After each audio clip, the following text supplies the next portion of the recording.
Good morning, good evening, and good afternoon, and welcome back everybody to the Solo Thief run. Let me not forget to start a timer, or restart it I suppose.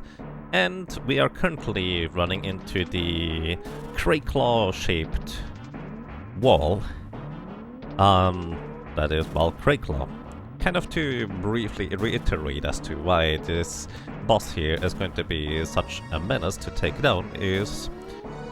Crayclaw has 2000 HP and a substantial amount of physical defense, and we basically don't do a whole lot of damage. We need about 15-16 attacks in order to defeat Crayclaw, I think it was. And we need to get lucky enough that Crayclaw does not kill us in the meantime, because Crayclaw is a lot like the Arcuabis lobster, who can just stun us and then put us into critical HP and then just kill us before we can do anything. So basically, my best option here is to just attack and hope for the best. We have a 50% chance to block physical attacks from Crayclaw here, and he has a 2 in 3 chance to use Tail Screw in the first and second turn. In the third turn, he can use an ability called Mucus, or a physical attack that stuns us, or something of that equivalent. Basically, it is pretty much every single turn, well, actually first and second turns, it's a 1 in 6 chance to straight up die to Arcuabis. Where's my gift counter? Here it is. First and second turn, it's a 1 in 6 chance to die, each turn that is.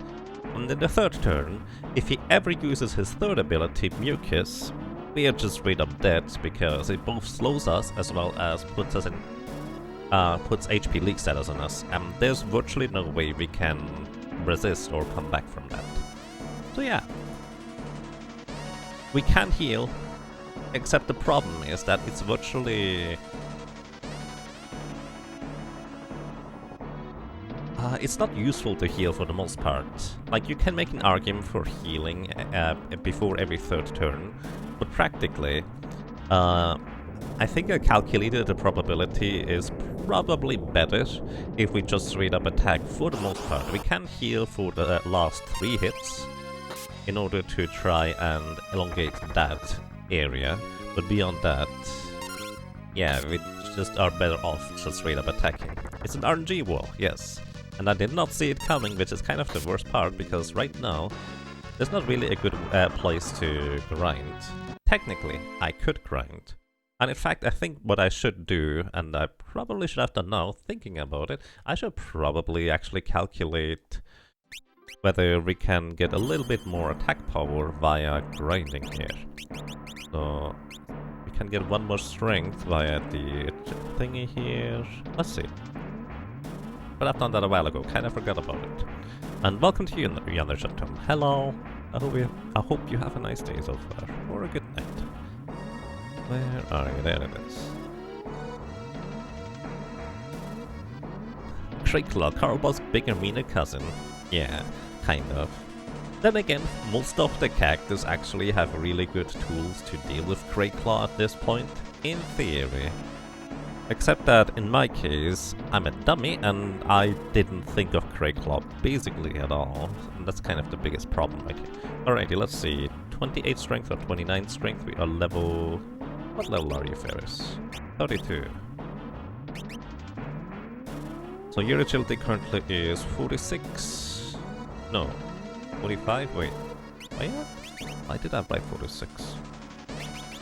Because of the green beret. Oh yeah, I have the plumed hat equipped because this gives me additional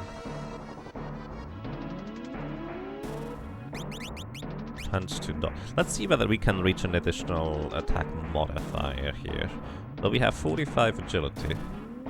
We are level... what did I say? 32. Okay.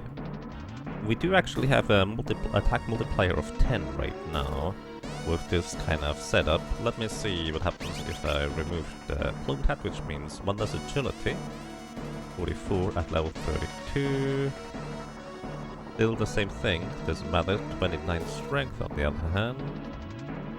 Still the same damage, so it actually does not matter whether I equip the plumed hat or the other thing. However, what about the strength armor? Still the same deal. We actually have the exact same damage output, with the strength equipment or the agility equipment. So it actually does not matter at all, curiously enough. Except that the agility equipment allows us to get more turns in. The plumed hat, in theory, gives us a chance to resist.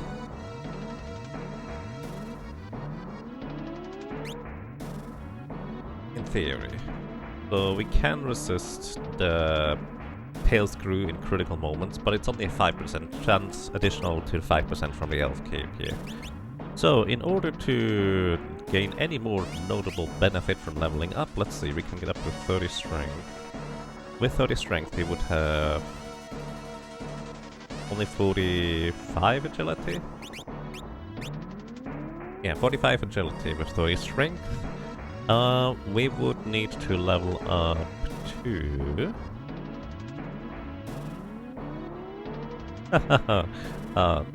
well, let's see, 29 strength and 46 agility.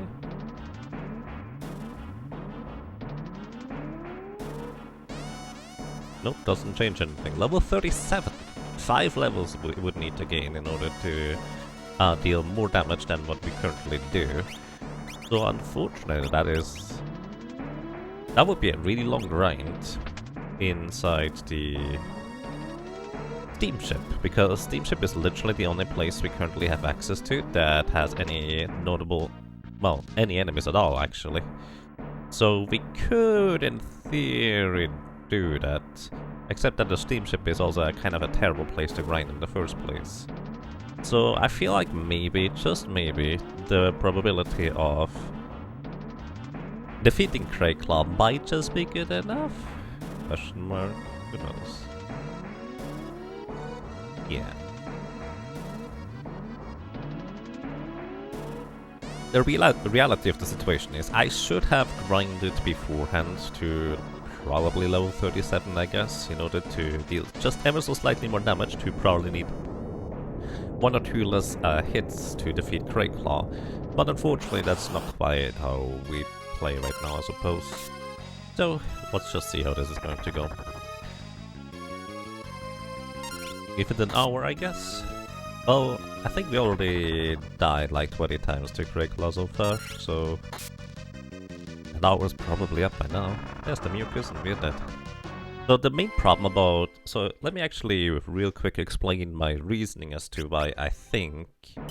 and I'm not entirely sure about this, why I think healing before the 3rd turn is mostly useless.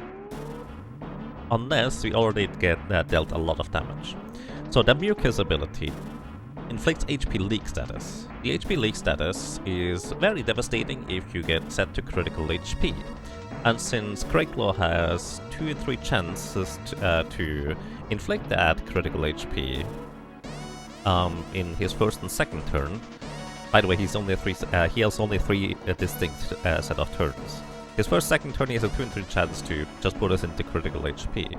So the problem about Crayclaw here using Mucus is HP leak basically as long as that is running, and it will eventually run out, to be fair.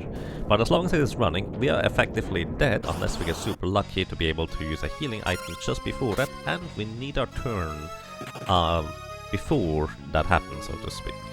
So that's kind of a big problem. However, if it was just for the HP leak status, it would still be worthwhile to heal. The problem about Mucus is actually that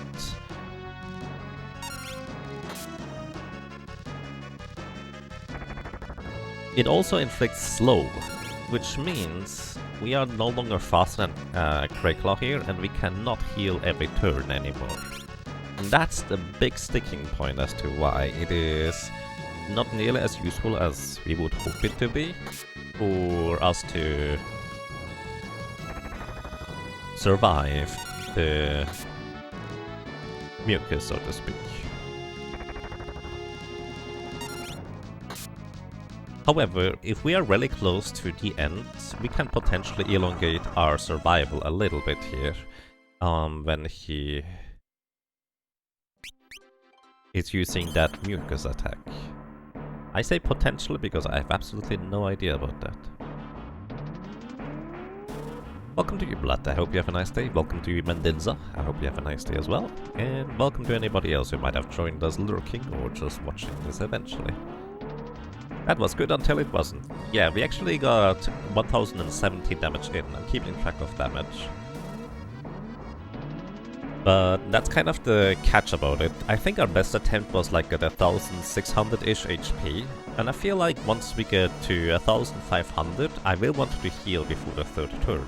Because it is potentially more worthwhile to try and survive just a few more turns. But as mentioned before, the problem is the slow will just kind of kill us, more likely than not. During that Mucus turn. We can actually just try with healing before the third turn every time, actually. Just kind of to see what the probability is for success right here. Okay, the first two turns he actually chose the 1 in 3 chance to do a physical attack, so the third turn is not going to be a problem. And we resisted Mucus, that's only a 10% chance. So, pretty lucky so far. There's a tail screw. Next turn is a 2 in 3 chance to tail screw again. 50% chance to block if it chooses the physical attack. And here, I'm going to just potion up and see whether we might have a better probability. Uses tail screw. I suppose we survived that either way. Okay, and then he hits a physical attack during the turns where it's basically just better for us to attack. So here's the thing, I don't know whether my theory really is that great in terms of like it is better to just straight up attack or heal before the third turn. I don't know.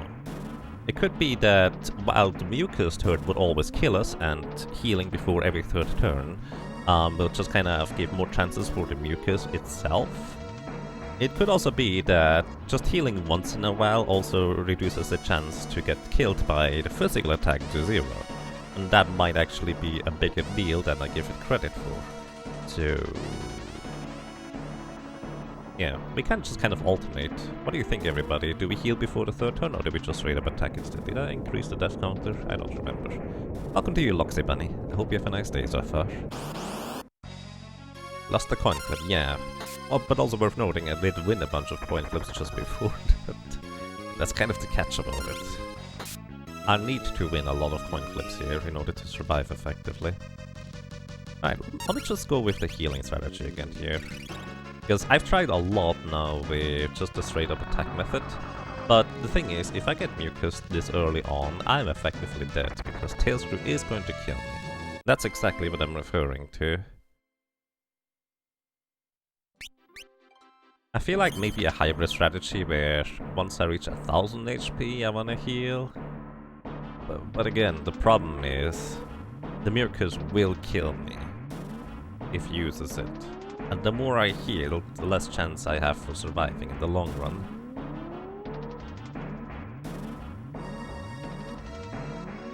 Kind of a dilemma, basically.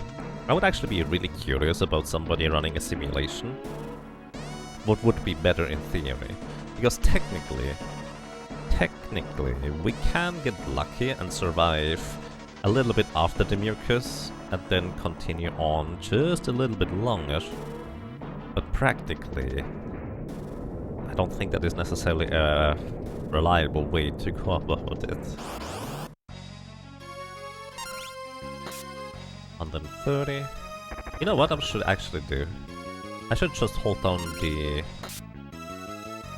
attack button and see whether I can reliably get the same patterns over and over again. Another death. Yeah, actually I'm gonna do that, so hang on everybody, I'm going to set up a little piece of my spreadsheet here to take some notes. How do I best do this? Did I just make a new spreadsheet thingy? I'm gonna put it in the Thieves' Deal here, that's fine. Alright, a quick law numbers tracking. Oh. The concept is that I'm just going to hold down the A button and see whether I might be able to manipulate the pattern to an extent. And if I do, I might be able to figure out certain routes through it. But yeah, this is going to take a while, and I feel like maybe just trying to figure out a minor form of RNG manipulation might be the way to go, but also the catch is I have no idea how much mid running around on the ship is going to influence that strategy. Because I know if I open and close the menu, I do influence the randomness inside the battle to a certain degree that could be more or less reliable. I'm just going to do this 3 times here. Every time I get into an encounter. But beyond that, I don't really know whether there's any merit to this at all. That's just kind of something I noticed. So 140. Tail screw. 130. Tail screw. 120. Attack, dodge. 110. Attack, dodge. 130. Attack. Dead.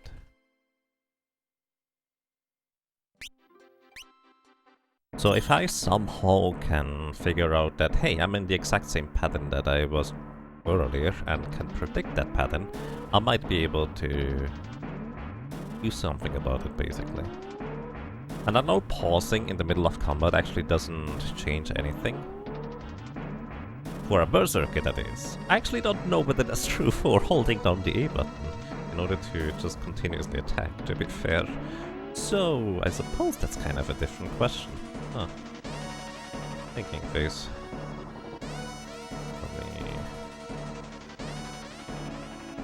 Okay. Attempt number 2.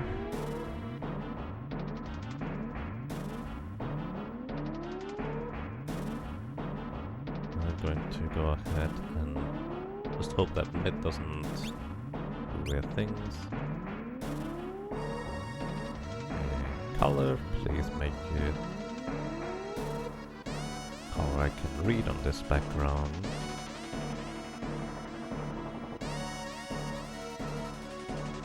Alright.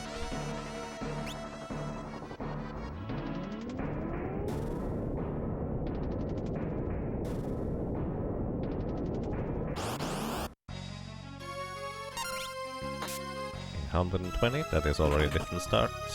Attack. Hit. 130. Attack, dodge. 120. Attack, hit. Okay. 120. Tail screw. 120. Tail screw. 110. Attack, dodge. 110. Attack. Dead.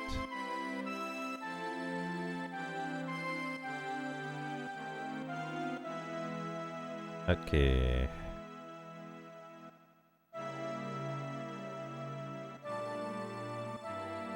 Attempt number 3.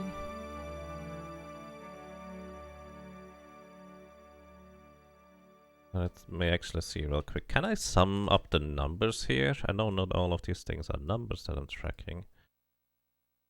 Okay, that doesn't... Oh! Ha! Oh, oopsie. I'm tracking... I see. I was including the number in the sum up top as well. That was 830 damage. Okay.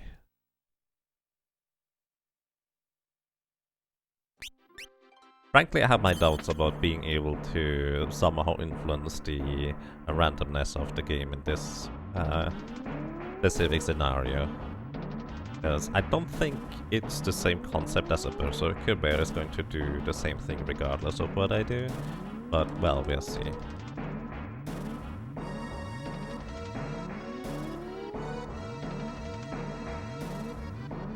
Welcome to you, Grr. Hope you have a nice day. Do you have a functioning sleep schedule lately? Well, currently I do, I think, anyways. So, I think it's working out quite fine for now.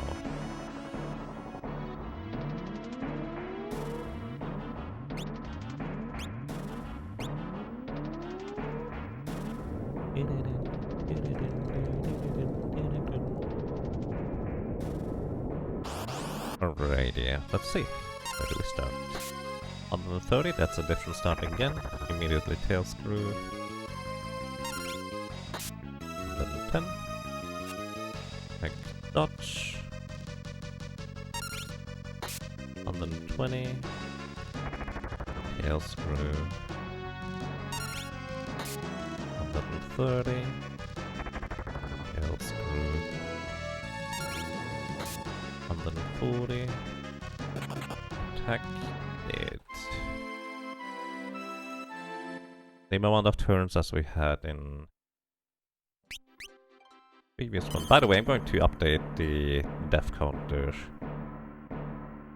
later, but right now I don't really want to switch between the applications as much because I'm kind of trying to keep track of numbers here. The question is, how long will that sleep schedule last? Yep, that's an excellent question.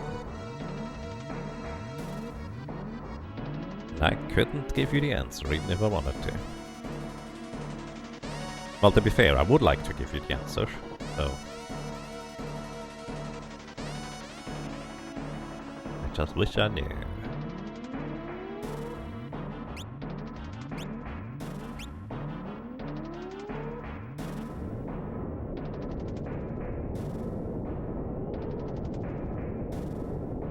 Alrighty, attempt number 4. 120. Tail screw, already different pattern as well. 120. Tail screw. 140. Attack blocked. I'm going to keep a different tally on attack block and attack dodge. Those are technically different actions. Tail screw, we're not dead yet, so that's a plus. 120. Tail screw. 130. Tail screw. Resisted. 140. Attack blocked. 110. I'm running out of space here. 140. Tail screw. 110. Attack block. 130. Okay, attack block again. So I'm actually going to, instead of keeping track of things, I'm going to real quick change my thing. So I have 1,360 plus 110, 1,390. That is 1,520 damage so far. And we are in 1, 2, 3, 4, 5, 6, 7, 8, 9, 10, 11, 12 turns of Arcuabis, which means that was his 12th turn right now, where he could have used Mucus. So right now it is better for me to attack for the next 2 turns still. 120. Tail screw. 110. Tail screw. Alright, now is his turn where he can use Mucus. So let me actually real quick keep track of the damage. 120, actually 110 plus 130, 120, 110. So 1,750 damage we dealt so far. I'm going to heal, because upcoming is his Mucus possible turn. He resisted it! Okay, that is amazing actually. Okay, 2 more attacks and we would survive. 1 in 6 chance to die right here. Oh, what? We got a high damage roll! That is actually very precisely enough damage we needed. That was exactly 2,000 damage. I didn't count on the 140 damage roll. Wow. Alright. I should start keeping track of stats earlier than this, because suddenly... suddenly it worked out. Wow, alright. We managed to break through the Arcuabis-shaped wall, I guess. And it only cost us 1 elixir. Holy cow. Okay, so that was 4 additional... Wait, actually 3 additional deaths, because the 4th one was a success. That was interesting. I did not expect this to be this early. Holy cow. I expected to just run into this wall for like 2 or 3 hours.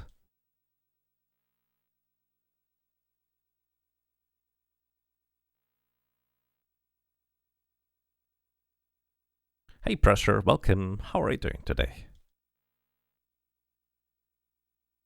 This way. Indeed. I think we need to go and watch this cutscene over here before doing anything else. Yeah, alright.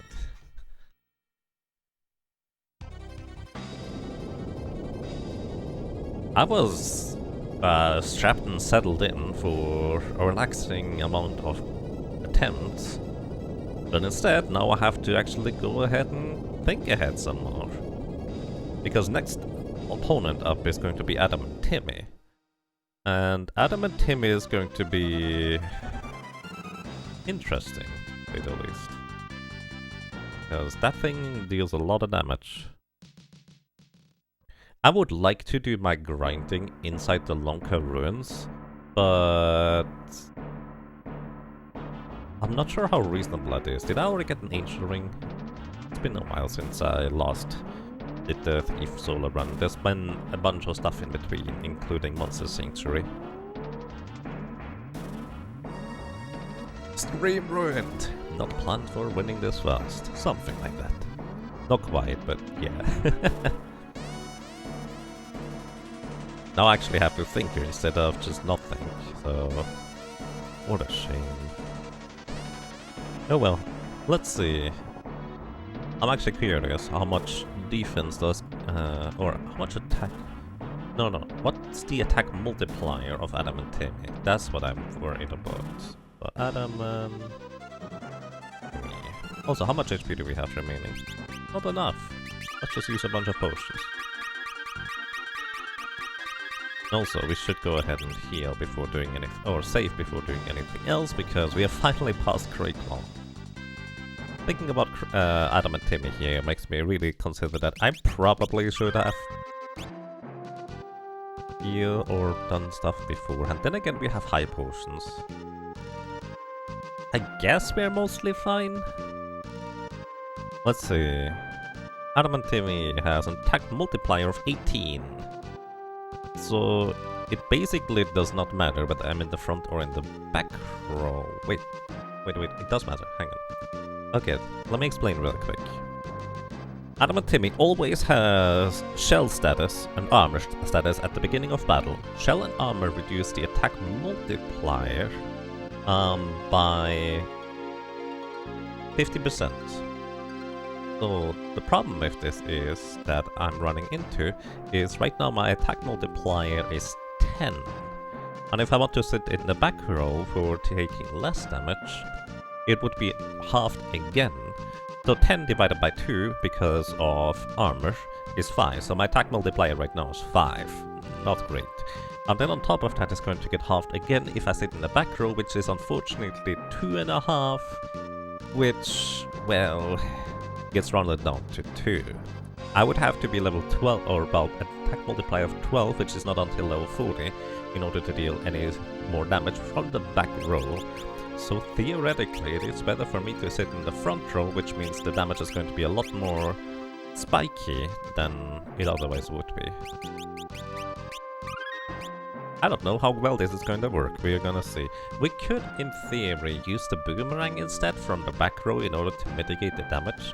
That actually might be a better idea. This also means, however, that we won't have the 1 in 4 chance to block via the Guardian Dagger. You know what, I'm just gonna try out the back row strategy with boomerang. I think that's going to allow me to win this in the long run. Yes, we did beat that annoying lobster? I think it's more of a lobster, I suppose. Welcome to you, Narultimate. I hope you have a nice day so far. Also, I guess it's worth mentioning, please mind your language around here. I would appreciate that. But no worries. I understand.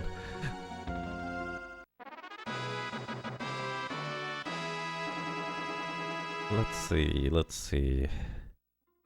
I think overall this should be fine. Alrighty, Adam and Timmy. Lots of physical defense and magic defense. It would be weak to ice, but we really don't have any way to deal ice-based damage. The pattern Adam and Timmy does is very, very, very simple. Attacks twice, and then attacks once. So we need at least 360 HP remaining right now, I think, in order to survive. Maybe a bit more. So we can attack right here. Oh yeah, this thing has 2000 HP. And unfortunately, Ferris decides to not be the champion that she normally is and dodge attacks with the Elf Cape, which is a 1 in 3 chance. Yeah, I suppose that's okay. Alright, which means I need to go ahead and heal a bunch here. And this is gonna be pretty much the fight for 2000 damage. Not nearly as bad as Biblos. It's still going to be kind of monstrous, let's be honest. I'm actually gonna wait before attacking until Adam and Timmy attacks here again for the additional chance to dodge via the Guardian Dagger, because my weapon does not update until I take an action. Oh yeah. Hello, welcome to you, Wizard. I hope you have a nice day. Go Sonic. Welcome to you as well, Kablooey Crepes. I hope you have a nice day as well so far. But yeah, I think this works quite fine. It's just not going to be particularly fast, but I think the front row with the Guardian Dagger would be actually a lot worse overall, thinking about it, because while healing I would take the additional damage still, so it's probably better to sit in the back row. I survived one more turn here. We are almost a quarter through the attacks here, so I'm gonna heal.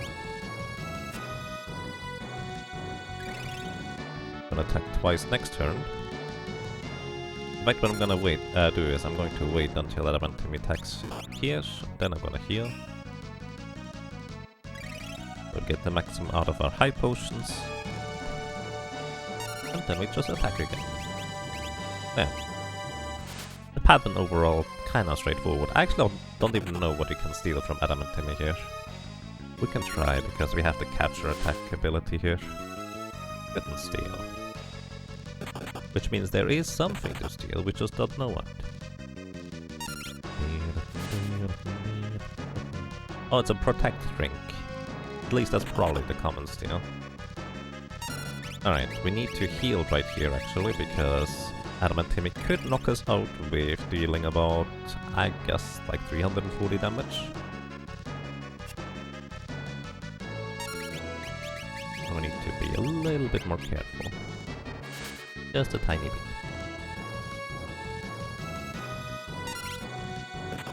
You're on winter vacation, so you just woke up. You see, good morning, and welcome to the world of the living.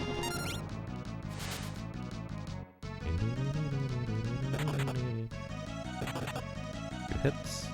You survive one more attack here. The nice thing is, when you're faster than the opponent, you know you always get another turn after attacking, so you only have to account for one enemy turn here, which is definitely the case here.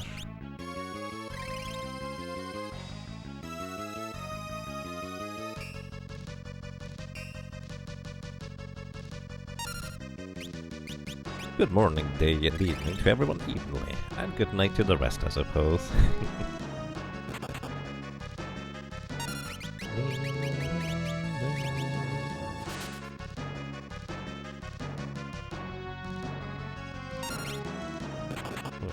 Twice right here. Perfect. 55? That's the first time we see a 55 damage number. We have actually seen 50 and 65 pretty much every time. Either way, we're halfway through Adam and Timmy's HP here. And kinda like before, because Adam and Timmy has his attack turn next, we have to heal here because it's less than 370 HP. Actually, maybe I should have more than 400 HP remaining, seeing that damage number right there.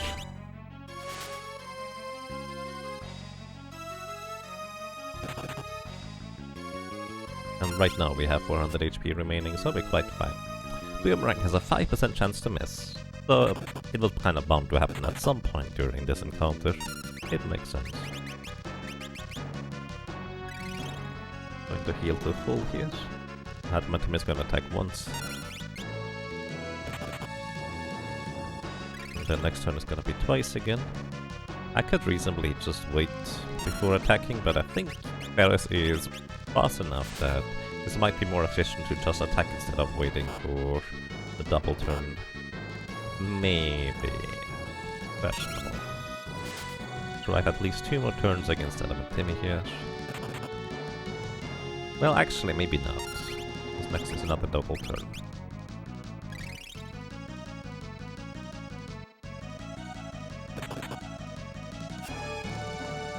Yep, that could have been a little tight with the damage numbers, but we're still fine. 55. Next, we actually have to pretty much go back into the steamship and steal some more high potions, I think. Because we are going to go up against Soul Cannon.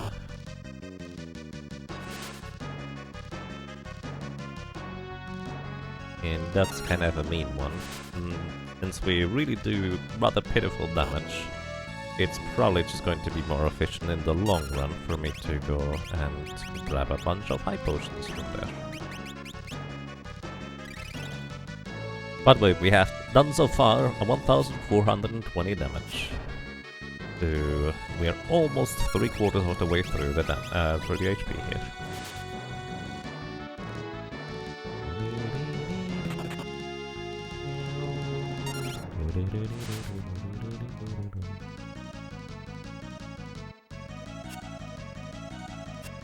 Nice dodges.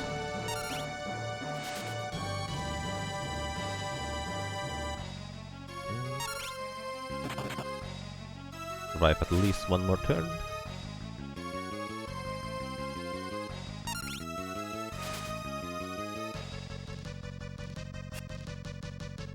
Then again, it might have been more efficient to heal then anyways. Because I would have had the Guardian Dagger during the double turn. I don't know. Could have been, could not be. There might be some micro ways to optimize here. Ooh, almost maximum damage.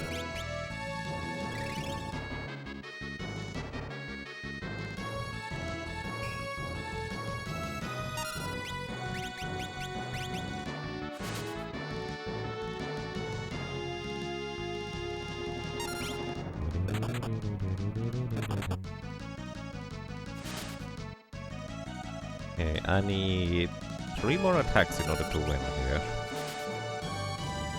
60, but I should heal here anyways. Well, I absolutely should heal. Even if I block that attack specifically, just now. Yep, I need 2 more attacks here in order to win. In fact, I can attack once with just the Guardian Dagger here. Oh! I must have miscalculated one attack because I'm only at 1854 damage out of 2000. So I guess I failed to count for all the damage. So I could have won slightly earlier than this. Oh well, that's okay. Which means we now are going to go on a hunt for high potions, I suppose. It's easy enough, it just takes a lot of resources because it takes us so long to defeat this guy. And the next battle, or the next real boss, let's put it this way, we have to deal with is going to be pretty much the exact same thing again.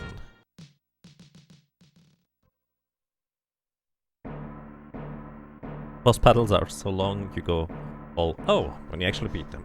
I mean, I am keeping track of damage, it's just that I somehow missed one attack somewhere in there. So I know exactly where I am, as long as I don't make a mistake, which apparently I did. But to be fair, the mistake was to my benefit, so yes, we're fine either way. Probably. So, we actually have to deal with the mini-bosses coming up.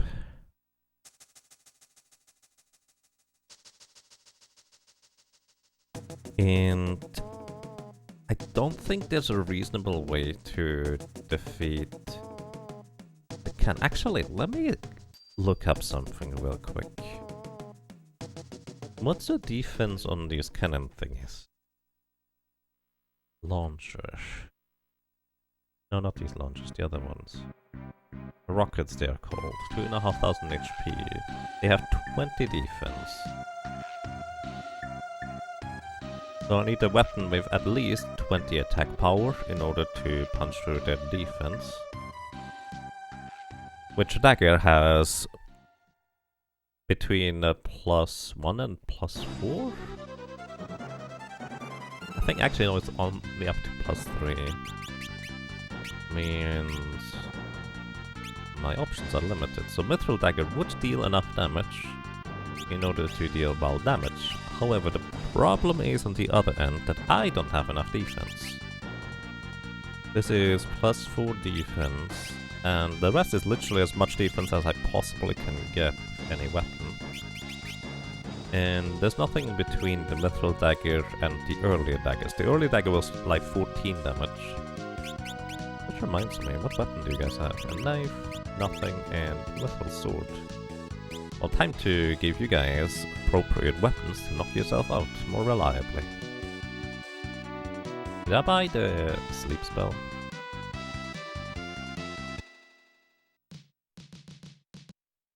Well, how much money do we have? Enough for a ring would that matter. I also did not yet buy a flame ring, nor did I buy... I guess I don't need a flame ring.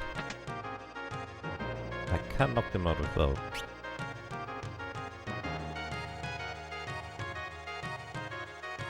Yeah, we can do that.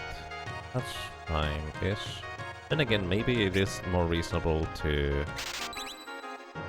write out the flame ring anyways. Mithril Dagger with the leather armor.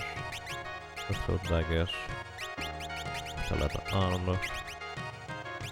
With leather armor. I'm just kind of trying to think.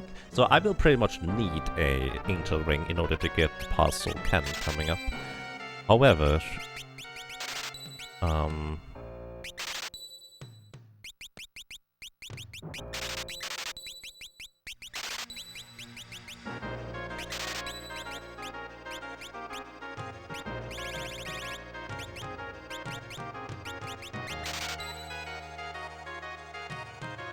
do I need a flame ring? So here's the thing, I will need a flame ring eventually.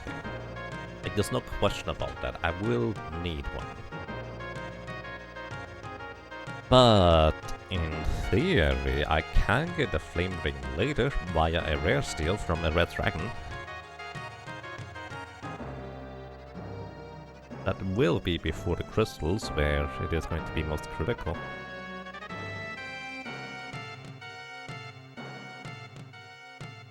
Just kind of trying to think on how reasonable it is, because I will need to get 2 turns. And unfortunately, the most useful accessory to drive dealing with red dragons would be a flame ring in the first place. Because there's gonna be 1 turn of stealing, then 1 turn of running away. Because naturally not running away from red dragon is very, very unlikely. Then again, the common steal is high potions from red dragons. So I would be able to reasonably sustain myself just through the natural steals until we get... Okay, actually, yeah, we don't need to get a flame ring. I think this is fine. I think this is gonna be fine. Just trying to think ahead a little bit here. I wasn't prepared for thinking today. Alright, I already got the sleep spell.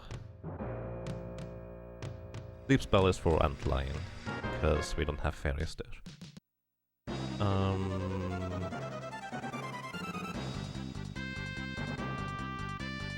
Okay, we just go and grab some high potions.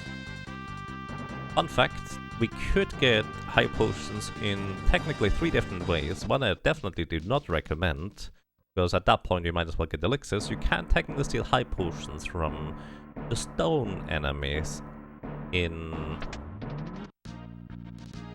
the Hero Mountain, whatever it is called.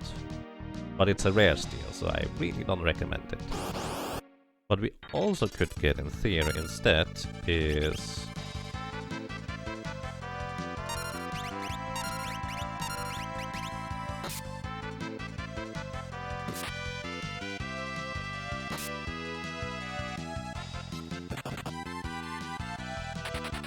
What we also could get in theory instead is high potions from Ramu, which it's not a reliable encounter at all, but it is a reasonably common encounter near Isturi, and the common steel from Ramu is in fact a high potion. So in theory that is actually something we could do. We could reasonably get high potions from Ramu. However, I think this place here is still much better overall. It's just maybe you might not be aware that you can in fact get high potions. Or more specifically, you can get back to the steamship, because that's not necessarily an obvious thing at all. So if I'm not mistaken, in the solo report by Soba, he apparently did not realize that you could in fact get... or could get back here, otherwise he would have stolen more high potion from the poltergeists, since they appear in literally every single encounter rather than Ramu, who is only once in a while.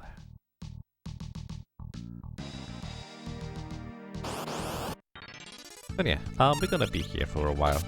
I don't know how many high potions I will need, but it's gonna be probably like 70.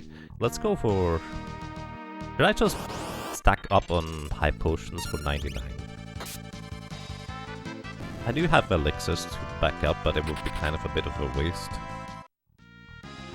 Plus, high potions are going to be very, very helpful to grind against the Hyuteras anyways, with the level 4 death counter. Alright, I think what we're gonna do is we're just gonna get 99 high potions here. I think that makes the most sense. So, on the bright side, I guess we have another nice, relaxing, mindless grind right here. Well, that's pleasant. And on that end, welcome everybody, good morning, good evening, and good afternoon. I hope you had an excellent awakening, and if not, I hope it's gonna get better much sooner. Make sure to get some water, some tea. And I don't know. What else? Maybe coffee, if that's more your jam, but I think tea is kind of nice. Even though I have coffee. I still have more coffee, in fact. Or hot chocolate, actually that would be the best. In my opinion, anyways. But that might just be me.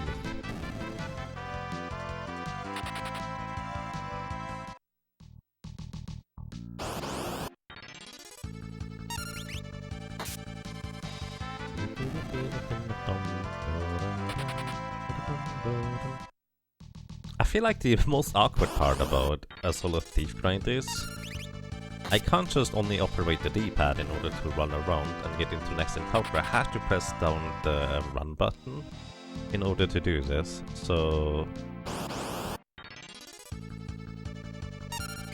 it's a much more difficult to do stuff on the side.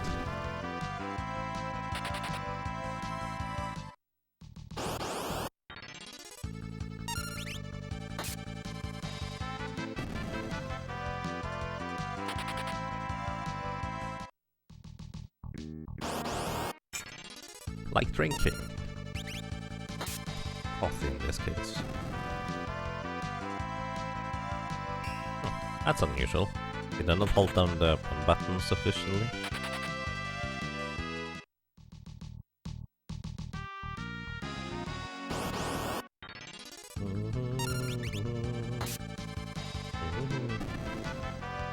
The reason why, by the way, I use capture rather than steal is because in case I cannot run away in time for whatever reason, like just earlier, the poltergeists are actually by far the most dangerous enemies in the entire encounter right here.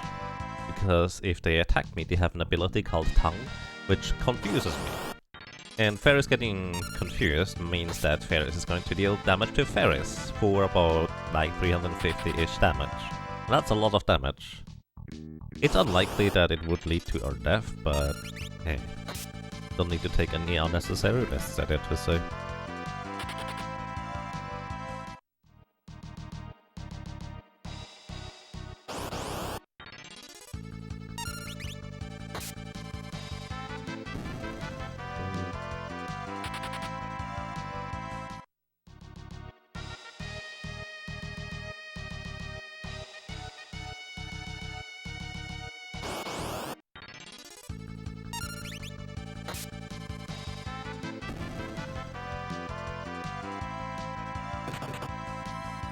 Nope, definitely was holding down the button properly this time.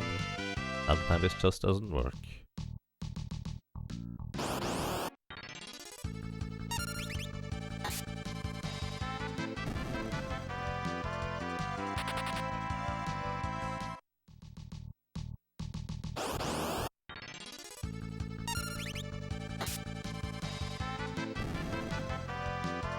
I guess the downside of using capture is if we don't successfully steal, we knock out the enemy.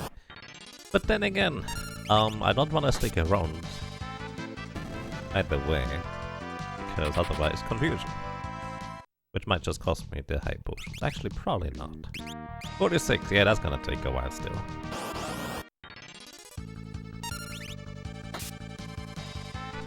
Actually wonder whether the animation would be shorter to steal instead. Let me actually see real quick. Maybe that would actually be more efficient from that standpoint. And I'm going to press the button, humanate is 10. I didn't consider the enemies actually could intervene in my strategy here. In order to try and time the attacks. Alright. Let's see. I'm going to go for 30.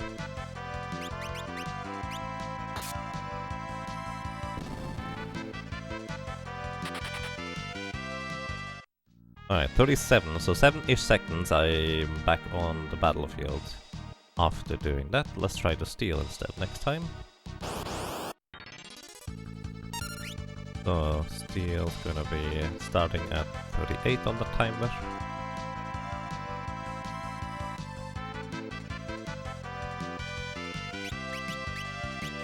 A little bit late. Couldn't steal. And the enemy attacks me here anyways, that's annoying. Well, I guess I get an additional try right here. Going to go for 15. A little bit late, but it's fine. Yeah, that's actually like 2 seconds faster.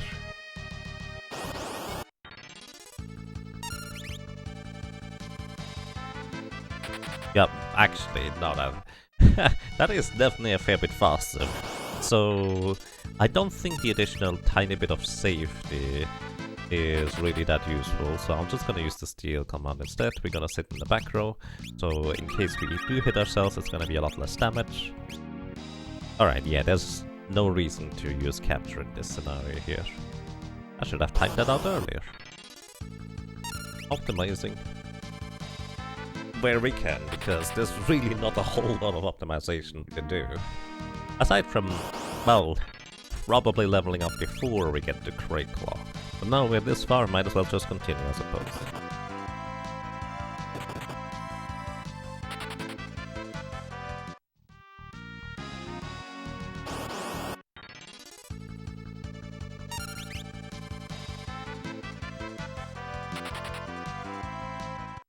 Welcome to you, much as that. Thieving is going quite fine. We managed to break through the wall of Crate Claw surprisingly quickly, actually. So I think it's pretty good. No complaints on my end.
guess it's kind of the downside here, because we don't knock out the enemy.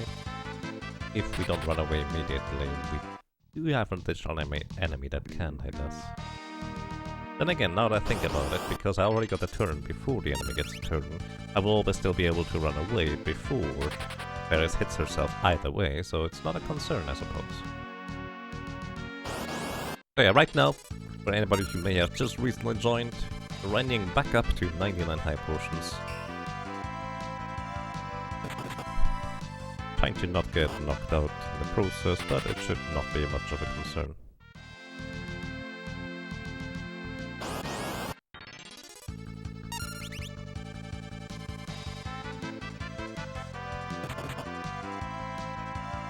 Probably.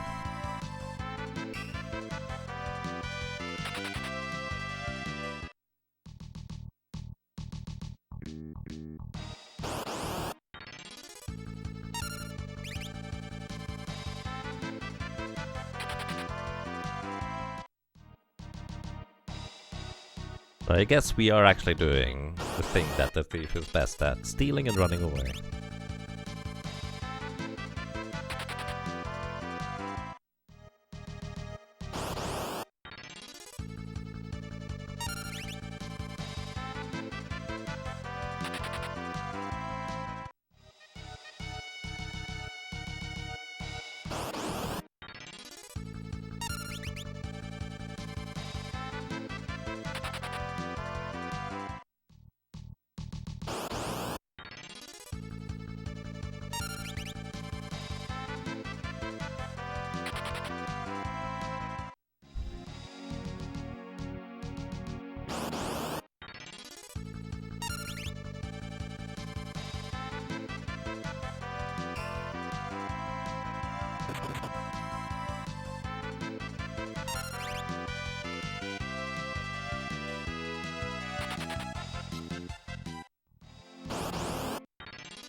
Seven high potions, which means we need 22 more.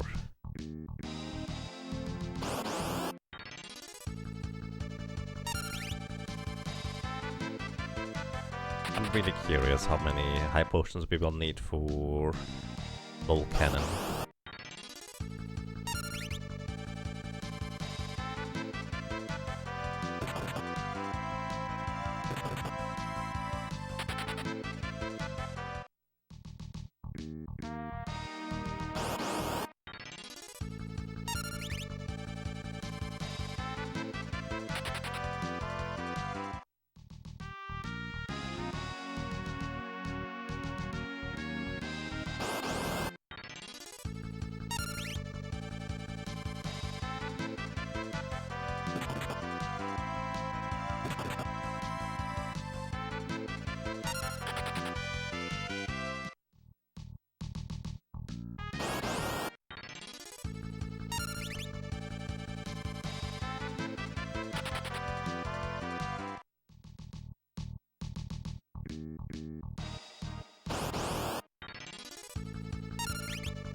14.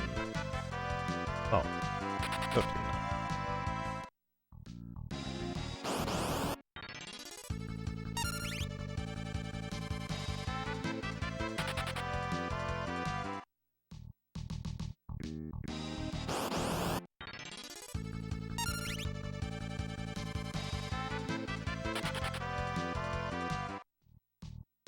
And hey Tyrion, thank you for the good luck.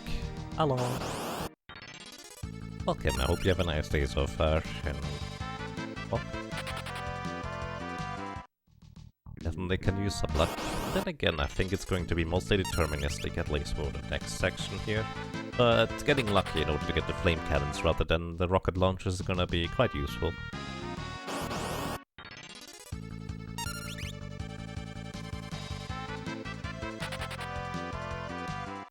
Ring.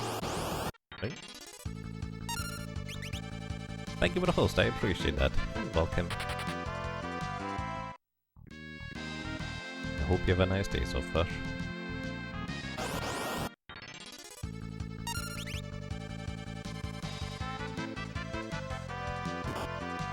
Uh-oh. I suppose it doesn't matter.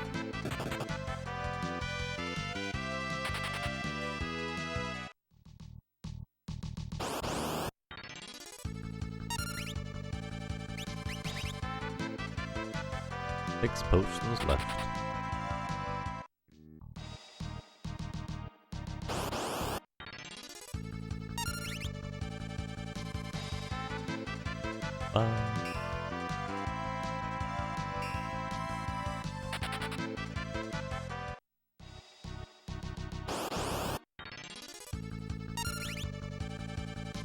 Four.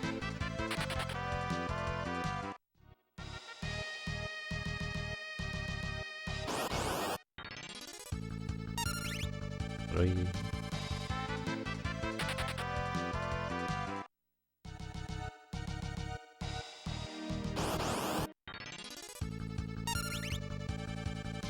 Two.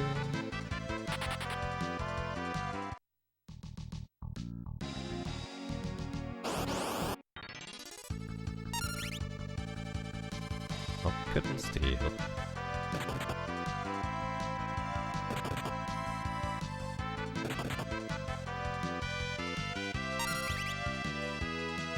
One.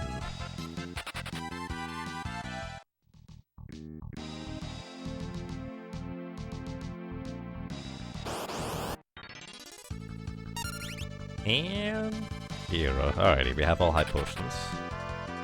Go and buy some regular potions and the angel ring that I will soon need.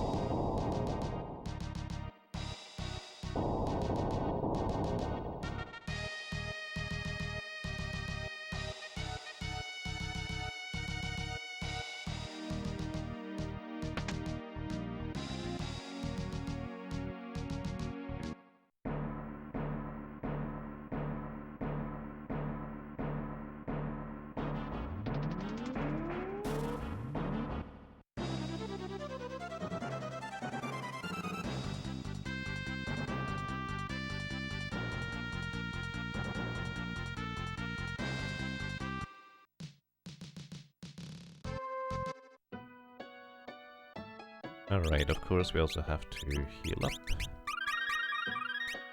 There's no reason to be in the back row for this. We're gonna equip the Guardian Dagger, Health Cape. Actually, I wonder, how much magic evasion does a Thief Glove have? Let's see, a Thief Glove has 0% magic evasion, so Health Cape is actually going to be better. We could also equip the... actually no, the Green Beret apparently has the same magic defense, so there's no reason to equip the Plume Hat either. So we're gonna be quite fine on that end too. Also, music. I like this music. Might just stick around for a little while longer.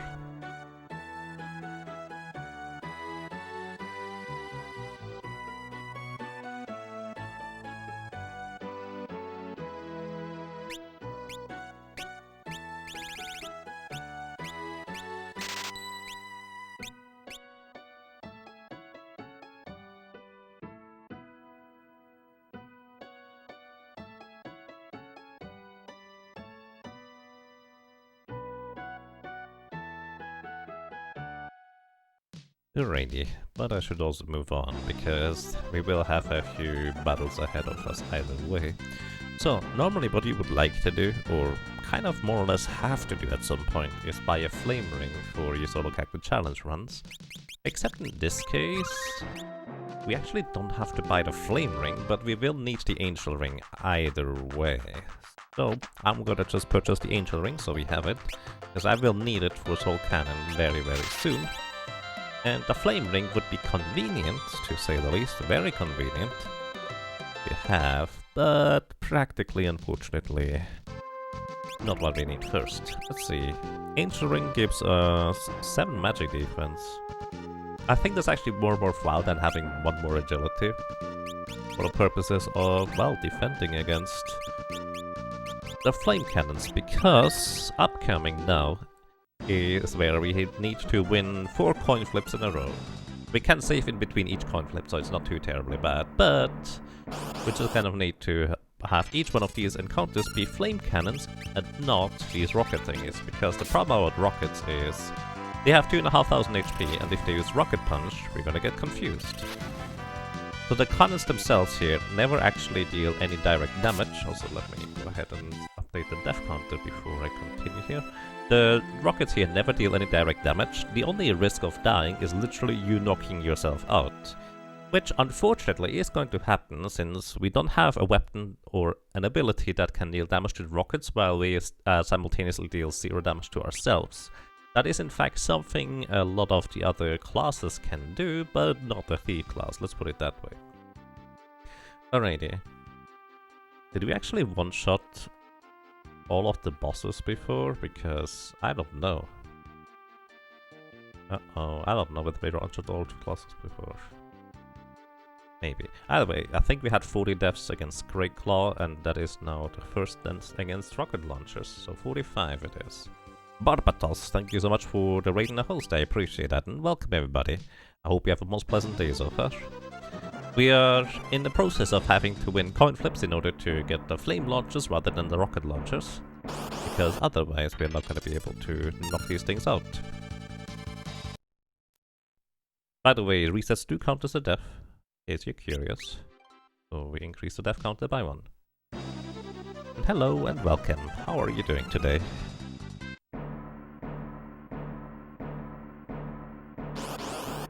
Let's see what we get here, and we get flame guns, there we go, these are the ones that we want to have. So the flame guns are going to deal damage to us, about 160 and 160, so we kind of need to be aware of that overall. They have also about 2600 HP if I'm not mistaken. So yeah, that is 160, we survive 1 more turn, but then we have to start healing unfortunately. So yeah, this is gonna be very slow to knock these things out. And there's no way we can dodge or block these attacks unless we specifically get a flame ring. But I think getting a flame ring later is gonna be more efficient, so that means I just need to survive here for a while. Technically these things can run out of magic. Emission does cost MP, it is blue magic. But practically, I'm not sure how reliable or reasonable that is. 2400 HP, okay, thank you Dragon Dark. I knew it was 100 more or less HP than the rocket launchers, which I looked up just earlier, which is 2500. I actually just went in the wrong direction there. Welcome to you as well, Panzerkampfwaffel. I hope you have a nice day so far. Thief Run, yep, this is the Thief Run. Being as comfy as one can, that's nice. Also welcome to you, Dragon Dark. I hope you have a good morning so far, and welcome.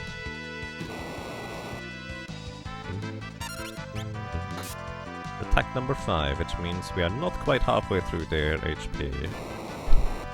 I will get a double turn next, so there's that.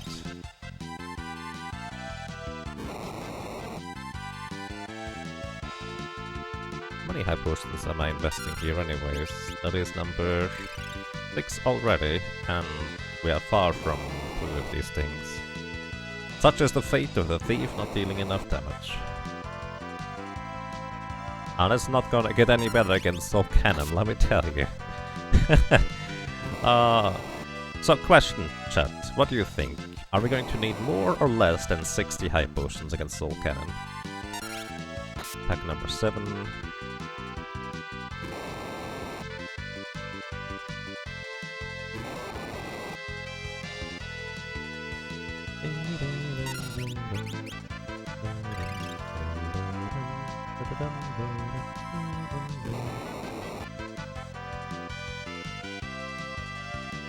You would say more than 60. That's fair. That's kind of also my guess as well, to be fair. I'm pretty sure we're going to run the flame guns out of MP at this point. Let's see, how many emissions can they cost? Flame gun.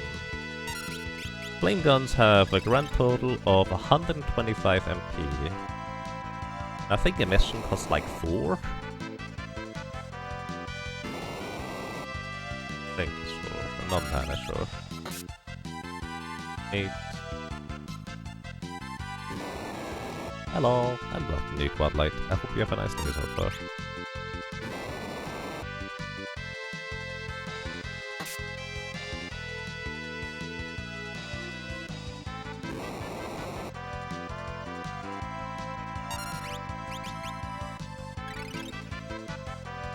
You're going to say 60 on the dot. Well, we'll see how that's going to work out. I might actually have to restock on high potions before we encounter Soul Cannon.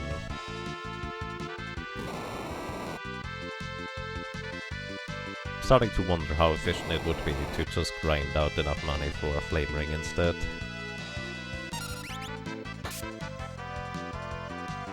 It might actually be worthwhile because it would also give me levels per se.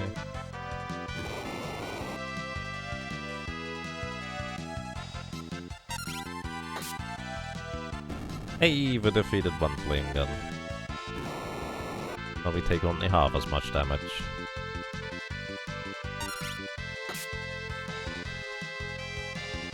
So yeah, 10 or 11 attacks is what we need. Probably more like 11 in order to defeat the flame guns here.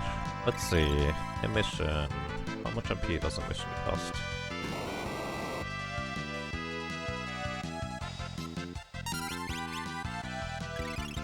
Mission costs 5 MP, so as a matter of fact, they can use a mission 25 times before they run out of magic.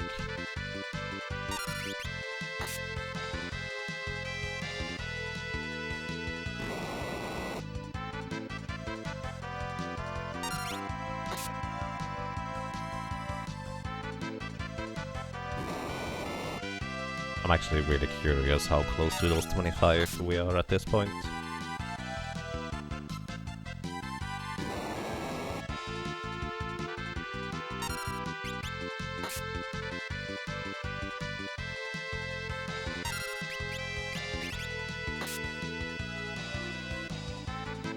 Not enough MP.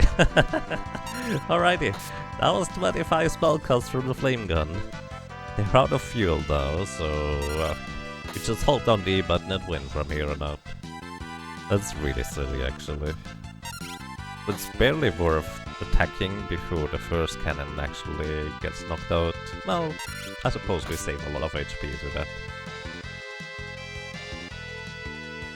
Maybe I should have tried to knock out the flame guns before I restock on high potions, because I feel like I should restock on high potions before we go to the soul cannon here. We needed 12 for that entire encounter. And of course I'm gonna go back downstairs. Downstairs?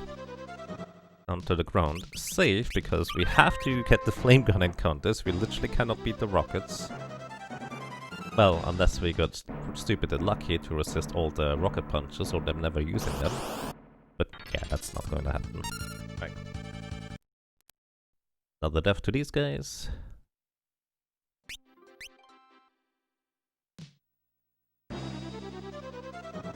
Let's see whether we get the same encounter after I reset the left side. Yep.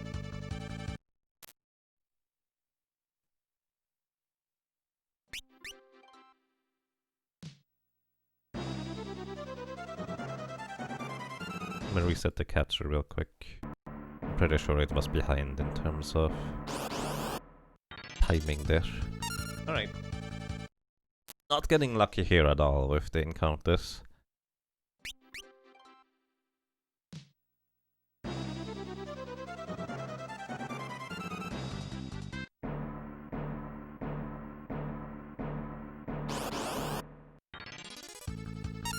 Alrighty, here we go. 220.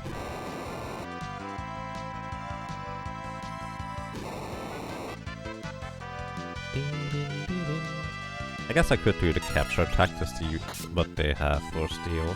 Hey, a potion! Saves us, what, 50 gold? I suppose it depends on where we buy it. Not really worthwhile, I suppose. I have to admit I'm too lazy right now to look at my list in terms of what these things would have for steel.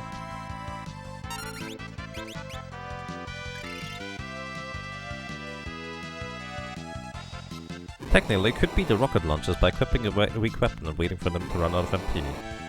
I actually don't think that works. Because I don't think Rocket Punch ever runs out of MP. Because... or am I mistaken? That's actually interesting. Hang on. Because that technically might be more reasonable than what I'm doing here. Let me see. Rocket Punch. Nope, I actually remember correct for once. Rocket Punch has a 0 MP cost, so the only thing we would no longer have to worry about is Missile. Yeah, Rocket Punch is kind of the big problem about it, I did to say. And it can still just knock us out, so to speak. Like, the likelihood of still knocking ourselves out is just too great in my book. Definitely an interesting idea that I didn't consider, and I remember now why, because I think I've considered that before. There has not actually been that many characters who use the strategy against the rocket launchers. They were able to deal physical damage while simultaneously taking 0 damage from their own attacks. I think Dancer is one of the few.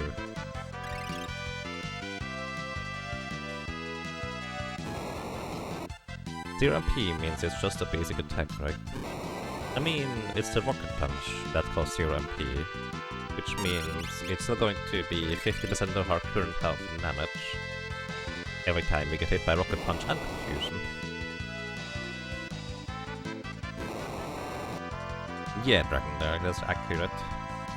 That does work quite well as a Dancer. Like, with the Dance, you get your attack doubled and your attack multiplier doubled, which means the Let Us Knife can in fact deal damage through their defense, as well as Jitterbug do it as opposed. It just does not work if you don't have any weapon or attack that can deal damage, or more specifically, also possibly armor to resist the damage in the first place that you can potentially do to yourself with a basic attack.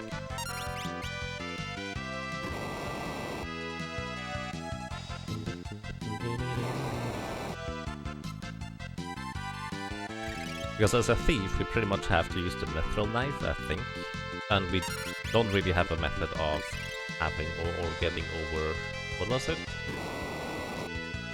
17 defense? Wait, no, Mithril Knife is like 23, so it is 26. That's plus 3.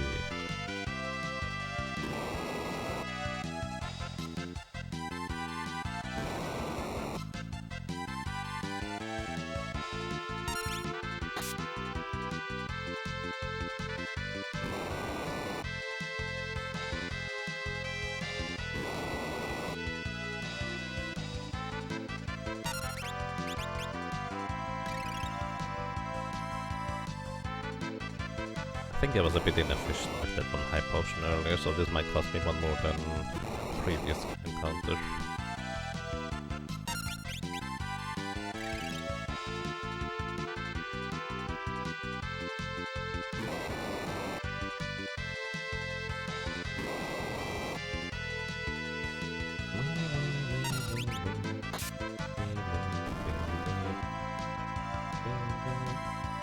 Also, I did not keep track of damage, so I had to heal for more than necessary as well on that end.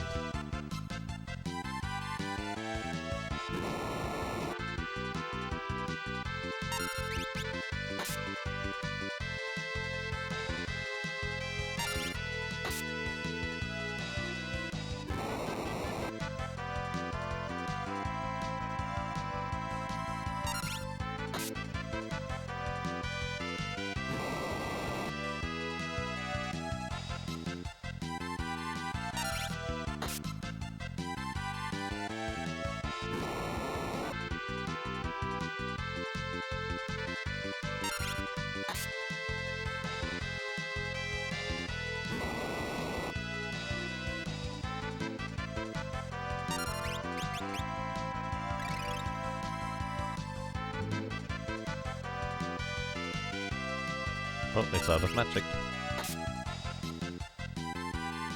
So just a few more attacks and we win against the second encounter out of 4.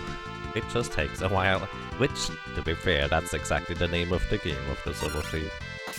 It just takes a while. And that's not gonna change until we get to the beginning of World 2, where we actually get a pretty solid weapon.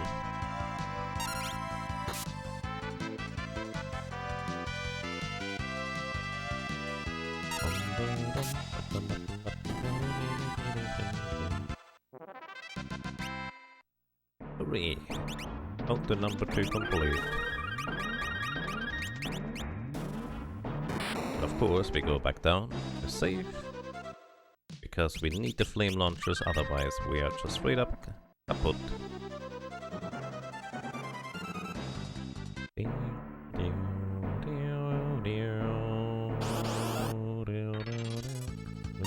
Wrong one.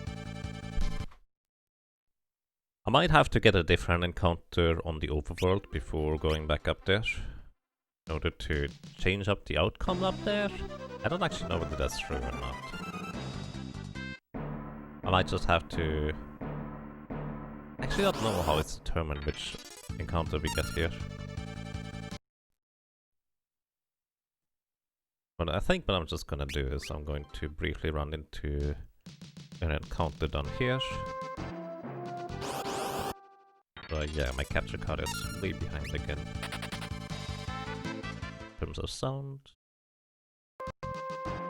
resetting is kind of necessary. Also, the cropping is once again completely off. I'm not sure why. That also doesn't sit. That's way too far, isn't it? Yeah, that's not good. I have no idea what my capture card is doing. Because it's like, or it's probably the upscaler? Maybe? No, I think it's probably... No, it has to be the capture card actually that was this weird shenanigans. And I really don't know why. Did I save before going up? I don't remember. I save now.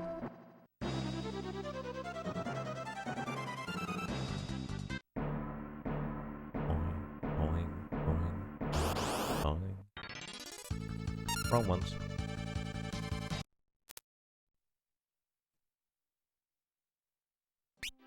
It's just a coin flip we need to win.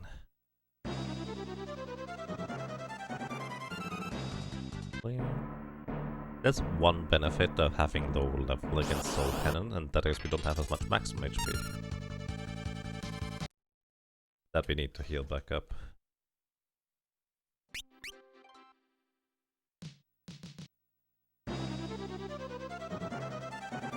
I wonder whether the spot on the overworld actually has an influence. Which one we get here? Probably not.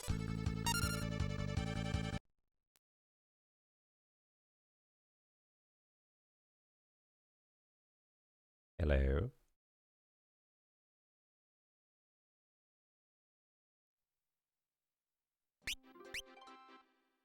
That was weird.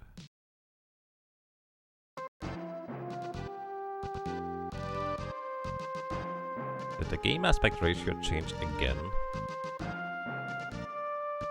I think it did.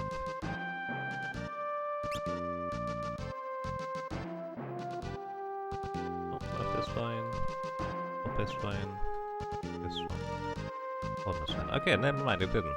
I'm just being paranoid now. Getting into an encounter very briefly over here.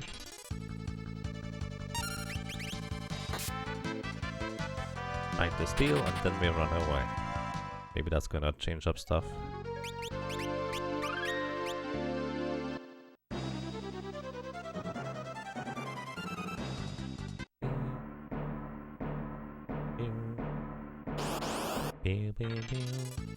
Ah, there we go. Flame launcher, finally. What?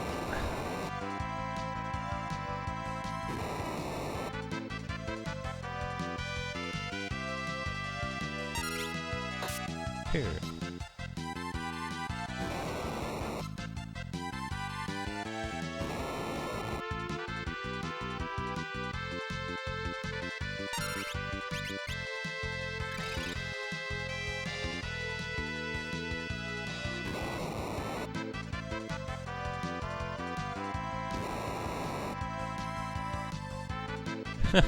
Have you ever performed armed robbery on a stone golem in the hope that it will change your future for the better? I suppose I have now. Kind of a weird twist to think about, but fair. I think I already lost count. Is that 5? Might have been 5. RPGs are weird, man. Indeed. Is that when you steal its arms? Maybe.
We will survive another turn there. No, I think we should heal. Unless the next attack would actually have knocked out the flame gun, but again, I'm just too lazy to keep track of damage right now.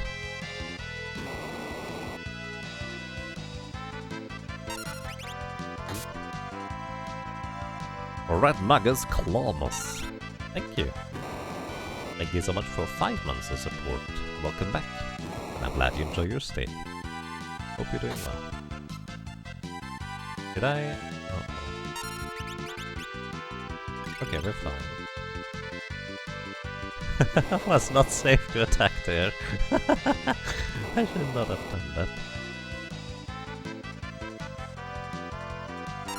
But yeah, thank you so much, Red Magus Clawmus. Chicken knife so close you can taste it? No. It's gonna take a while for the chicken knife.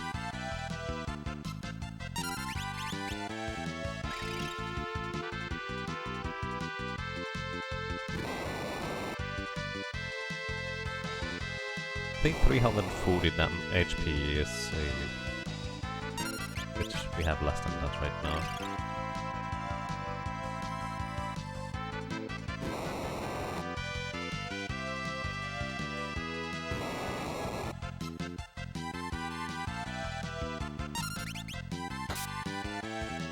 There we go, one more down.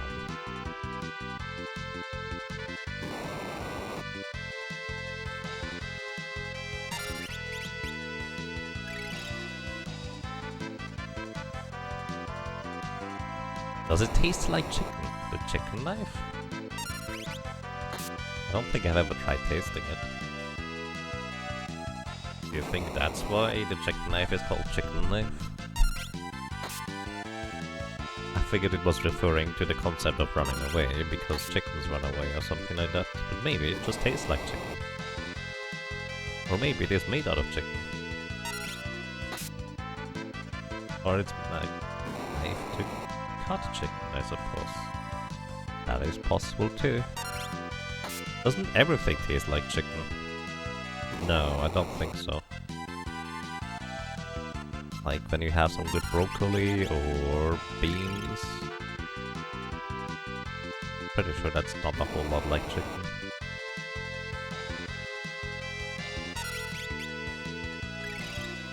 Maybe it is the chicken. Right. We just attack enemies with a live chicken.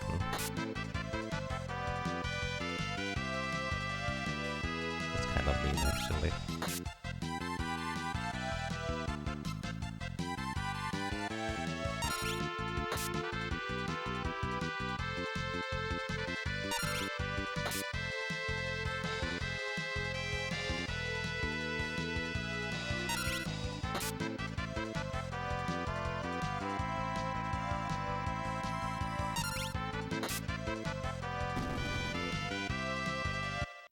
Alrighty, victory!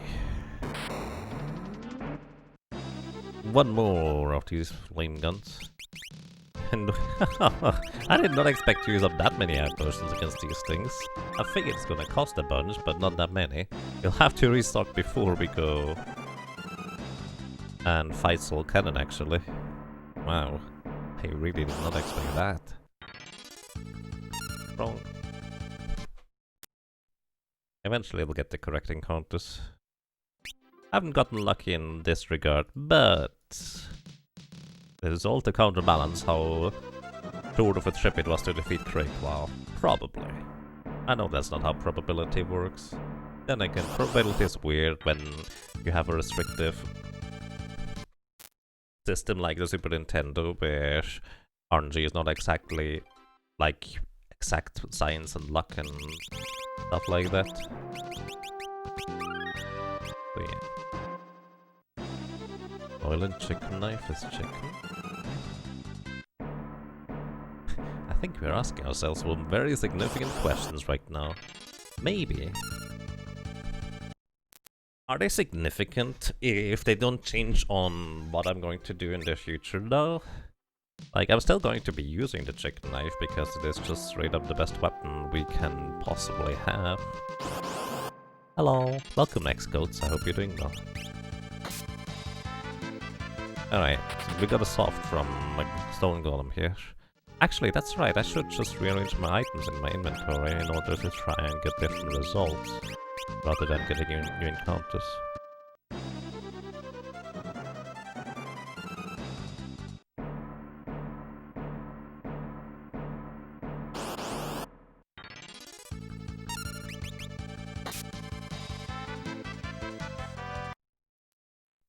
Unfortunately, that was not it either.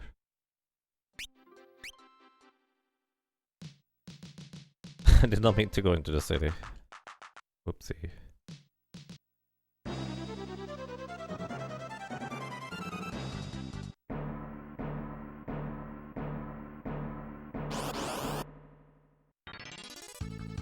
There we go, flame guns. And we go back into the previous slot.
Hey, Baba Yaga. How are you doing today? Hello, thief indeed. I mean, hey, we're already past Biblos, so I think we're gonna be quite fine. Eventually. It's just not particularly fast, which is kind of ironic because, well, thieves are normally really fast. Just not getting so through the game, I suppose.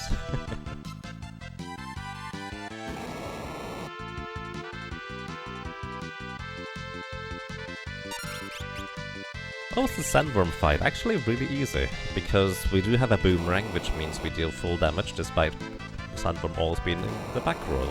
And we don't have random targeting, so... Sandworm was actually very, very simple, things considered. The big problem was actually Biblos, because we had to run Biblos out of magic in order to slowly plink it down with like 24 damage apiece. After it ran out of magic, that is. So yeah, that was kinda slow. Was Berserker risk and random target? Yeah, pretty much. Sandworm is really easy with all solo characters, I dare to say. There's very little that can go wrong if you have just a single character that is decently high level. This, depending on what level you are and which character it is, it can actually take you a while to knock out Sandworm, so it might cost you some elixirs and high potions, but that's about it.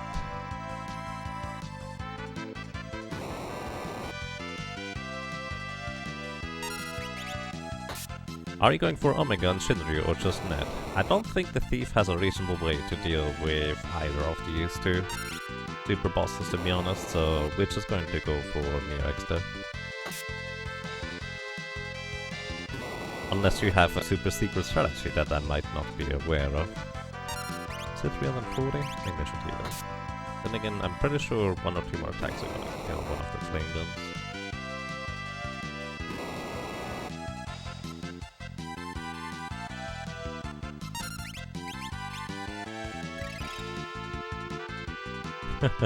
You have a hard enough time with those guys even with a juiced up party? Yeah, they're pretty mean. That is very accurate.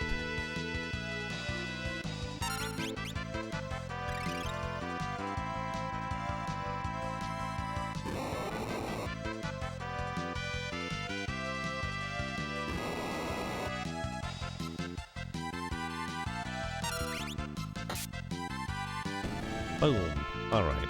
Only one flame gun remaining. That one is probably going to be out of magic relatively soon at this point.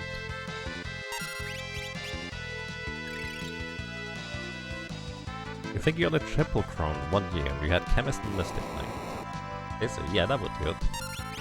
Nice. Then again, how did you deal damage to Omega with that team?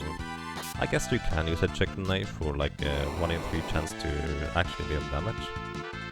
Then again, you would also deal max damage plus maximum survivability for counterattacks. So that makes a lot of sense. Welcome to you and Beyond Chaos. Wow. Thank you. Welcome, I hope you have a most pleasant day so far.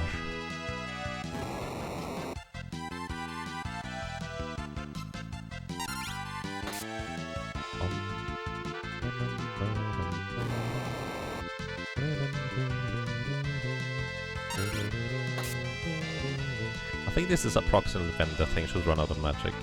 Yep. Case in point.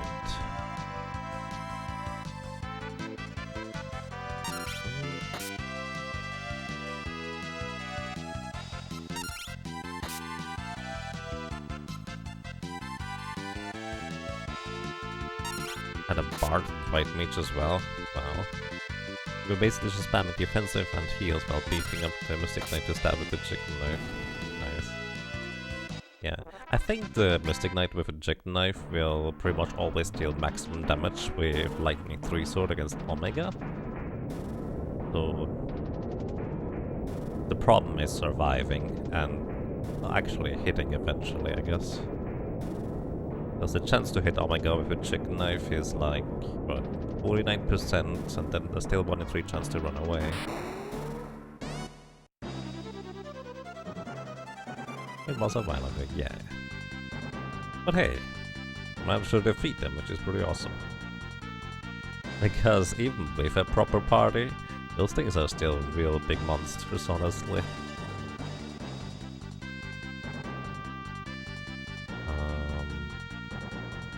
Right, I need to go ahead and grab more high potions. I actually would not have had enough high potions in order to knock out the guns in the first place. I pretty much needed to go ahead and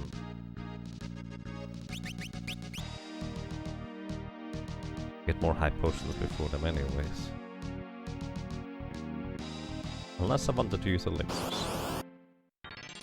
Not usually that crazy though. Finally bought a new bed. Hey, that's nice. Having a good bed is really, really valuable. This is something I didn't realize until, well, I didn't have one. Yeah, I hope you have good sleep at that point, Janishatum. That sounds like a good investment to me. Omega's harder in your opinion. That dude is just relentless with the murder. Yeah. I would say there is more parties that can reliably and reasonably take on Shinryu than there are taking on Omega, just because Omega you need to have some way of surviving. And it will hit you with for 50% of your HP literally every other turn, sometimes every turn, kind of depending on how lucky or unlucky you get. So that guy's a real monster, unless you use Kiss of Blessing, but that's kind of a different topic entirely. But as long as you can Berserk Shinryu and have some way of surviving the Berserk state, you're quite fine, I dare to say. Like literally just having a knight and somebody to Berserk Shinryu is going to solve all your problems. And Berserk, anybody who can equip a rod can Berserk, and anybody who can equip a staff can Berserk in theory.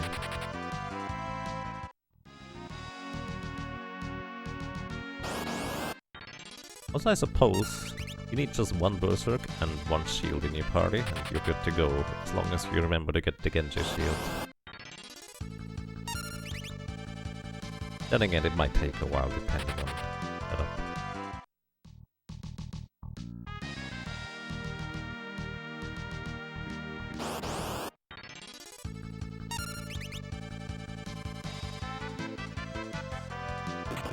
Going it out is a bit... Well, I mean, maybe the space is more valuable than the couch occupying the space. You may want to look at that way. I definitely understand the concept of not wanting to throw stuff away if it's still perfectly functional, but at the same time, I am also in the camp of I do like having space. But that's just me. Oh, I see. I should probably equip the Thief's Glove in order to have a better chance of stealing. Oops.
We're about to hit 1, 2, 3, 4, 5, 6, and it's already passed. But you're correct. It's a nice milestone to hit. Kind of. Then again, we're just saying hello to potions and running away again.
Potion.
'81 high potions, just 18 more.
high potions remain.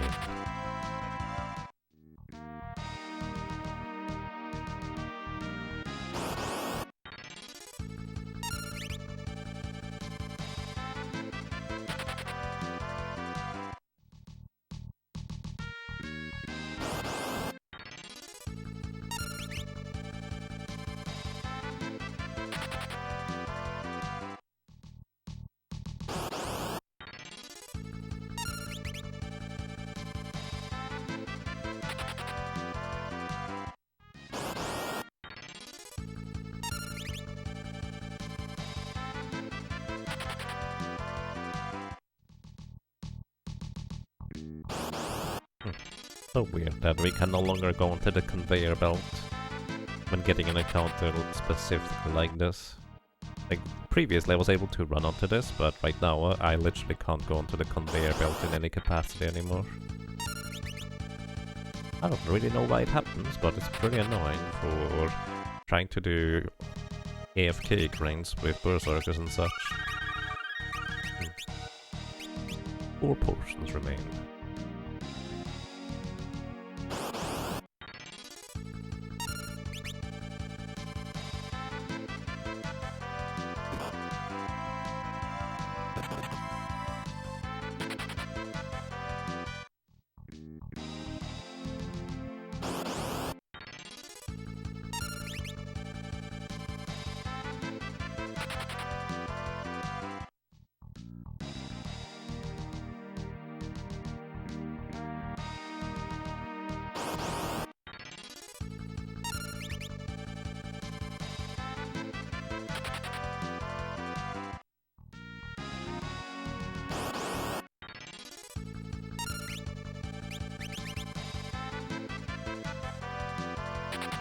Have I been counting my runs? No. I'm reasonably certain we are already at maximum power for the chicken knife, which is kind of on the only thing that matters for running away. Like, it's not usually a statistic that I track.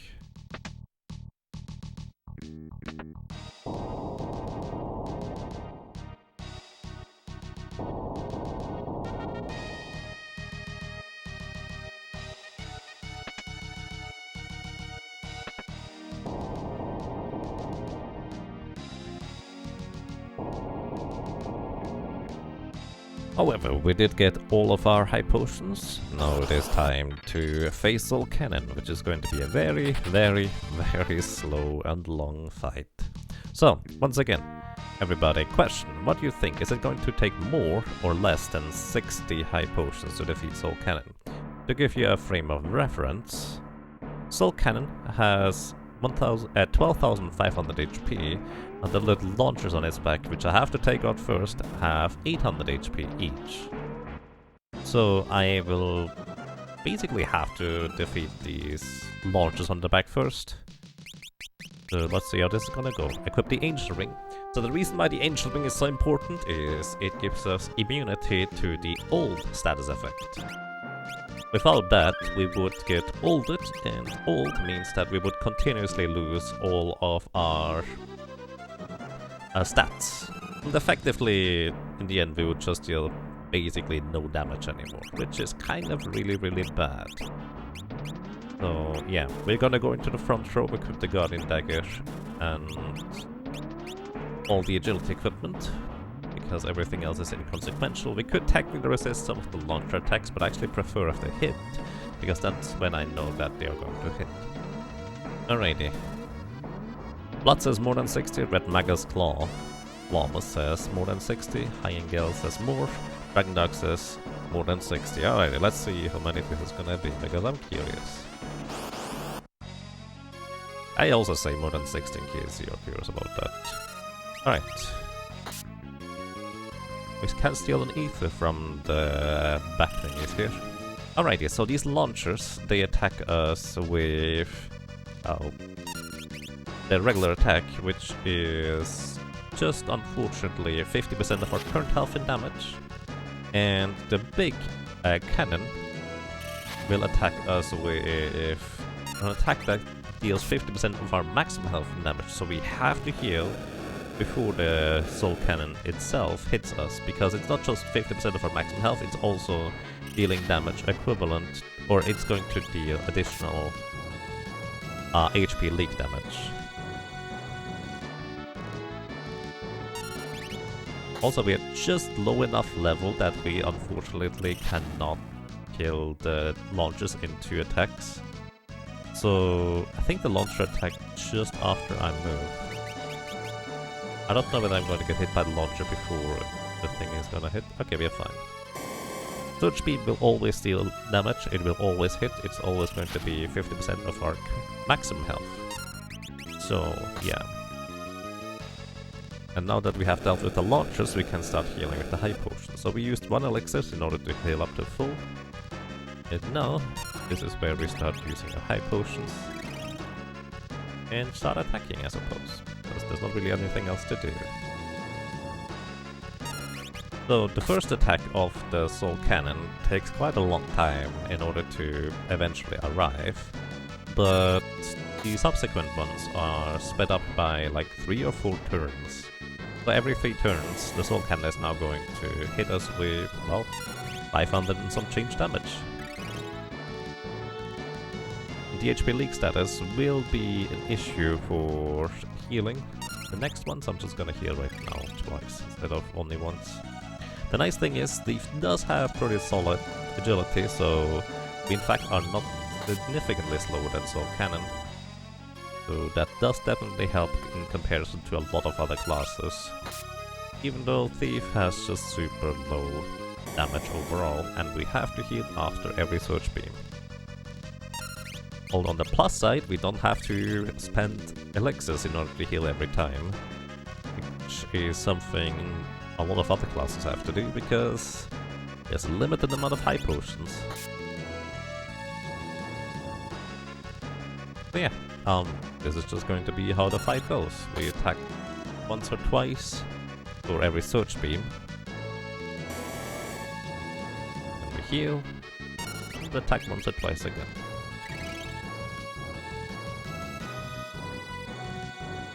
The quicker I am with menuing, the less HP I'm going to lose through the HP leak status. So, well, I guess being fast also helps here. So, the Soul Cannon has just under 10,000 HP remaining at this point.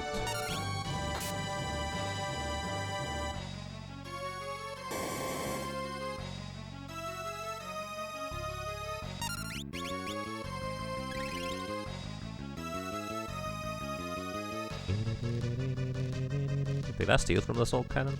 I don't even know.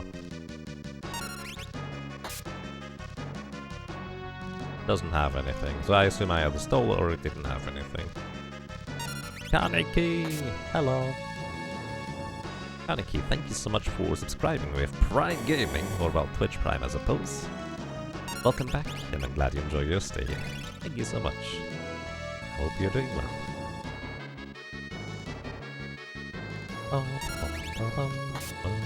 Maybe I should heal again. I definitely should heal again. Otherwise it's gonna be a little bit sketchy with the HP leak damage here. Oh. Body Crest 10, thank you. Thank you so much to you as well for subscribing with Prime Gaming. Or well, Amazon Prime, Twitch Prime, whatever it might be called. And welcome. I'm glad you enjoy your stay. Thank you so much.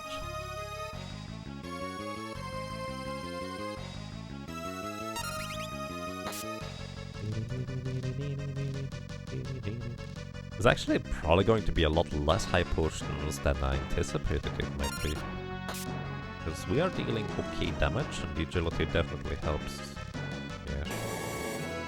Still going to be a lot of high potions invested. But this was only 10 so far, which... we're almost halfway through it. Well... after the next Surge Beam, I might be halfway through the HP. So it's actually going to be a lot less than 60 high potions, I suppose.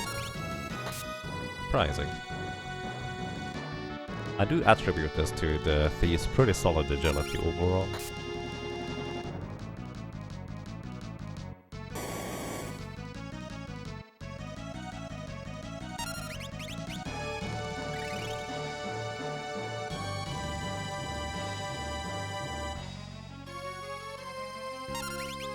310. We're at 6,200 damage dealt, which means it's just 50 more damage in order to be past the halfway point. Which, by the way, fun fact, the Soul Cannon technically has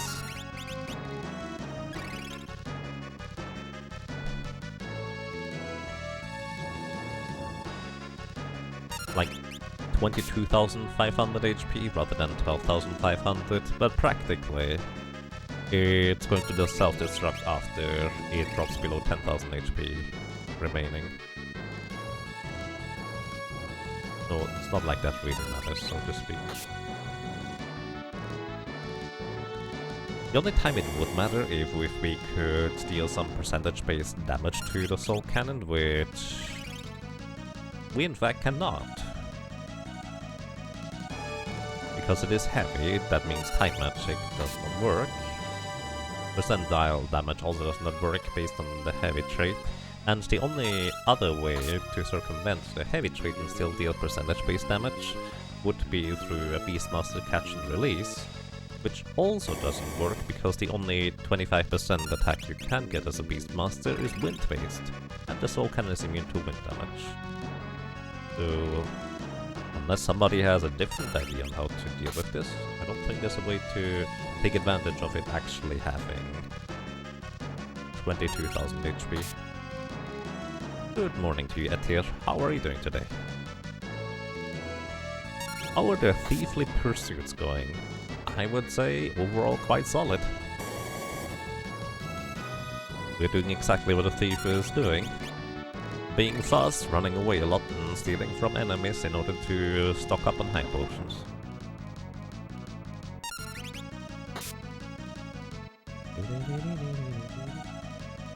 Huh. And I thought that my initial estimate of higher or lower than 50 high potions was probably set too low. I guess I was mistaken.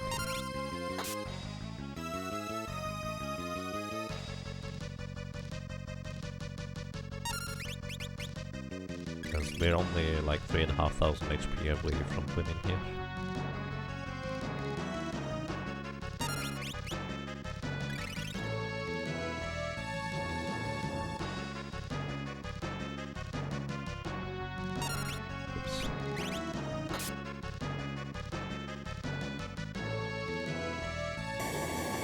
I honestly did not expect that the little launchers would cost me way more high potions than the Soul Cannon itself.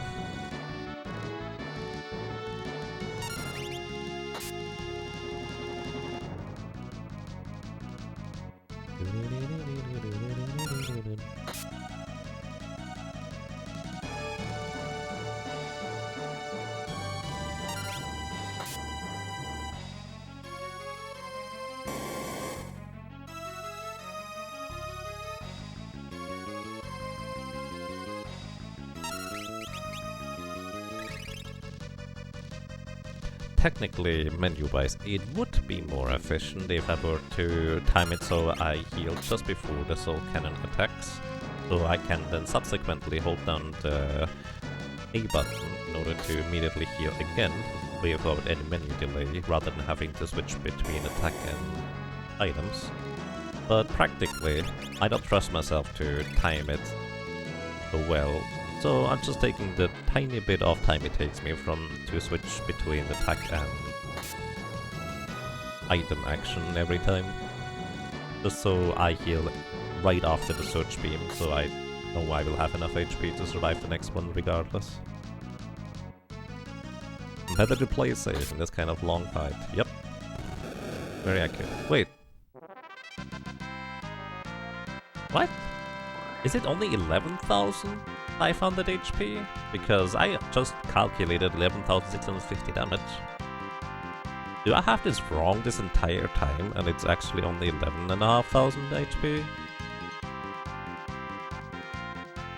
Or did I just completely miss some damage numbers there, which accounts to almost exactly 1,000? Soul Cannon. No? It is 12,500. Wait.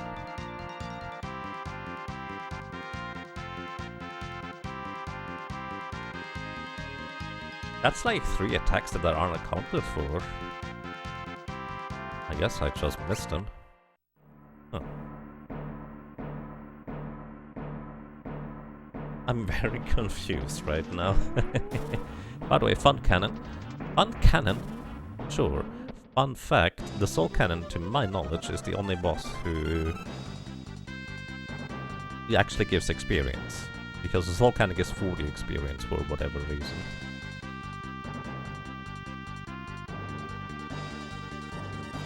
Yeah, according to the thing here, it's also 12,500 HP. I must have been completely off on my keeping track of damage then? That's the only explanation I have, which... I figured it's possible that I missed 1 attack or so. But... 3? What was the potion count? We used 19 high potions in order to defeat the soul cannon, so that's way less than 60. Also way less than I anticipated it would be.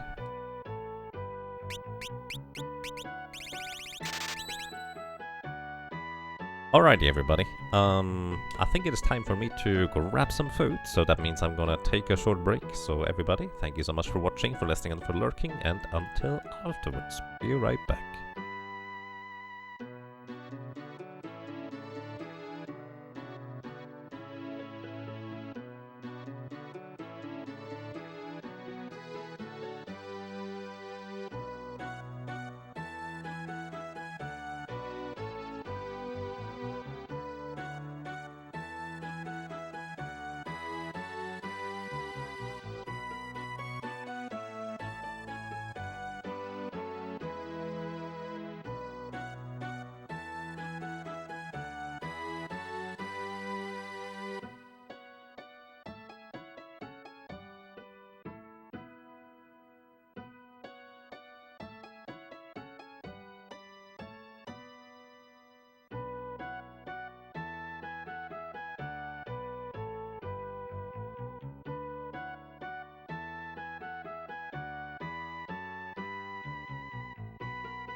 Alrighty.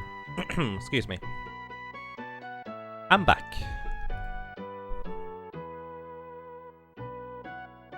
Good morning, good evening, good afternoon. I hope you enjoyed the music and let's continue, shall we?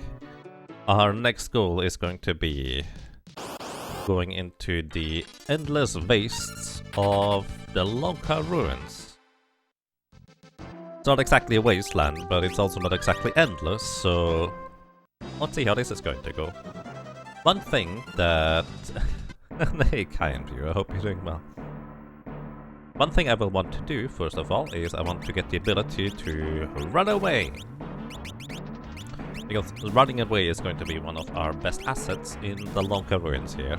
This is kind of where it starts being more and more tricky to run away from random encounters. And so having a reliable runaway button is very, very nice. Worth noting that the Lockhart knights in the ruins actually have a common steal of high potions. If we ever need more high potions, that would be another option, although it's a little bit of an awkward one, because we can't exactly reliably kill the Lockhart knights either way. Beyond that, I don't even know what you can steal from these things. Beyond that, this is actually going to be our grinding spot anyway, so most of the enemies are not exactly reasonable or reliable to take out in any capacity here. But what I'm gonna do is I will use these Phoenix Suns here in order to throw them at an enemy called the Hyudra, which is, I think, an uncommon encounter. And the entire idea is effectively that they die to a single Phoenix down, and they give us a lot of experience. For an entire party full of characters that are all alive, it gives us 777 experience. Since we have only one character, is, well, times 4, whatever that makes. So it's basically a lot of experience, and all we have to do is just throw Phoenix Stones, which is basically as reliable as it gets for us to level up a bunch. So that's exactly what I'm going to be doing here. Oh, there's another full moon here. That's where I got it during the Final Fantasy Fiesta run. I completely forgot about that second full moon weapon right there.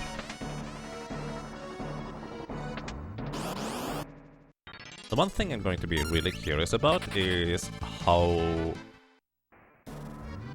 or whether we can reliably move before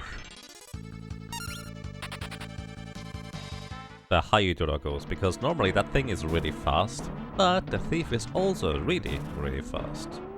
So I guess we're gonna see exactly how that's gonna go down. We will need our Phoenix Stones, and what level are we? Level 32. So here's the thing. Level 32 is divisible by 4 without remainder, which means that the death counter of the Hyudra... Okay, it's a Hydra, not the Hyudra. The Hyudra is this one. The death counter of the Hydra, unfortunately, is going to be level 4 Graviga, which means 3/4 of our HP are just gonna be gone after each time we knock it out, even if we don't get hit. Have we found Gilgamesh? No. Gilgamesh is not going to be until World 2. We're still in World 1 here. And hey Peanut, welcome. How are you doing today? But yeah, I'm going to be around here for quite a while still, because unfortunately it's not a particularly common encounter, but I think this is effectively as good as it gets for getting experience. And I will want to have at least 1,500 and some change HP, take down the exploding bombs. Well, Arcuabis, you're doing so great. That's nice, good to hear. So yeah, I'm actually not entirely sure what level that is going to be, but I might as well try to combine that with an additional, like...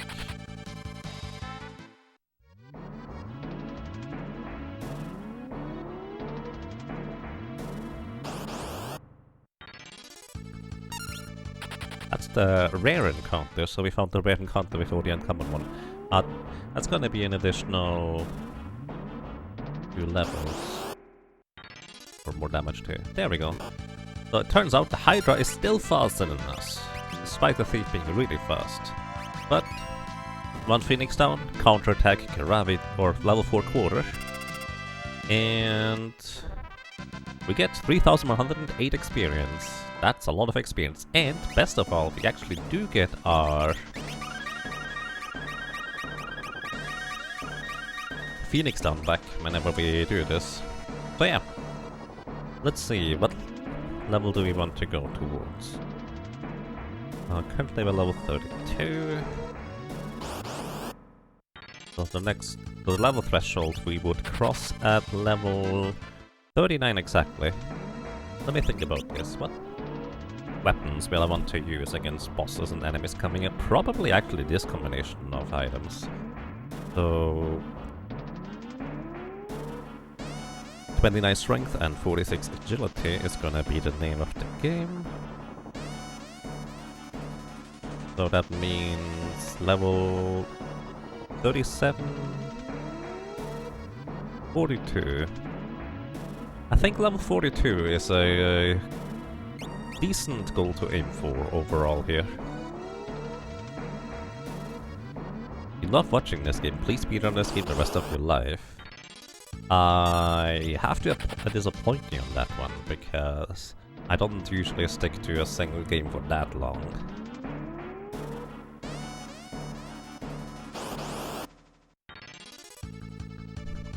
But yeah, I do enjoy this game, so you will see it once in a while, even after the solo challenges are concluded.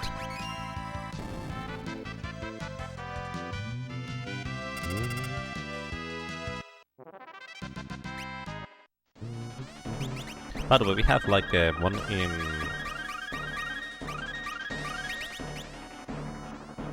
or a 75% chance to make the Phoenix down work? Question mark? I actually don't know what the precise probability is, but I'm reasonably certain it's completely independent of level, so there's that.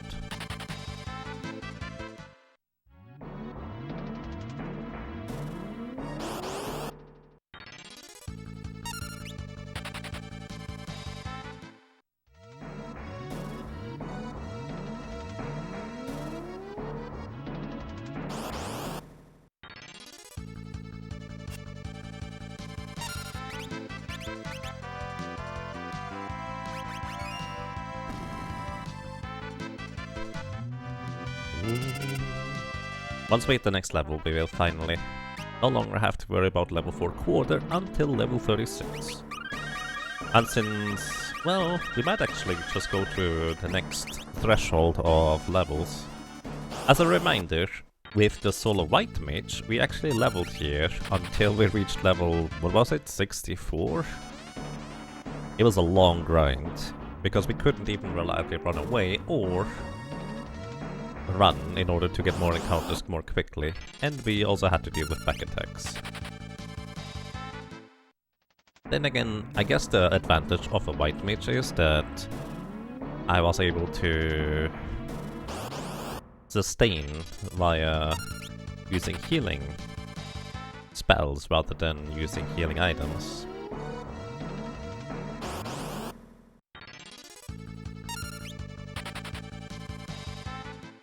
I guess the Final Fantasy Fiesta as well as the Forge Fiesta.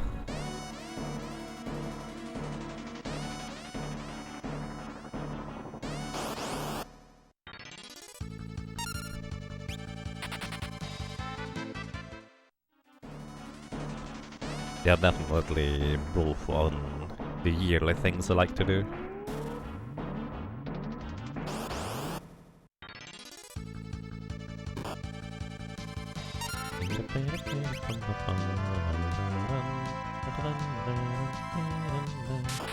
Done. So that's 25% of our maximum health and damage.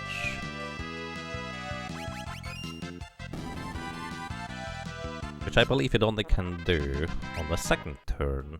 It gets, well, to act.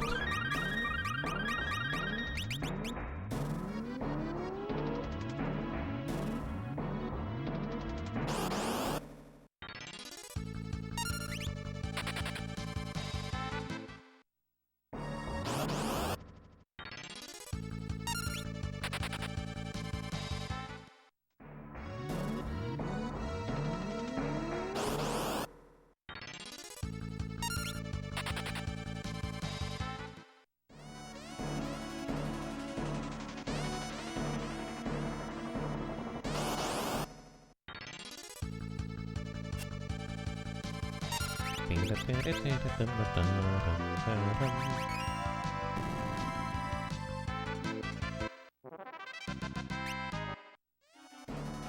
think once we get hit by the next set of level 4 gravity, I'm just gonna go ahead and save. Oh, we can also get hit by poison breath. I did not think about that one, but that's right. How many antidotes do I have? I might actually run out of antidotes before anything else. 13.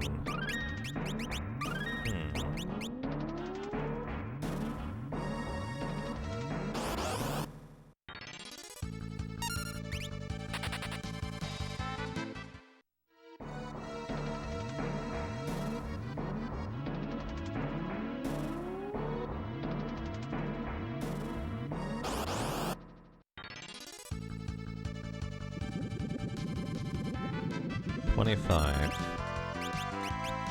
That was a really low roll for the poison breath.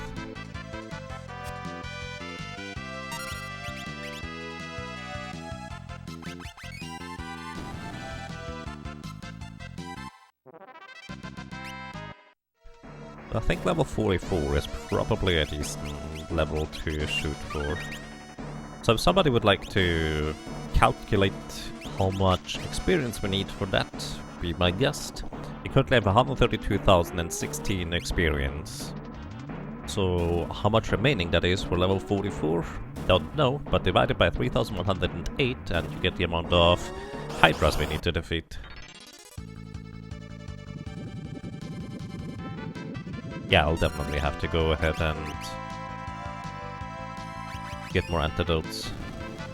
Actually, no, I forgot about that part. We are level 34. Either way, this is pretty much the main reason why I did not necessarily want to grind and level up before I entered the Lockhart ruins, because I figured we can just squeeze by. But then Crayclaw happened, and I was like, oh, well, that was a mistake anyways. We got lucky, but yeah.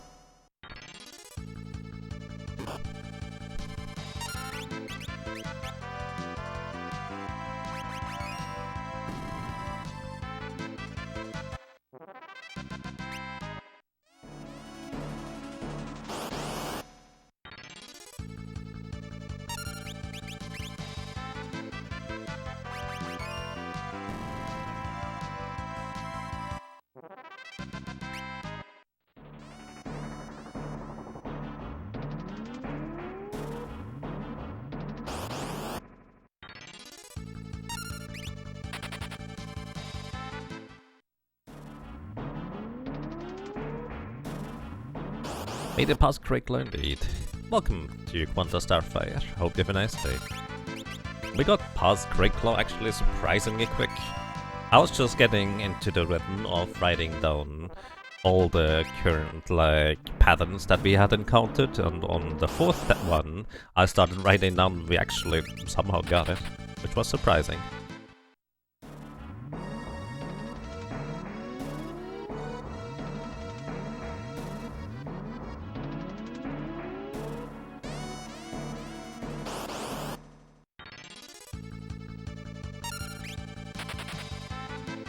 Must have been shortly after you left. Very possible.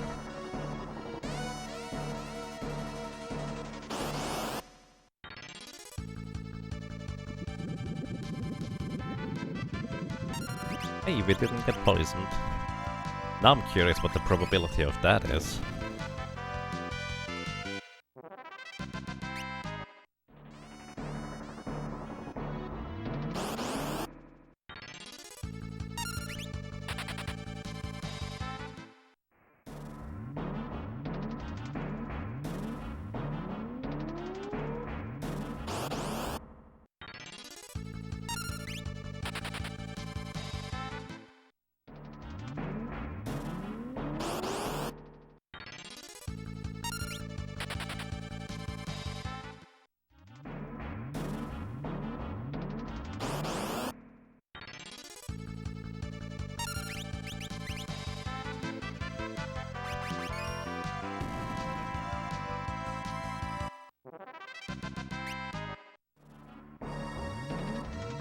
Next obstacle is Arcuabis.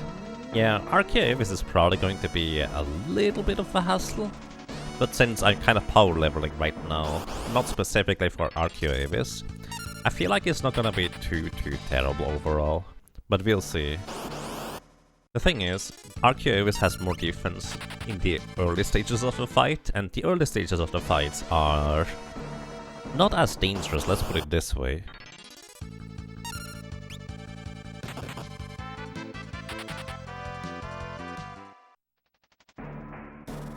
So I'm not too terribly worried about that part, and the later stages have less and less physical defense, which is where we deal more damage.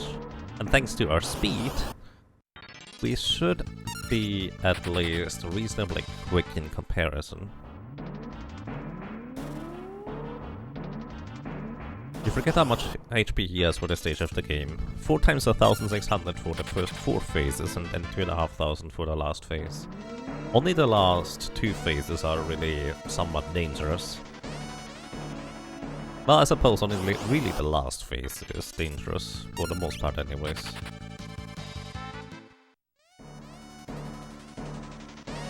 We need to get lucky that we don't get paralyzed by his paralyzing attacks or confused through the confusing attack, and then subsequently getting knocked out by the Maelstrom attack that it can use as well. But here, a few factors, let's put it this way, that need to align, but at the same time we do have, with the Guardian Dagger plus Elf Cape, a 50% chance to resist, or well, dodge the confusion and paralyzing attacks. So it should be reasonably decent, I think.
Are the Hydras only awarding AP? No.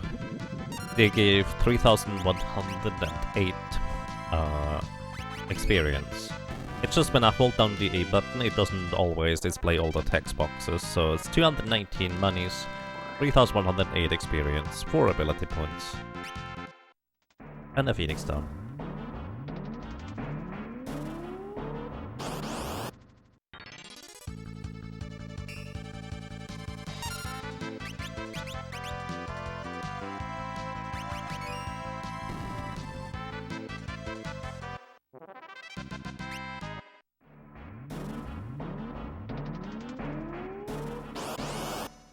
I mean, I'm here for the experience specifically, so that's that.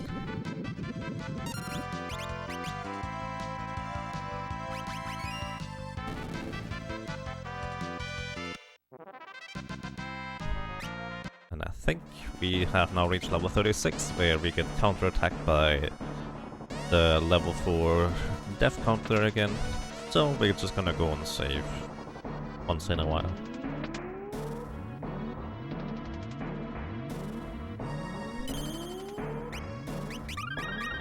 Alright, we're all out of regular potions, so we'll have to rely on high potions instead. Which isn't that big of a deal. Once again, we could just steal more high potions from the Lockhart Knights. But I also don't think we need that many more in order to be able to eventually be able to buy them. Which is nice.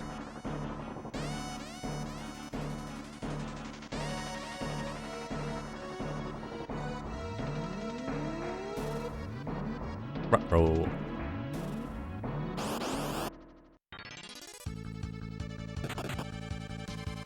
Yeah, it's just kind of an annoyance. It's going to be basically a high potion or 2 invested per kill at this point. Let's make it 2. Just gonna have to play it safe.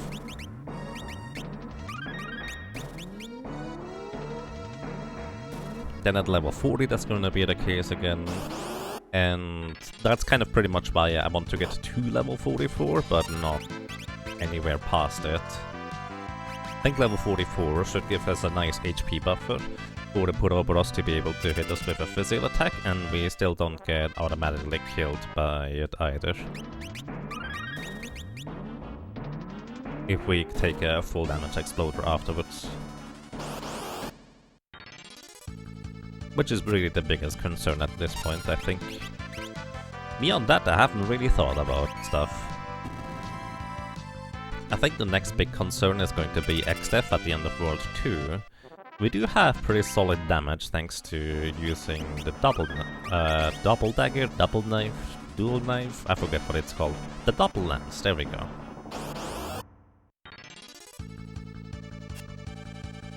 But it's still going to be like at least 2 cycles of XDeath, and we have to survive the full damage from the physical attacks from the front row without being able to deny them, for the most part. Actually, at all, now I think about it. Doesn't quarter deal damage based on current HP, so full healing's not necessary? Well, technically, that is correct. The problem is that I once in a while get attacked by the Hydra enemies here again. They are faster than I am, and 320 damage is actually the highest I've seen so far from the Poison Breath, so I need to heal at least above 320. But then again, the Phoenix Downs can miss, so I would need to be able to survive another 25% maximum HP damage attack in order to, well, reliably survive.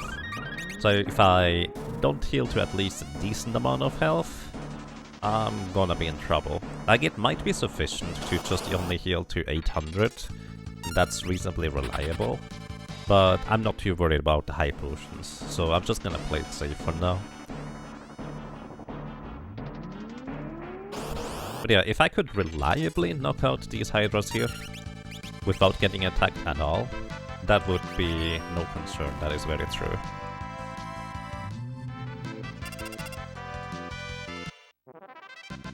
Like right here, we could just say, alright, high potion is sufficient. But I'm losing very little HP in comparison if I just heal the full instead.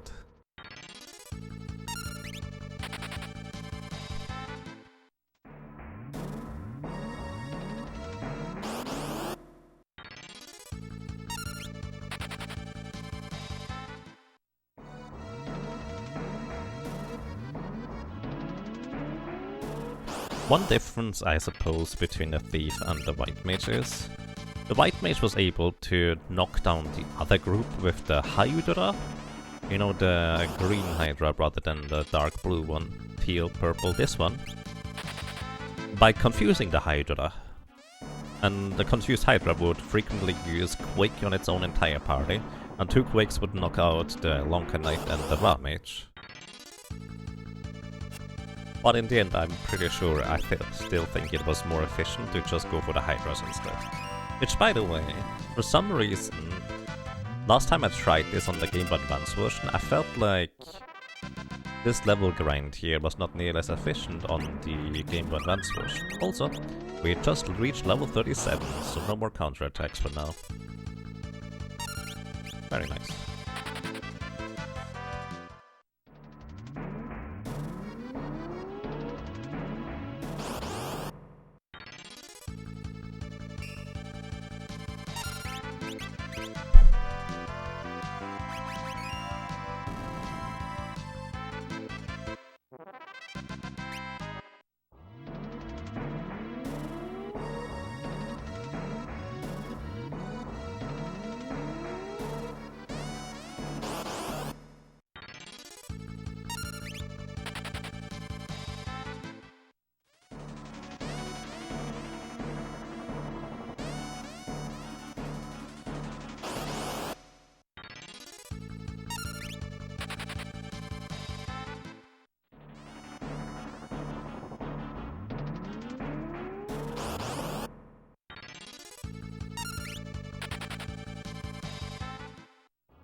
Early SNES era translations are kind of weird sometimes.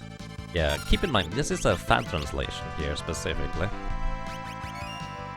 So, to my knowledge, since this is a super early fan translation, a lot of the more common and standard names for spells and items for the Final Fantasy franchise actually haven't been quite established yet. So, there's that too. Official or otherwise. That is definitely very true though, to be fair. There is a lot of translations official that are of very questionable nature. If you just look at Lufia 2, just the boss and enemy names, it's like... the translators tried their best to translate, but they had absolutely no idea and no concept about mythology and mythical creatures. So, yeah. Hey y'all, welcome to you, King Smashington. How are you doing today? Then is the, of course, infamous translation of the PlayStation version of Final Fantasy V, with the wyverns and the giant butterfly. The giant butterfly is still my favorite. Hydra and Hyudara being in the game side by side, just a bit of weirdness. That's actually a fair point. Then again, both of those are kind of Hydras. It's just different types of Hydras, so what do you name the other one? I would actually be... ooh, 410. That's the highest roll I've seen so far. I would actually be kind of intrigued to learn what the... Rush. Alright, we're running away. I would actually be kind of intrigued to learn what the original Japanese version of these names are. Hello! Welcome to you, Vintage Luke. I hope you have a nice day so far.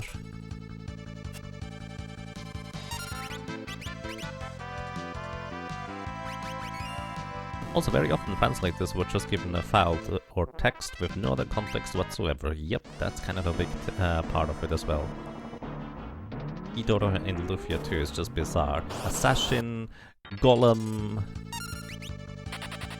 But yeah, the translators, I feel like they were just kind of box standard translators for anything like just a regular translation thing, and they were given text and names of things that they had absolutely no concept about. Which... can't really blame the translators for that.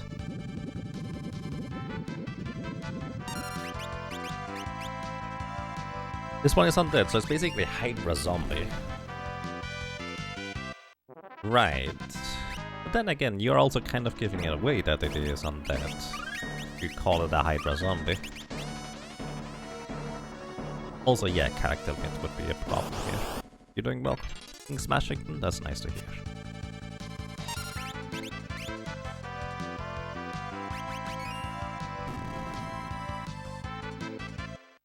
Yeah, exactly. The limited characters are definitely a concern, especially Super Nintendo era, where the original names and translations often had, well, they were in Japanese, and often Japanese letters and characters or names need a lot less characters in order to describe and word the entire thing, so you were a lot more tight on space. Because it was just enough for Japanese, and then you have probably not quite enough to properly translate in English, and other languages for that matter. Could call it a rot hydra or something, that's true.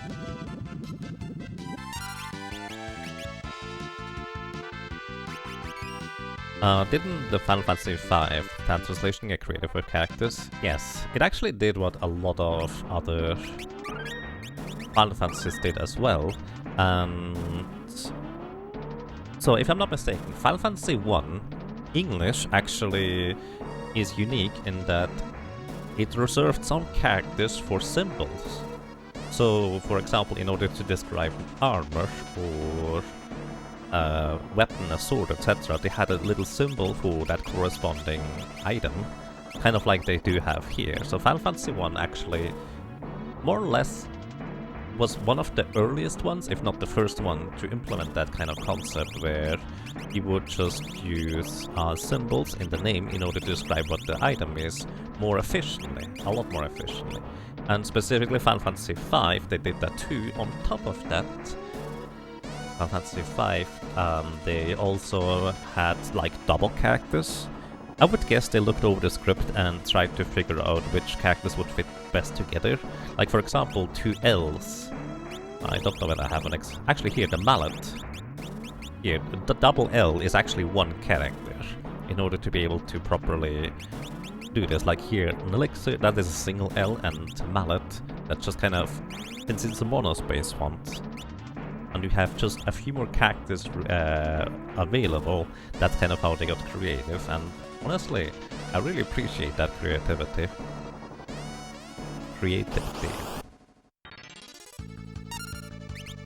We always wondered about the translation of new made-up stuff like Chocobo or Moogle. I think there had been precedents of Moogle already, and Chocobos as well, when the Final Fantasy V fan translation was created. Because I think the Final Fantasy V fan translation was probably started or created before Final Fantasy VI, I would guess? I don't actually know. It was certainly before Final Fantasy VII and before Final Fantasy V PlayStation. But there were Moogles in Secret of Mana, so they would have precedence there. About other things though. There were probably Chocobos before. Then again, it might have just been as simple as a straightforward translation as well.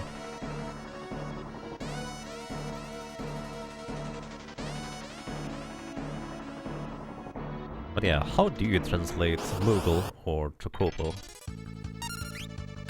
You just kind of have to, what's the word, transliterate? Approximate the English word as close as possible to what or how it's originally pronounced. Unless the original meaning of the word is like something else and you can adjust it. Which I think they largely did in Pokemon and stuff. Yeah, exactly, Quanta Starfire. So it's quite literally the way you pronounce it, is just the written word in English afterwards.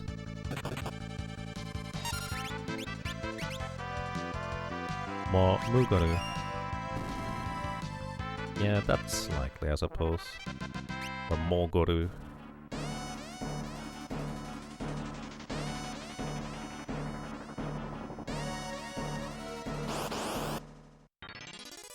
Phonetically, I think, is the word I was looking for.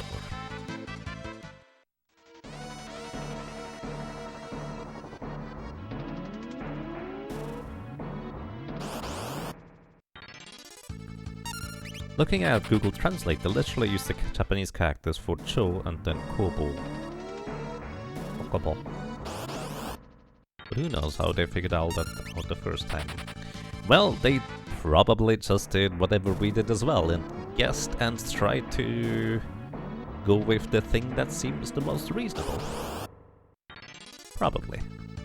Welcome to you, Dr. Silex, or Silex. I don't know which one it is. Welcome, and I hope you have a good time so far.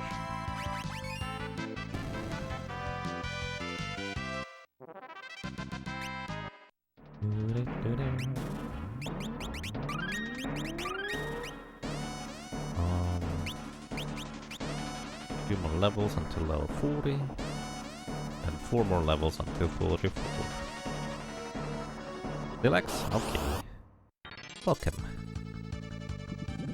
Google is Moguri in Japanese. I see.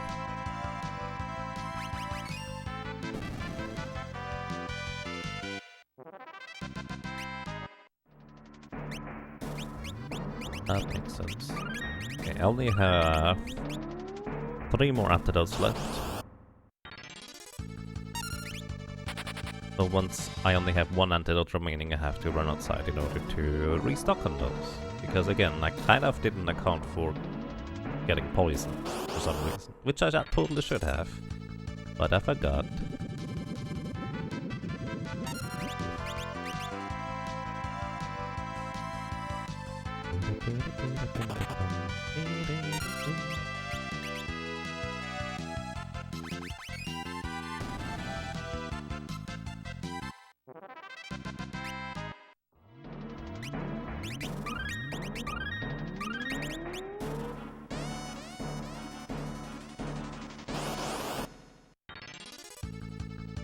While Japanese tend to use katakana on some of the fictional words, we still have lots of problems bringing those into English.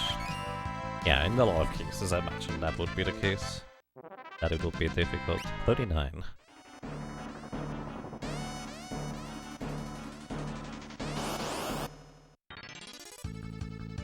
The change into English is kind of weird. No, I think it's actually kind of normal, let's put it this way. Like, in order... So it's actually pretty common for video games, at least in the Super Nintendo era, to have like English names for items. Like literally, they have itemu in order to describe an item, or a bottle is a botoru in certain games. So it's kind of common that they just try to write the English word, but in the katakana alphabet. So it just makes sense that you would not go with Moguri and just have the literal Japanese translation, but just kind of try to figure out how they might have wanted to spell it if it was an English word in the first place. So it's basically a bunch of guesswork regardless. Just kind of trying to make it sound reasonable, I would guess. Right? Moguri sounds like Mowgli, so it could have been a legal issue with Disney or Rudyard Kipling's estate. But yeah, it's actually a good point, it does sound like Mowgli. So there is a very decent chance that they just wanted to avoid that entire conflict. That is very true.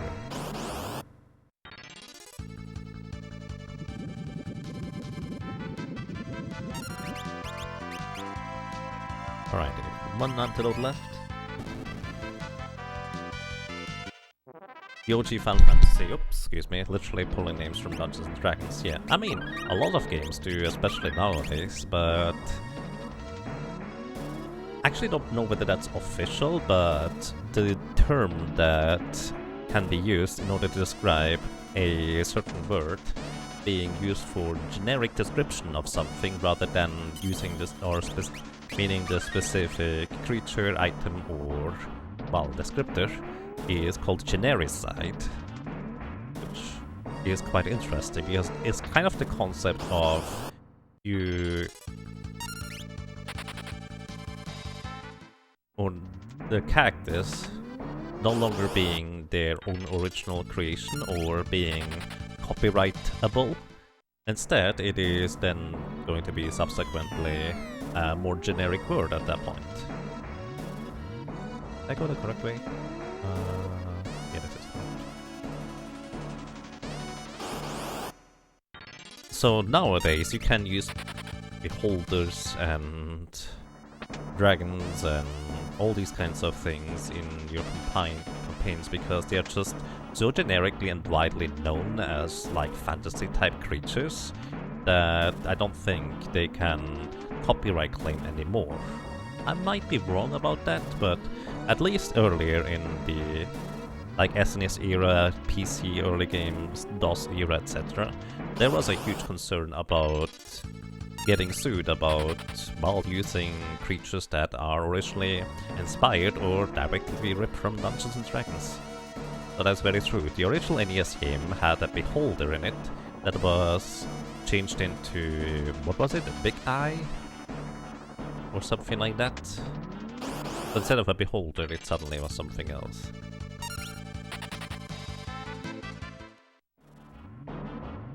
Otyu gets transliterated in Japanese and then retranslated back into English, so you end up with Ochu. Oh, I actually never realized that. That makes a lot of sense. Nice. Do you have more of these? Because I would be curious. Prof Chuckles, thank you. Thank you for the raid and the host. I appreciate that, and welcome everybody.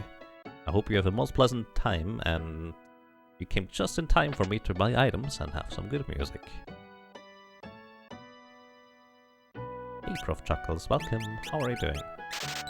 I'm buying enough antidotes because we basically ran out.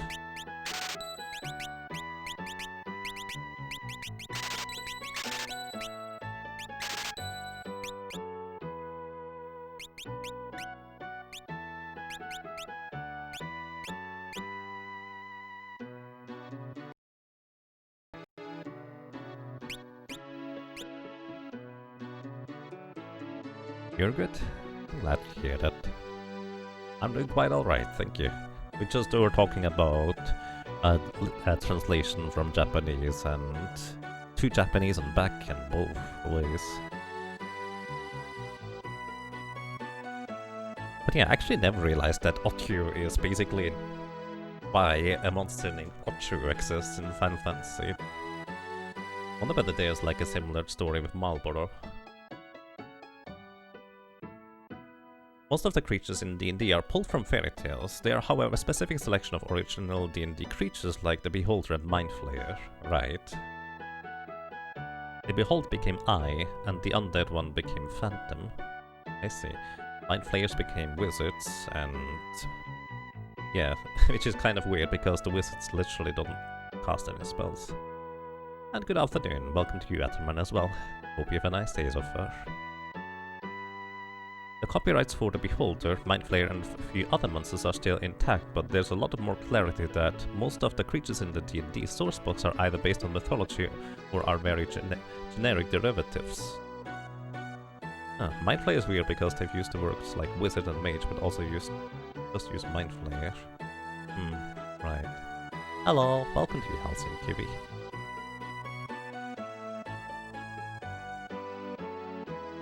Soul Flayer is used in the MMOs, which seems like an appropriate name.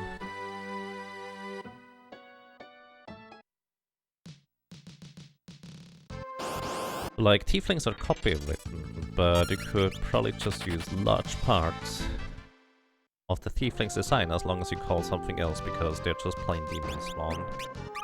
Right, that makes sense.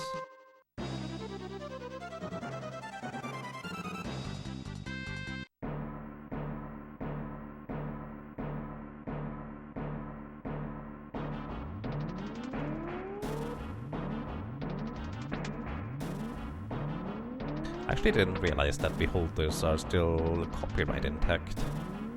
I just knew that the concept of genericide existed, but since I've seen Beholders in so many different games, I was wondering whether that was kind of a thing that happened there or not. Marlboros got renamed in the U, or at least German-speaking countries, due to the cigarettes of the same name in some of the Final Fantasy games. Yeah, that's actually kind of what I always think of. My father used to smoke those. On a random note, he completely stopped cold turkey at some point, just smoking. Which seems pretty impressive to me.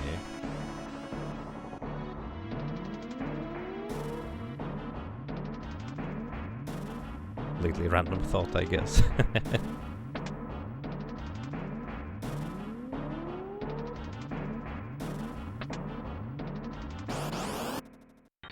And that was like, I guess about 20 years ago.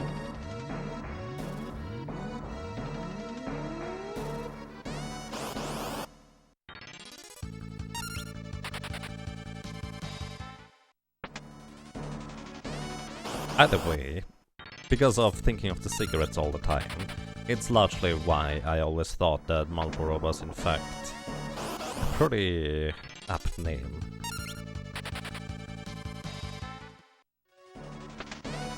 Your father stopped and began again after 10 years. Oh. Oh well, I mean, 10 years of not smoking probably already helps quite a bit.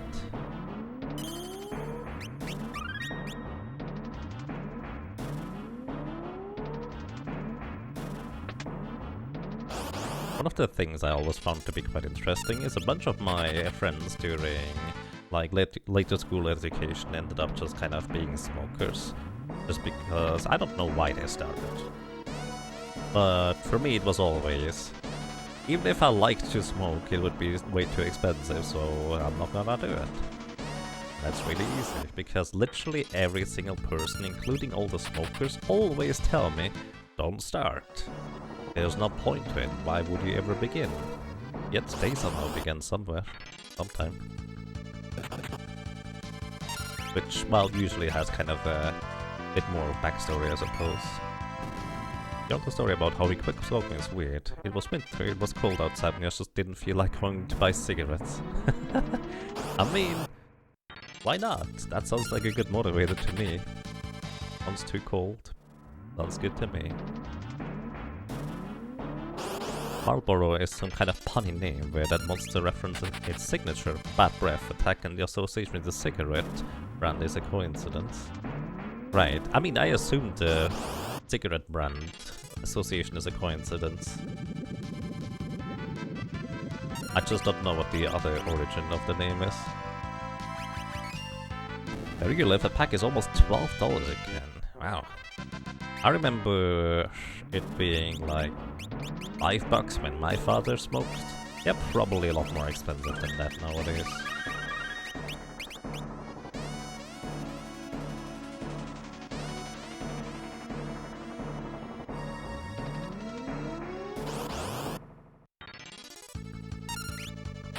Either way, I think we've had that discussion a few times on stream already.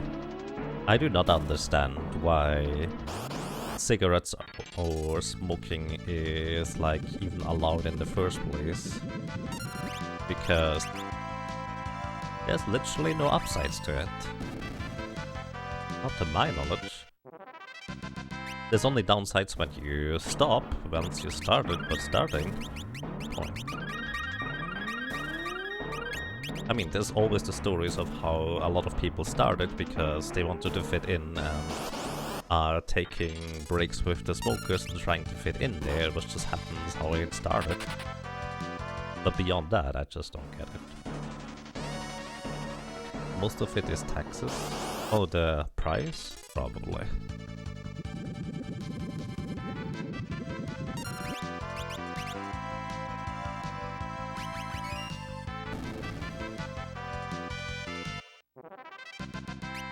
And by the way, when I say I don't understand how it's legal, I'm kind of referring to how most drugs in most countries are not legal.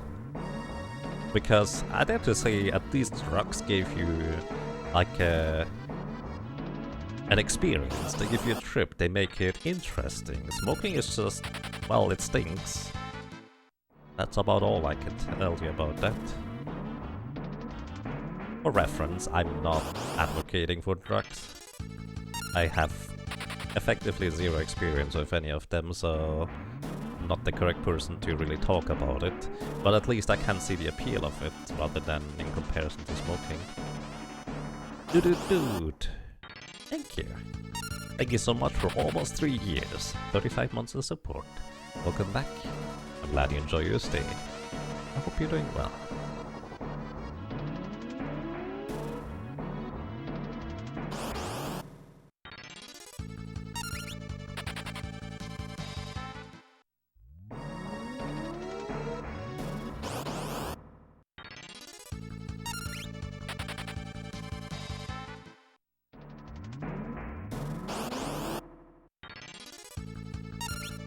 And when you were younger, working in a foundry, we used to joke that it was safer to smoke than it was to breathe the air we were. Molten alloys have a ton of things that are health hazards, carcinogen to humans.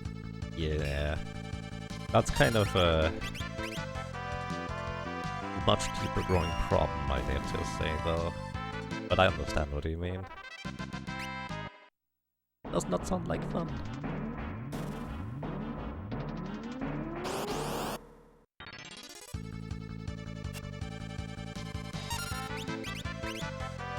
Maybe I should have bought a bunch of Phoenix Stones as well.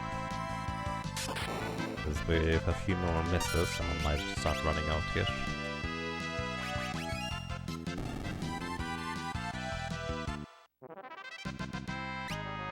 I think we just reached level 40? Well, we'll see once we get hit next time by a counter-attack here.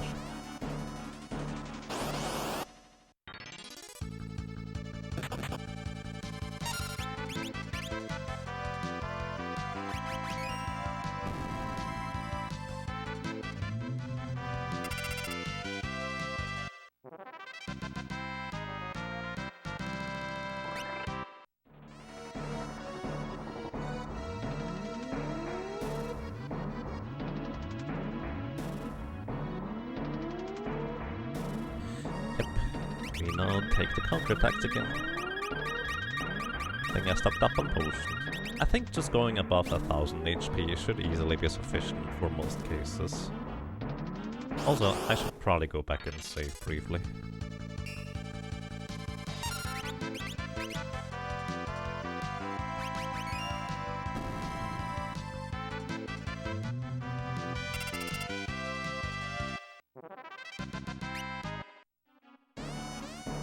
Low on the priority list? Maybe. I would guess it's a case of the people sitting at the desks not caring about what is good for the workers as much as they just care about how much they can get away with not doing in order to save money, so that they get more money. This is my impression currently about the state of things. And that's not a new thing either. That's just how it's always been, I guess.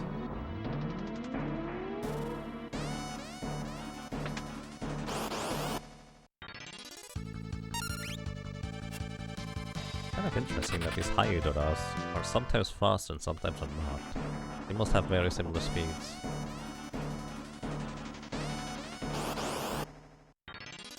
The EPA really only cares about the air that is released, not the condition inside. Yeah, that sounds like a... yeah.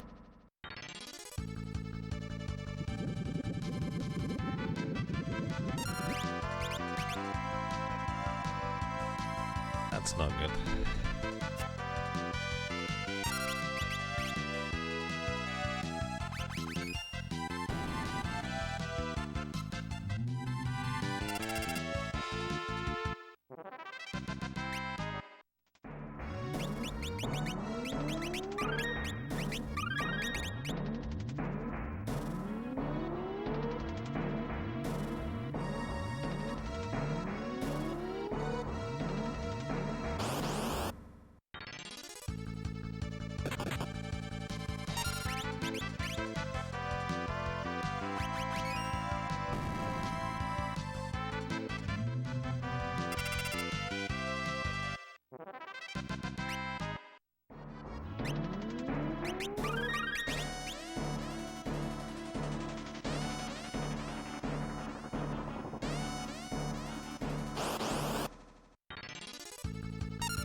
Oof.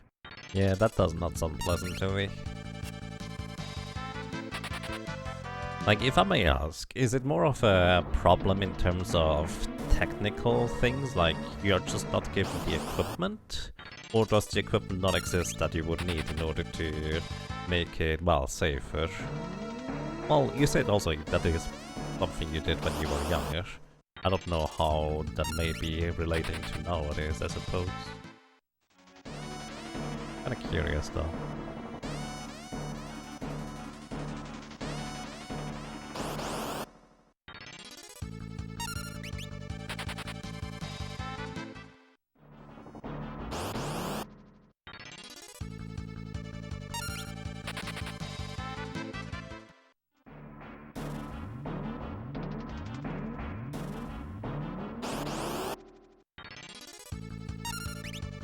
OSHA is the group that is supposed to care about working conditions. Yeah. Kind of depends on which country you're in, I suppose.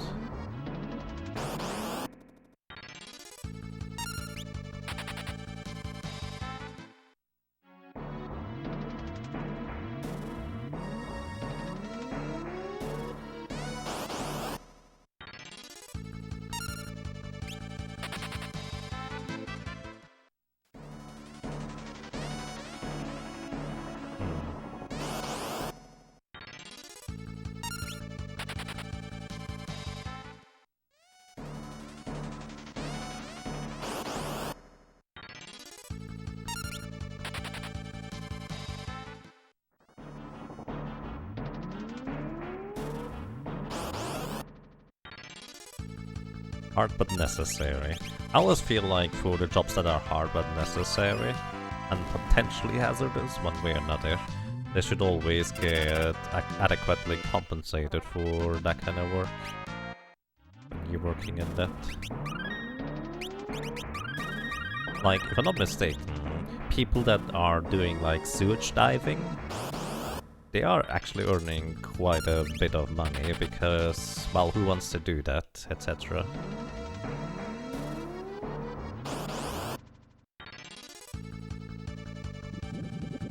It's not try to hire employees of that sake. That's not good.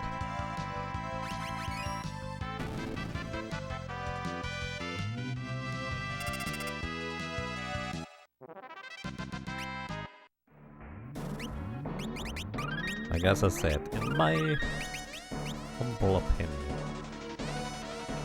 if it's really a job that isn't required for people to properly get sick in the long run, at least they should be very well aware of it for one, and two, should also earn accordingly much.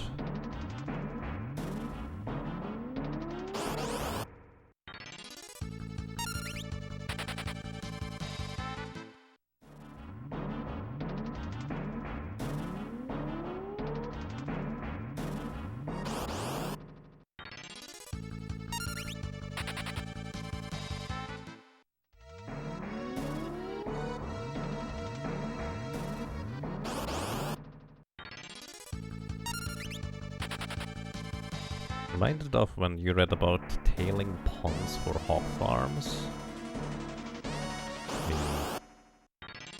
That's kind of dark.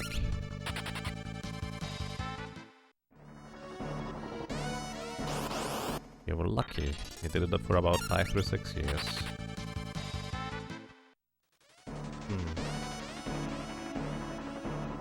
I see, so you can't technically rise through the ranks too. To me it's always a little bit odd when workers get pulled from, like, the heavy working jobs into an office job. Because I guess they were proven to be reliable. It's not about that, like, they wouldn't earn a promotion in my book. It's more about, that's kind of a weird transition in terms of working conditions, what you have to do.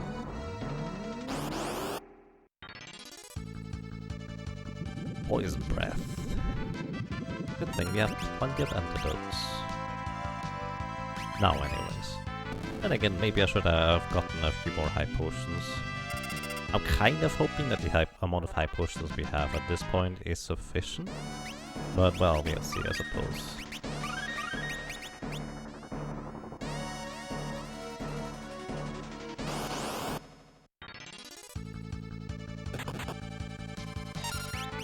And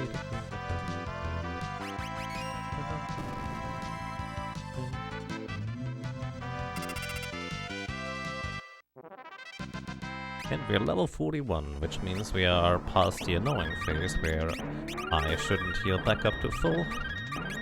Now I can heal back up to full again, without having to worry about level 4 core counterattack. And level 44 is going to be my goal level here. Actually, I probably should double check whether I'm not losing like an attack multiplier through the dagger weird calculation thingies. That is entirely possible. Let's see. Give me just a moment here. I think the stats are still correct. Level 44. Yep, actually, they're just fine here. Level 44 is where we still have the additional attack bonus or multiplier from the dagger.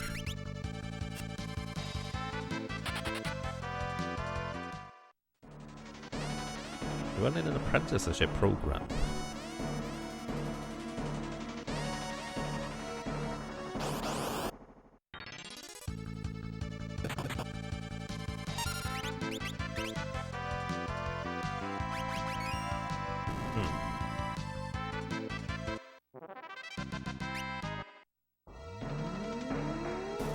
Interesting.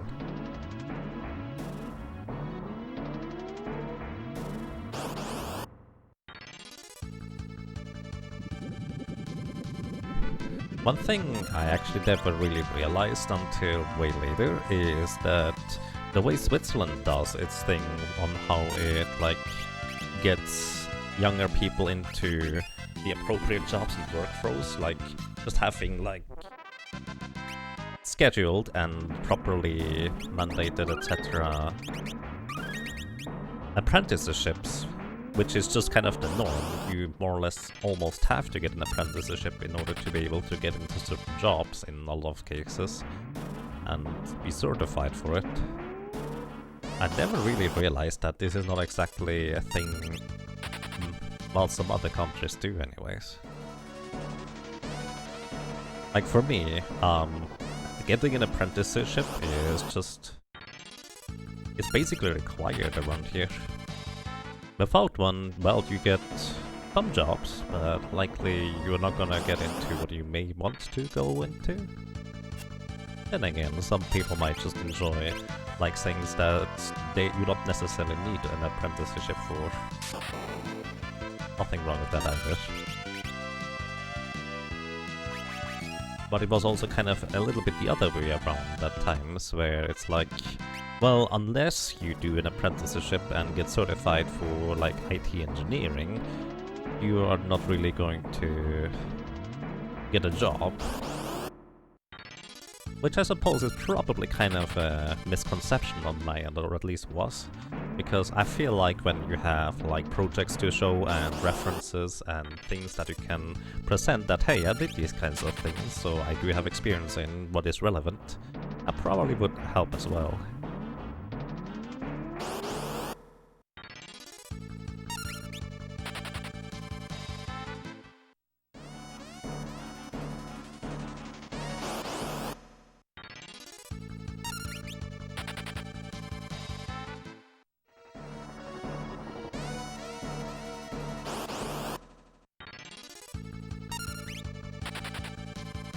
It feels like sometimes we get a string of Hydras, and then sometimes a bunch of nothing.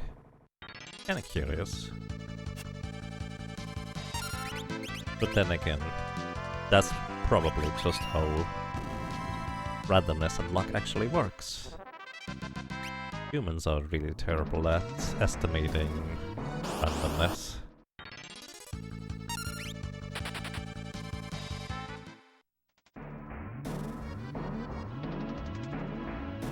Your assistant engineer today.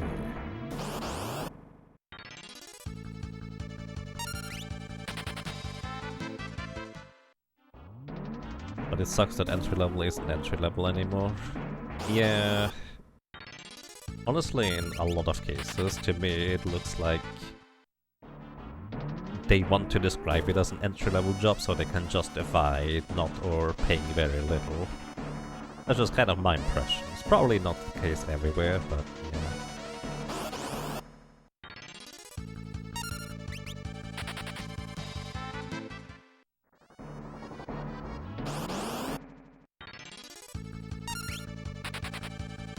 Games are never truly random.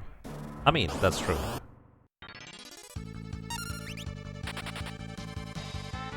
RNG is usually handled over a large amount of tries. You get, on average, every number the same amount of times. On average, yes, but you need a large enough sample size. And if your sample size is not large enough, you will usually have a bias towards a certain area or a certain, like, position, because that's just kind of how it works. Only because I got 5 non-hydride contests in a row does not mean that I have now an increased chance of getting a hydride encounter next time, even though it definitely feels like I should. That's kind of where I mean that humans are really terrible at estimating randomness in general. This is kind of what I'm referring to.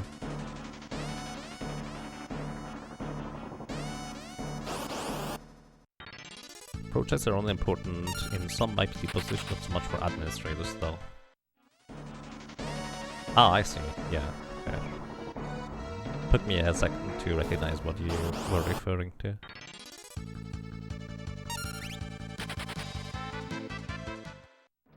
The problem with platform is that they like clumped up things.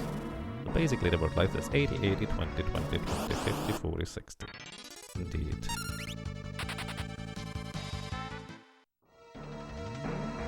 Yeah, definitely seems like that is very frequently the case, at least in this game too. You do.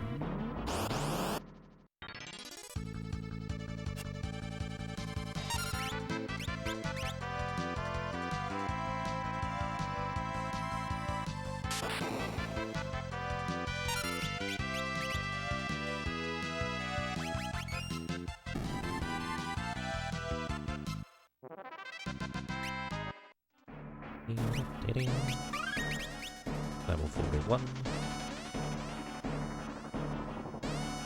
If I'm not mistaken, Super Mario 64 actually has overall a very well-rounded set of random numbers, if I'm not mistaken. But then again, true randomness cannot really be achieved in video games, and so, especially in, well, more limited games, that's why RNG manipulation is often possible, and sometimes even reasonable to do for human players, because you can start from an unknown value and do an exact set of inputs in order to get to the next known value, etc.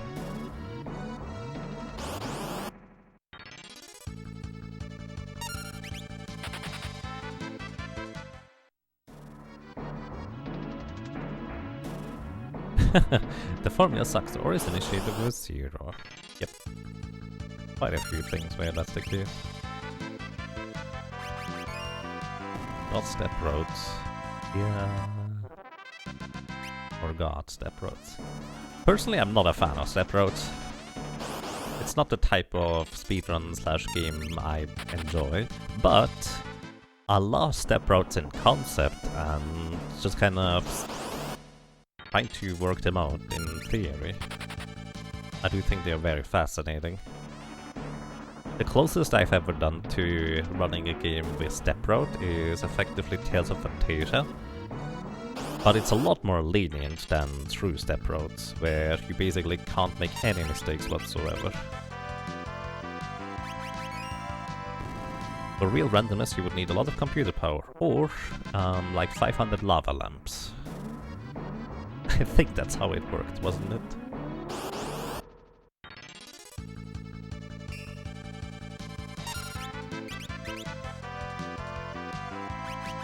Wasn't there like a center somewhere where they took values from the state of certain lava lamps? You could do super random. Dota 2 does it to eliminate RNG spikes.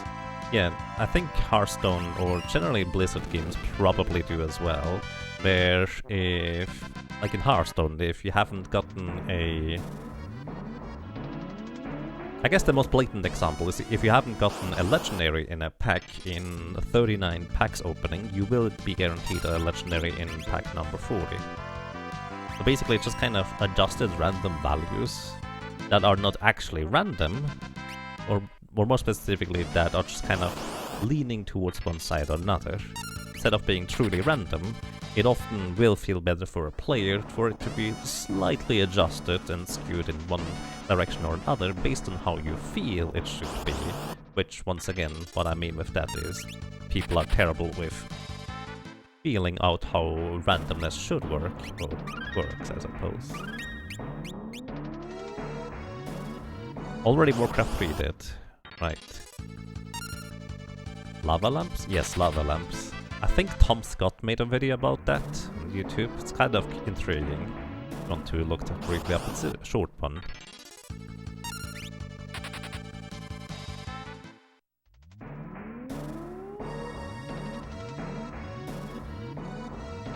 Exactly, Kiro. Also, if I'm not mistaken, XCOM does a very similar thing as well in lower difficulties, where it actually doesn't show you the true percentage values on what can or cannot happen. Instead, it is skewed towards what a player would more expect it to be. As in, more reliable, I suppose. Except on the highest difficulties, where it's actually the true value, where it suddenly feels completely unfair despite having the same numbers at times. Even though it's actually fair, it's just, well, that's how our randomness works. The primitive monkey brain cannot comprehend this. But I would like to ask you, please mind your language? I hope that works. But yeah, it's definitely very, very difficult to not be biased. I'm probably biased very frequently, but I like to think I can, like, think over certain things again in order to ascertain whether I'm actually correct or not about certain things. But I'm probably very frequently still very wrong, without, like, literally just making spreadsheets of data and then evaluating them based on that.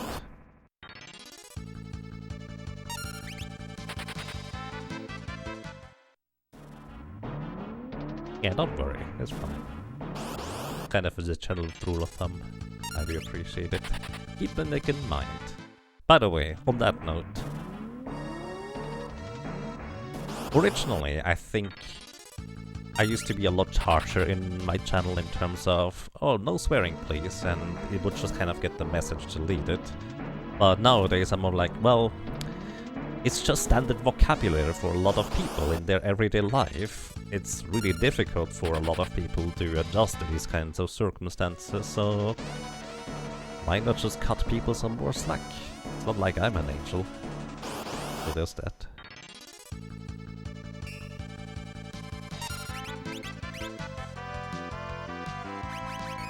Yeah, I've played a few games where RNG is definitely broken. Most games luckily aren't like that, but in But you're not a god who rolls 10% chances in a row several times in a few minutes, never stopping. Yeah, that seems weird.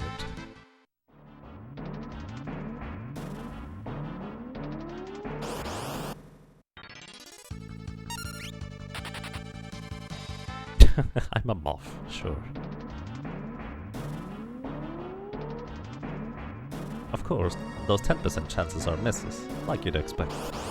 See, that's always where I'm very hesitant to mention anything like that in terms of probabilities, because in my case, I'm always trying to think, alrighty, I just missed like 10% chances in very close proximity, but how many times did I hit the 90% chance that it would be equally likely to also get the 10% chances instead, without me noticing, because 90% in our simple brains is, oh, it's guaranteed to hit, because 90% is almost 100, of course.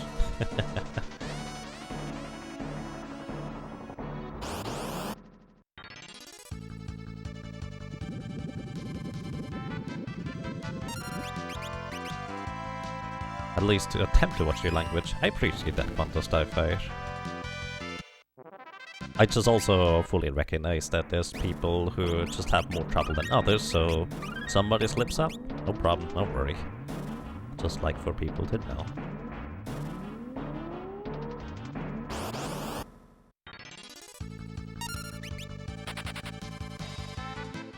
It was a triple attack, so it was very easy to see if it all is right. But it's also kind of the thing that sticks out in your brain. That's just kind of how our brains work, I suppose. 1 in 1,000 isn't all that unlikely, in my book anyways. Based on my gaming experiences, having played Ragnarok Online and hunted for cards. To be fair, that's a very different topic. 0.1% happens a lot more frequently than 0.01%. Can tell you that much. You recently played some Disgaea. With a 10% miss and 1% miss.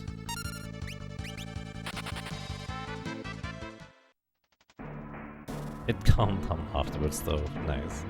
Yeah. I mentioned before, that's just kind of for me.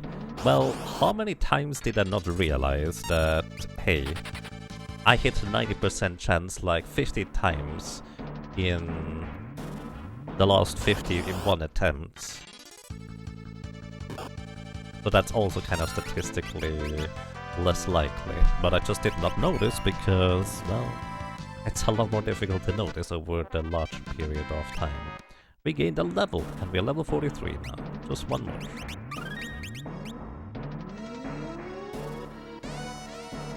It's actually the first time you missed a 99% in 10 hours of Disgaea 4. Wow.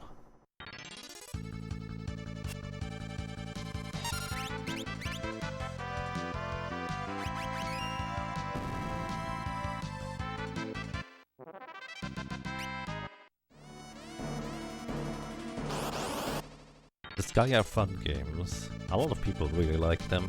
That's all I know about them. I just haven't had the desire to play tactics games recently. The most tactical game and RPG-ish game I would like to play sometime soon would be Divinity Original Sin 2. But I'm still on my first playthrough, and I can't just dash ahead there. That would not be quite right.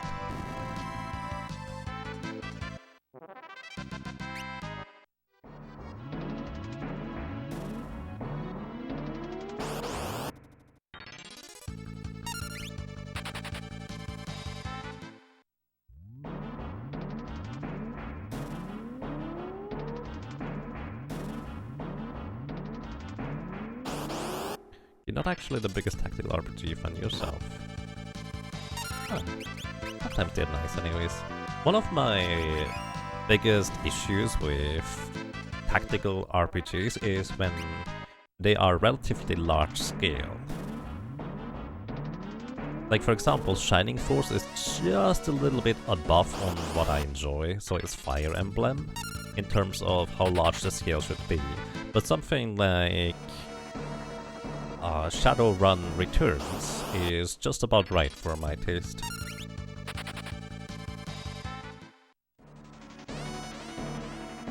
When I played, what was it, Arc the Lad, I think it was.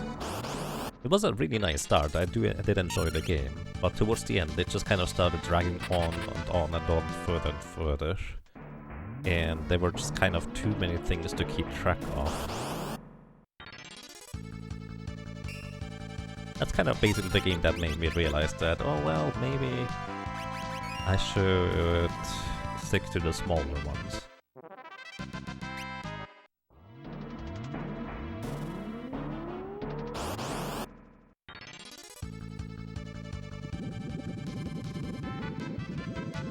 Not a huge fan of the permanent of Fire Emblem. Yeah, that's kind of where I'm a bit strange. I like the concept of permadeath in Fire Emblem. But practically, because it just kind of very heavily makes me want to reload if I lose any units in that case. It's like, well, what's the point of permadeath then? If I'm reloading anyways in order to get a perfect game, it's just tedious at that point. To me. Not to everybody. Some people do really enjoy that kind of challenge.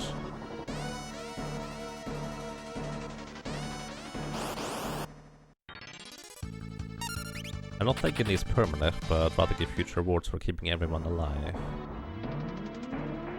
Yeah, framing certain things in a positive way rather than a punishing can definitely help.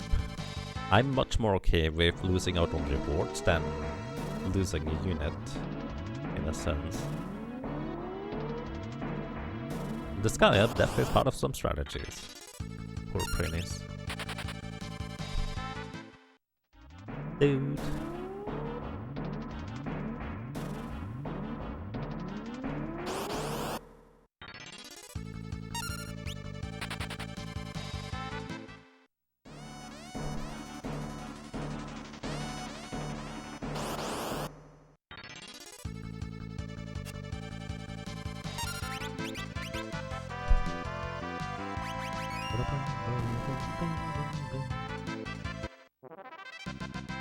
Alright, how many more do we need at this point? 3, 4. 4 it is. 4 more Hydras and we're out of here. That took a while, but I suppose that's pretty much the name of the game for the thief, isn't it?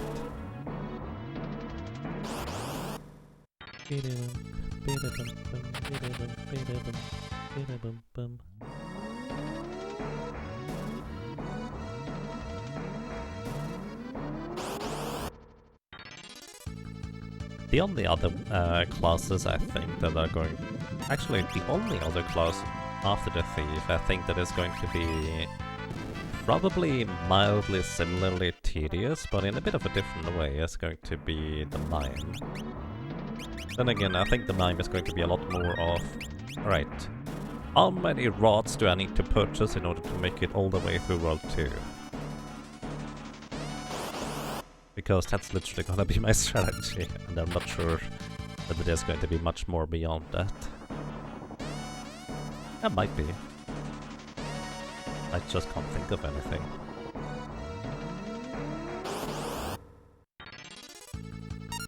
I guess the biggest question about Mime is going to be about...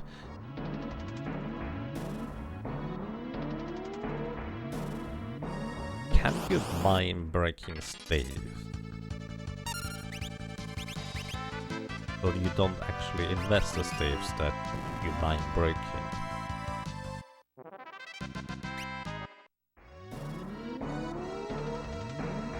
What can a mime do when solo? Well, physically attack. You do actually have an option to attack, even though the main command is replaced with mime. You can still select attack. And so what you can do, and I know that works, is if you mime using an elixir on yourself, you will still get the benefit of fully healing yourself from the elixir, but you don't actually use up an elixir. Or probably high potion either. So in theory, we just need like 1 elixir / 1 high potion in order to run like the flame guns out of MP. Or alternatively,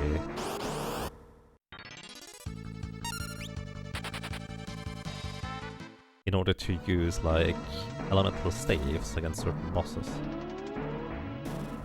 Don't throw dudes. Oh.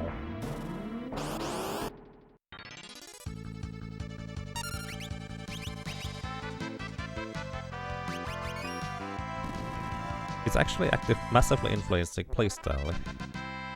If your character dies, it's basically game over. As such, you value your characters way more than and don't send them on potentially suicidal missions. Right. But that's also kind of where the concept of, when given the opportunity, players will optimize the fun out of a game. And I unfortunately definitely belong in that kind of category of players, where I will optimize the fun out of a game if it means that, hey, I could take a 40% risk of my character... Oh, we are level 44. My character getting knocked out in this one encounter. Or I could go and grind for 7 hours with much more low-level encounters instead. Well, I suppose, maybe not that extreme. I'm much more happy to take the risk nowadays, I suppose. But I still tend to fall into that kind of trap, so to speak. Alrighty, we have almost 2000 HP, which actually is a lot more than I anticipated it would be. But then again, the higher your level is, the more experience or the more HP you gain per level, so that's quite a thing. So does that mean you mine breaking rods? That's actually the question I have. I don't know whether that works. You might be able to mine breaking rods, but I don't actually know whether you can do that. I know you can mine using elixirs, but since you break the rods that you use as a weapons, it might not quite work the same. So, even though that would be a good amount of experience here, I would lose a lot of health as well defeating this thing. I'm just gonna skip out on it. Okay, give me a second.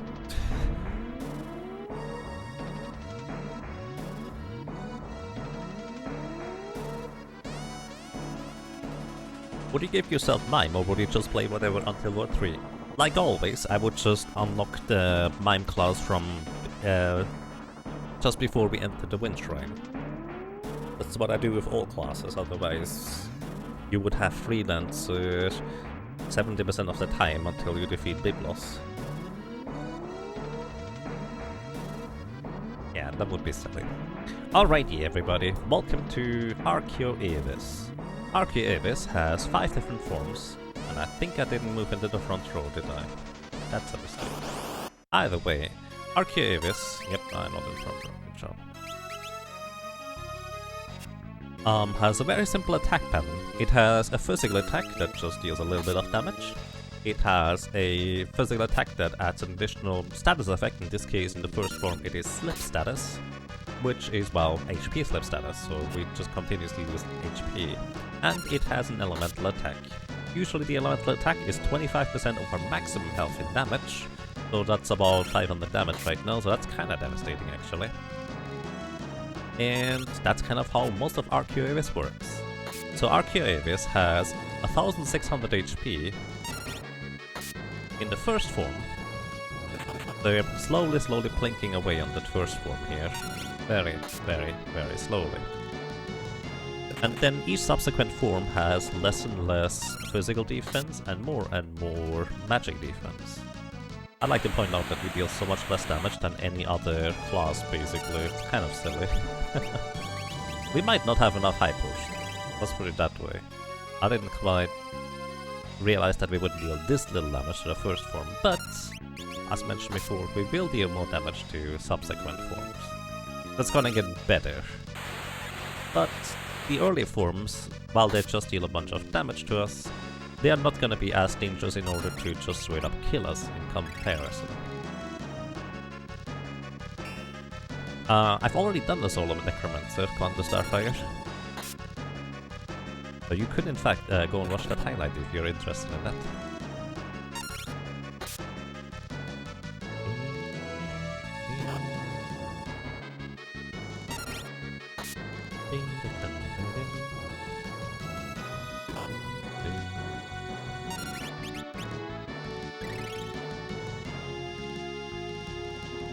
Yeah, Necromancer was interesting, because it took until World 2 where we finally got our first actual spells rather than just that basic ability. And it took a long time to get through World 1 with that basic ability. I was considering doing a second Necromancer one where all the spells are unlocked from the get-go, because there were also quite a bunch of spells I could never get in the first place, because they're locked behind the extra dungeon. Hey Life Tactics, welcome. How are you doing today?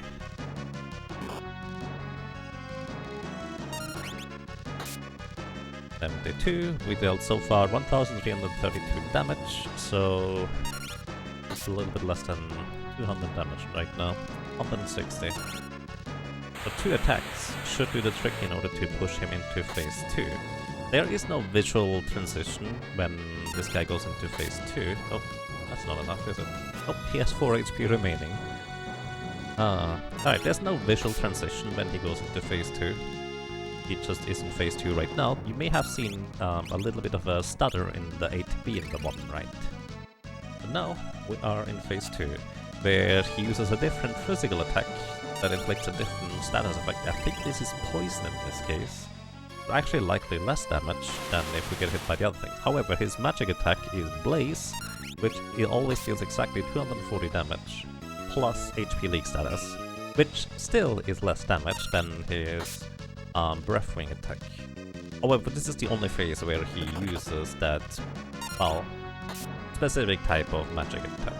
Blaze, by the way, is magic despite magic ice, even though it really looks like fire, let's be real. It is actually ice damage. Also, he has a chance to dodge, but Daggers cut chance to dodge in half, so it's actually not too terribly bad overall.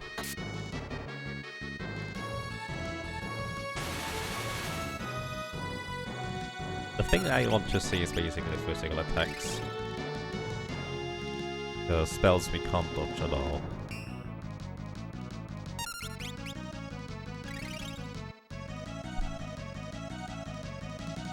Maybe you could do a spell roulette where you give yourself a couple of random spells for each crystal to unlock. That would be kind of tricky to do, because I don't even know how to unlock the spells at all right now.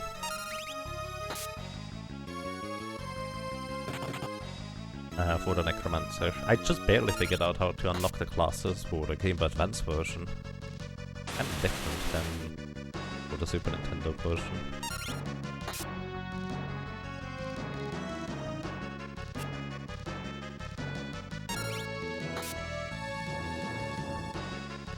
Does Thief get cool tech, or will this run be stabby stab? It's literally just stabby stab, with very low damage output. Okay, 16 HP remaining before we go into the next phase here, so I'm actually gonna heal up before we go into the next phase, because the second phase here is significantly less dangerous than the subsequent ones, so I wanna go into those with more HP maximum here. We've not gotten hit by his special moves here, so that's lucky. Alrighty, phase 3. He'll take more damage from our physical attack now, thankfully. But it's still not gonna be a whole lot. This is gonna be 8 attacks to push him into the next phase. I believe his status effect in this phase is actually gonna be blind. So still not terribly dangerous, just really annoying because I'll have to remove the blind status via a eye drop. Here it is. Darius has sunglasses, and blind does in fact work in Final Fantasy V, unlike other Final Fantasies. Basically, the main saving grace of a Thief is that you have really high speed. And thus, you actually go faster than most bosses, which is very much not the case for a lot of other characters. A lot of other characters are slower than bosses like Arcuabis, etc. So you have to deal with potential double turns and have to worry about them going before you, etc. Thief usually gets a turn before. So, another blind. We have a 50% chance to block physical attacks, so physical attacks are still what I prefer seeing here. Also, let's see, I did 216... Alright, if I get a decent roll, I actually knock out Arcuabis here into the 4th phase. I'm gonna heal before I go into the 4th phase, because once again, like before, this phase here is less dangerous than the next one. The next one, I believe, can paralyze? We'll see. I don't really remember. 128. Wow, 4 HP remaining again. But we're fine. Alright, now we are in phase 4. This is where it's going to be taking even more physical damage, where we suddenly start actually dealing some damage, I suppose. We're on the 24. Thunder is the 25% damage hit this time. I'm gonna use an elixir in order to heal up to full before we go into the final phase though. I may want to heal beforehand, because I forget what his special move is.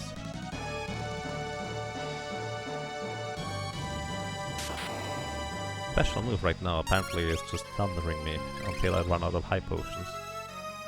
Which, to be fair, is a valid strategy. Not much I can do about that. 11, 12. Okay, 2 more attacks and he's gonna be in the last phase. It means I want to heal before goes again, so I'm also gonna wait here until he moves. Hopefully he doesn't hit me with the special move. Right, we're gonna be fine because I'm gonna go twice before Arcuabis goes once. This, unless I miss, should be the final phase here. Alrighty, final phase. 0 physical defense. However, immune against most elements. Lots of magic defense too.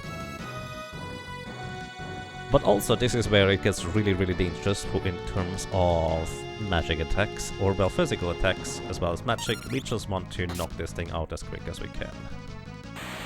Breath Wing is fine. Not great, but it's fine.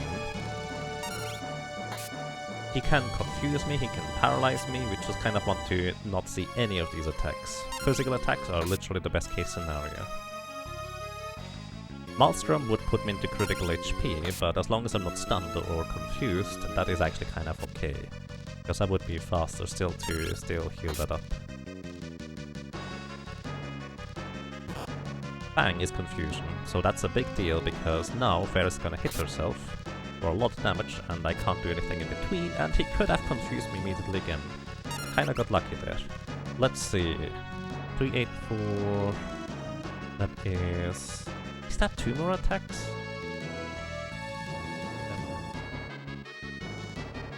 Yeah, 2 more attacks and we win. So I'm actually going to just go for it here. Oh, I should have healed maybe. Don't get killed, fairies, please. We should be going actually. There we go, first try. Nice.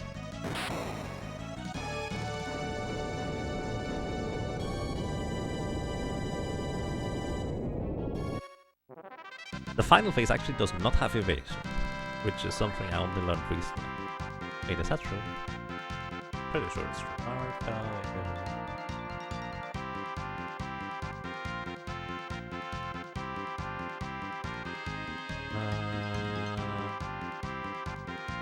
Oh, he does have evasion. It has 10% chance to evade. Halved because we use daggers, so it's 5% chance to evade. Okay.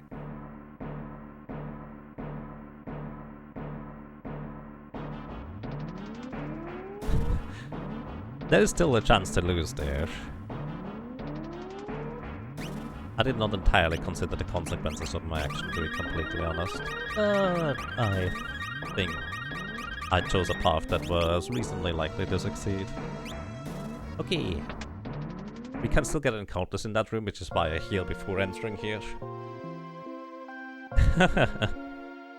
Congrats on World 1, except for the other parts of World 1. I keep forgetting about the meteors. Yep. The meteor is one of the reasons why I ended up leveling up to level 44 here. But at the same time, we will probably need more levels for XDeath at the end of World 2 as well. And I'm not sure there's actually a better grinding spot than inside here, but at least we will have a bit of variety.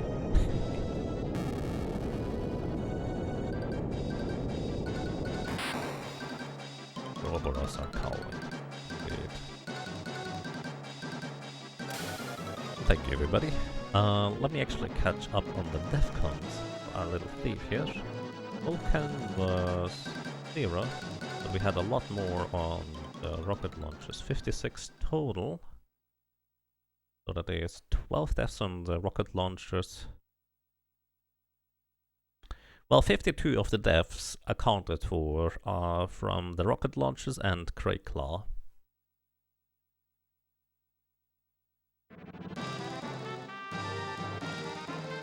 Zero from Arcuabis. We did get a little bit lucky, but that's kind of how it needs to be. Arcuabis could use an entangle move, which you can't block, but you can resist if you're lucky. Doesn't have the highest probability of success. Although, on the other hand, we can also just block the confusion attacks, which we did at least once, and that was kind of important.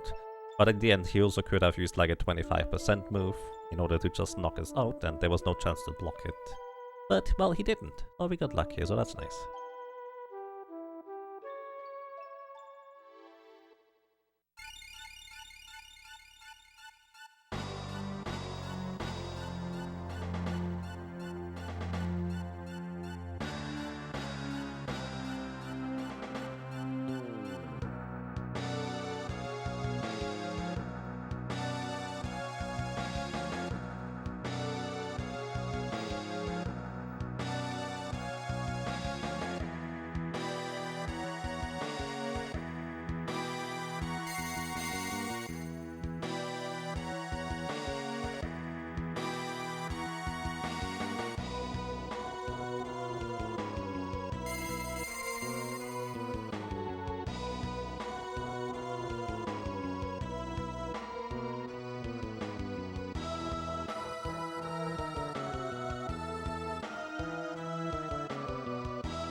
Ouroboros should be doable with Mage Masher.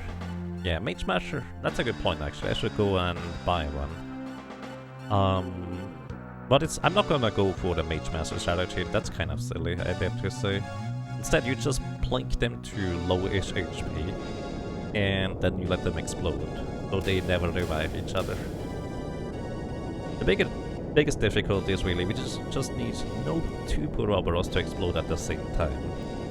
Then again, unlike the Dancer, we have enough maximum HP to survive a full explosion, so we can't just heal up after.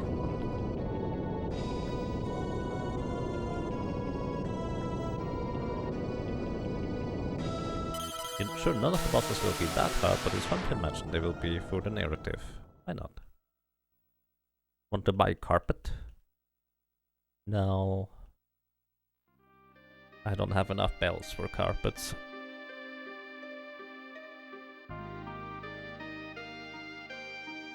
I invested them all into turnip stock exchange, and I kinda let the turnips rot. Oops.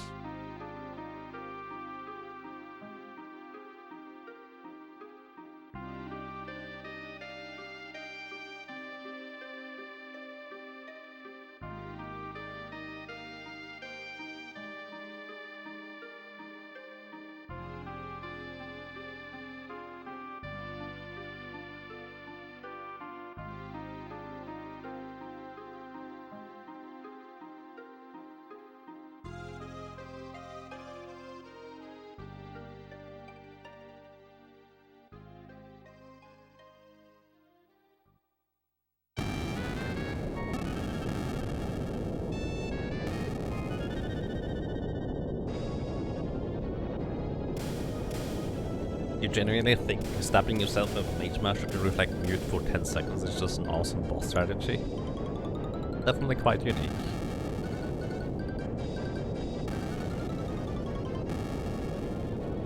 And yes, you can beat it with any job class solo if you want, if you really want.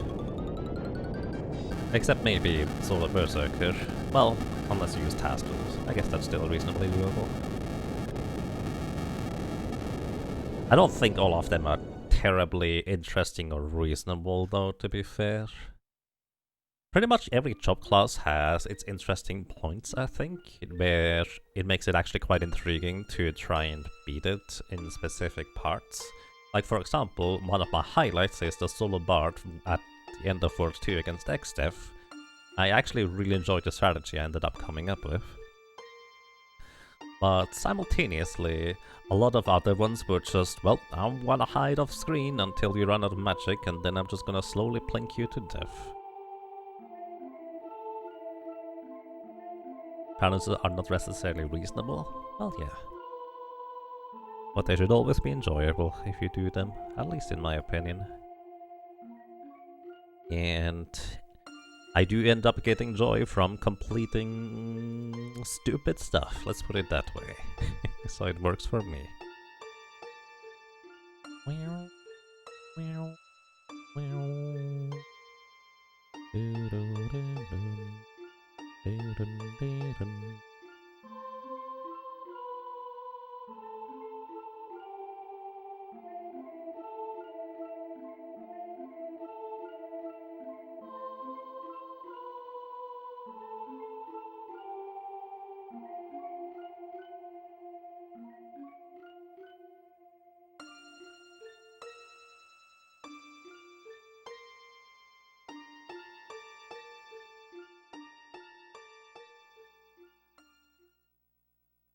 Stupid stuff, yay! Yep.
Alrighty, I think we're going to immediately address the elephant in the room.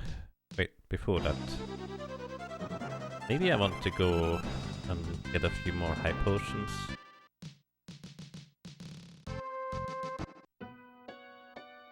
Yeah, I feel like just going to grab a few more high potions is probably the reasonable way to go about it, otherwise I'm gonna invest a lot of elixirs, but then again, I will probably have plenty of elixirs anyways. I'm not entirely sure what I would use them for either way.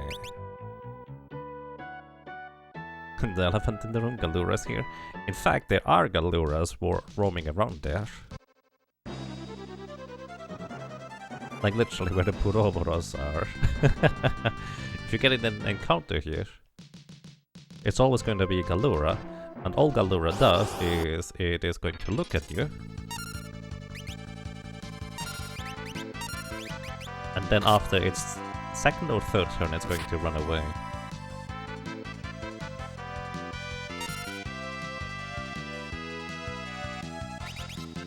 Did I have anything to steal? Oh, I stole a Maiden's Kiss.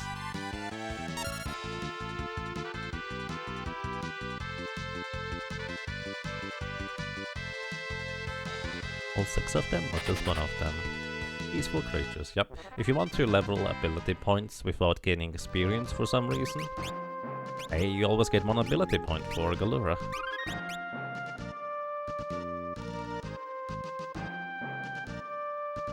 I mean, am I really that peaceful when I keep knocking out bosses because they are in the way of progress? Maybe. Alrighty. No, next up we need... Do I want to use the power ring? Wonder whether 3 strength actually is going to make a difference. Not worried about the physical damage from these guys.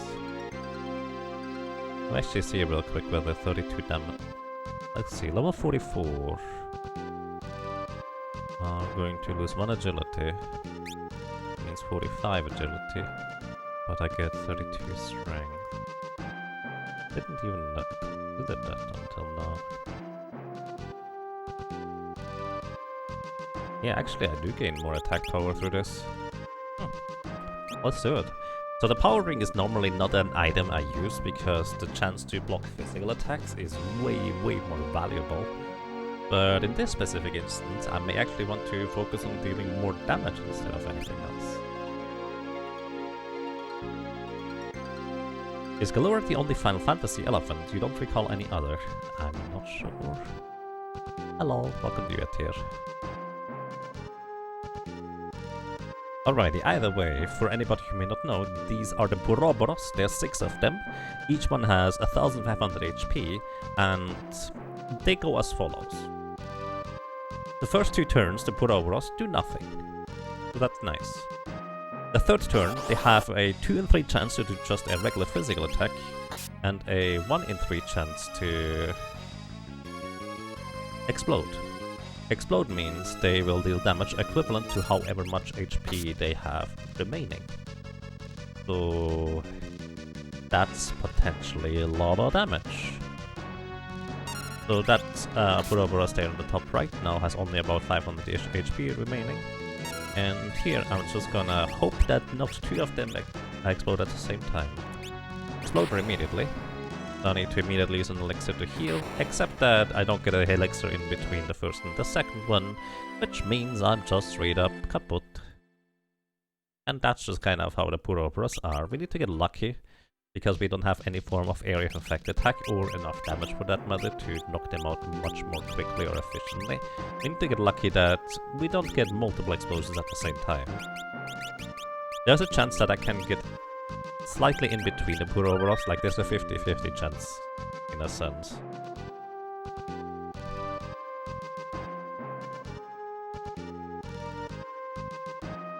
So our odds are not too terrible for winning overall, but yeah. Might take a few attempts. With the Dancer, if you haven't seen that one, the Dancer took quite a long time because the Dancer has such ridiculously low maximum HP.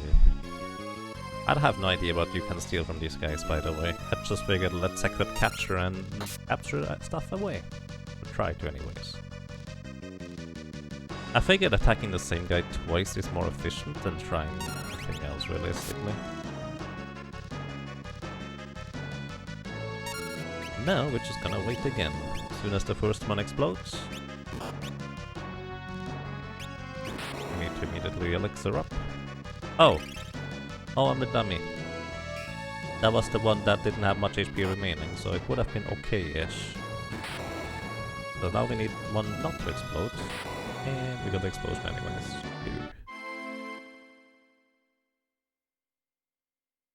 If you have less than 1,500, it's probably a big pain. Well, only if you don't have an area of effect attack, but yes. The dancer... Oh dear. I think this is probably the encounter I remember the most as a dancer, because we were decently high level, but still nowhere near 1,500 HP, so it was like, we just need to get lucky that the first set of enemies just don't explode. That was kind of that.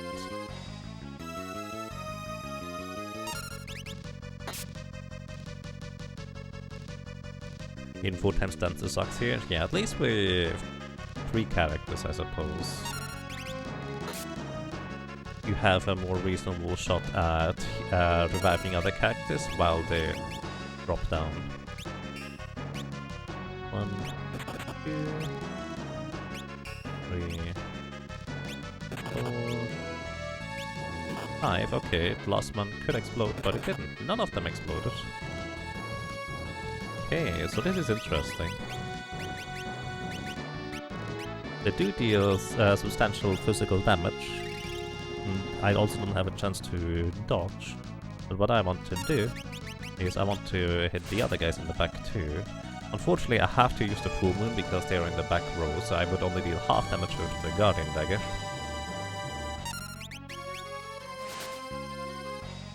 So each one of them is going to have about 500-ish HP missing at this point.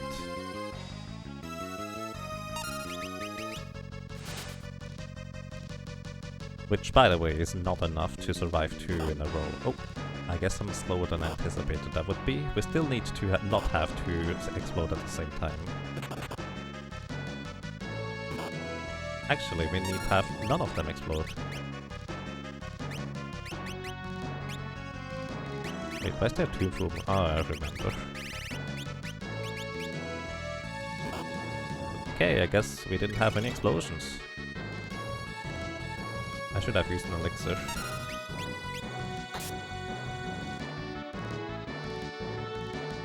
I'm going to try and hit everybody a second time.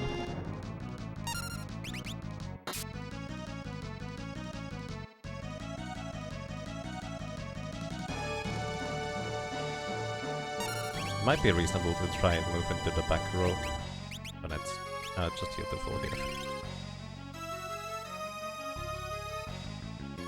1, 2. Okay, that was one of the low HP ones.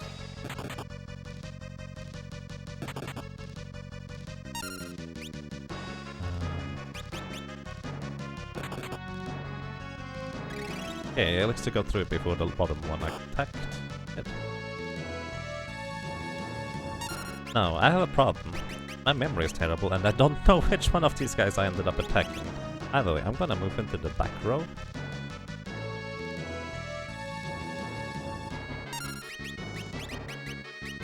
Boomerang this guy. No, I didn't attack that one twice yet.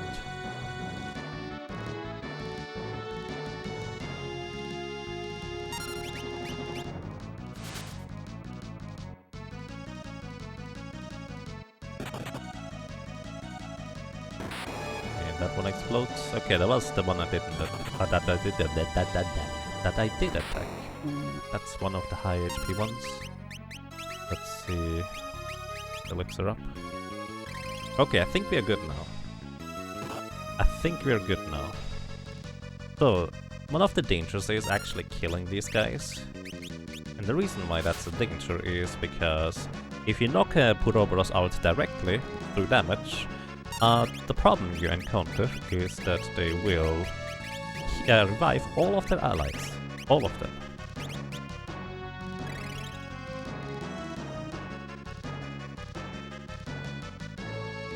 with life 2, which means that they also have full HP at that point. So now what we do is, instead of killing them, we just wait until they explode in their own volition. Having 2 turns of none of them exploding, by the way, is kind of ridiculous. Just want to point that out.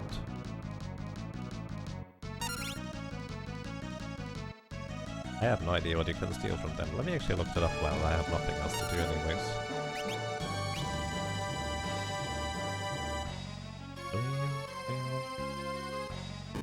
Critical. Okay. Oh, please? I want you to explode now.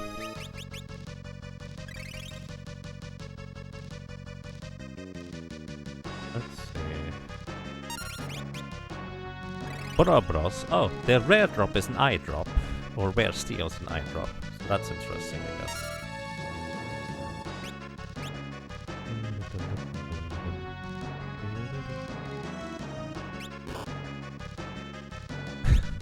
First try to you. You just got here and Yaga's winning again. Alright, this should be fine now.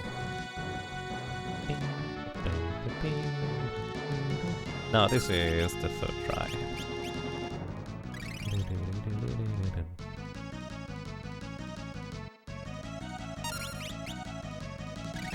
You were so proud the first time playing Final Fantasy V that you just used coin toss this fight. Oh, guild toss? Yeah. Guild toss is a very solid strategy. That makes kind of the most sense in my opinion. If boom is 1 in 3, then 12 booms no boom in a row is 1 in 531,441. Oh, the first 2 turns, Buroboros always skip the turn. It's only the 3rd turn each time where they get to have a 1 in 3 chance of exploding.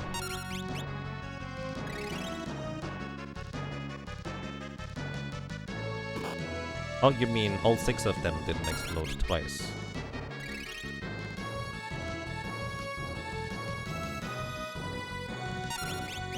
Yeah, I suppose that is very, very unusual. That is very true. But with the thief, we did not need that much luck.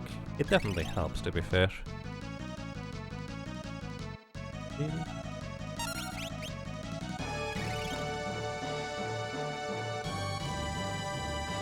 So even the last one cannot be killed directly without reviving the others?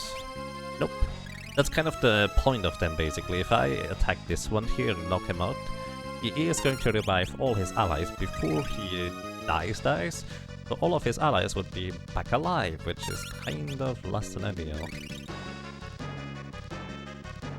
Yeah, you can kill the first one, and because it's not gonna revive itself, it's going to be inconsequential that it's going to cost life too. But you cannot kill the last one. I understand what you mean with not being able to kill the last one, to be fair. It will kind of make sense too, but it's just not how the sequencing works.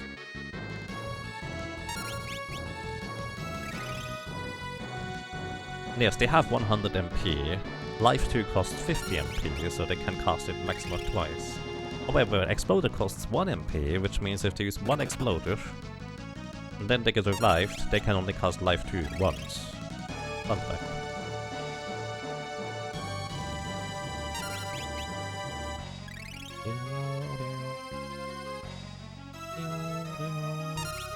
Or you're a shop that can steal/burn MP. Ooh.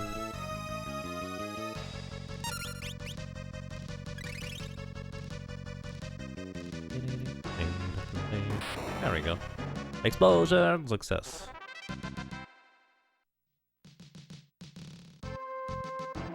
I did forget to buy a Mage Smasher, to be fair, so that's kind of a little bit less than ideal. But we got decently lucky, I'm not gonna complain. I probably will want to have more high potions for Gilgamesh on the bridge. So I think what I'm gonna do is I'm going to stock up on high potions some more. Otherwise I will have to go pretty deep into the stash of elixirs coming up. Then again, I could also go for the Mage Smasher strategy, to be fair. Which is reminding me that I still don't have a Mage Smasher. Either way, here I will want to have the Elf Cape guaranteed. As this next boss here is Chimera Brain, 3300 HP. Not really any particular strength or weakness we can take advantage of. It does have an interesting rare deal with the Wind Spear, if I'm not mistaken. The Wind Spear isn't that intriguing or extreme compared to another rare steal from the other mini-boss of the Meteors. But yeah, the main danger of the Chimera Brain here is actually that it uses a lot of area of effect attacks that hit your entire party decently hard for this point in the game. So you want to be kind of careful about that. However, with a solo character with decently high level, it's not usually that big of a concern. It will still deal a decent amount of damage, but, well, with high enough maximum HP, we're gonna be fine.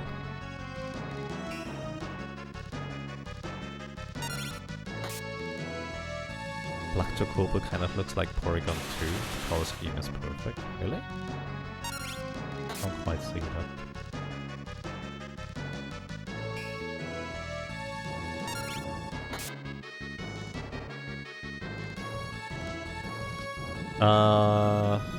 So fun fact, the Puroboros actually counter-attack a summoner spell attack with healing themselves.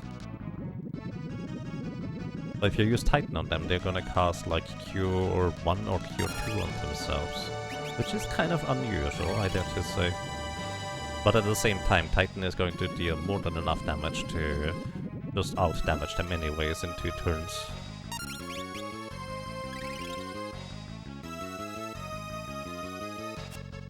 Before I see. I don't remember Porygon 2 too well. Not one of the Pokemon that I ended up playing with.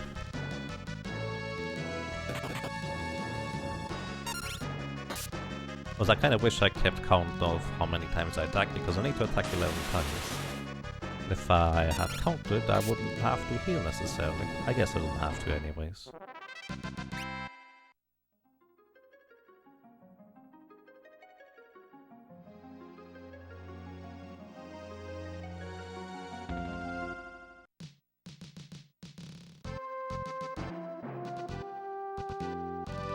It's more round, because upgraded PCs make things less blocky, right? Maybe.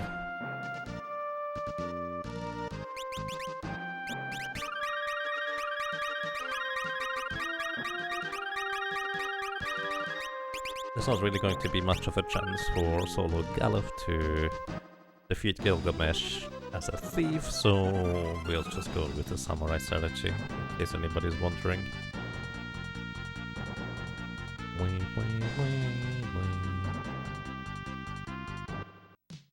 Alrighty, here we are going to fight Titan. Titan has, I think, 2500 HP. I'm pretty sure I pretty much always get that wrong. Either way, Titan is kind of strange in that it basically has a very simple AI script. 2 and 3 times it goes for a physical attack, and 1 and 3 times it's going to cast Quake, which deals about 450-ish damage to your entire party, so pretty substantial. But if you have a Time Mage to cast Float on you, you're gonna be mostly fine. Wait, do you even get Float at this point? Or is that not until later? Either way, Titan also has a death counter with Quake, so unless you paralyze him or incapacitate him in some other capacity, he will always cast a Quake at least once. So you want to be floating. Float is surely cast right. I guess you need to have a Beastmaster and cast Control on the birds in order to get Float, or confuse them in order to get Float.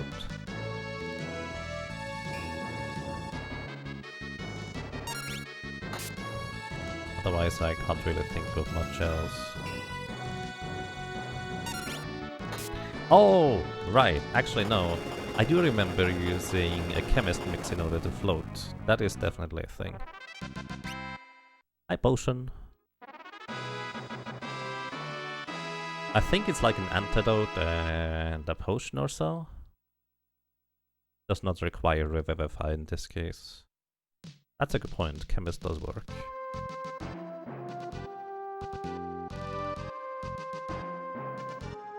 Hello.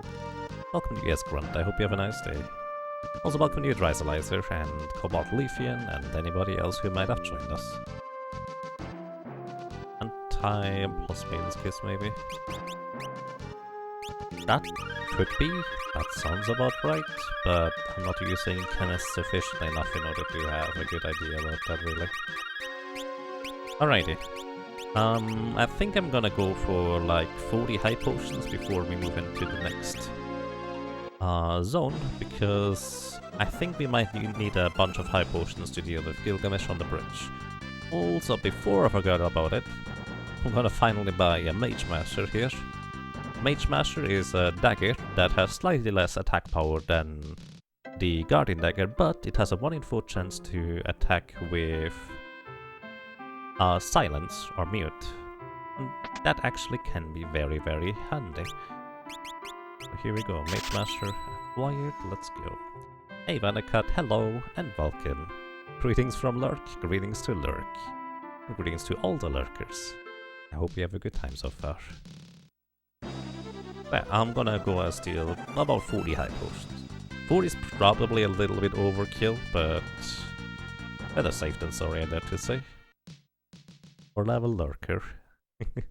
That's nice. I like Lurkers, I'm usually one myself.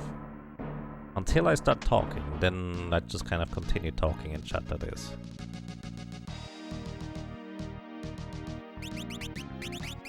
The Fleece Glove. Fairs to the background. Okay.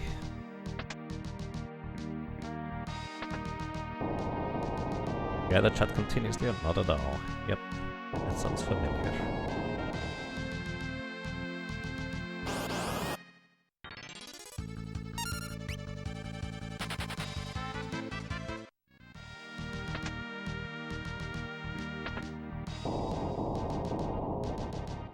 Best music hype? It.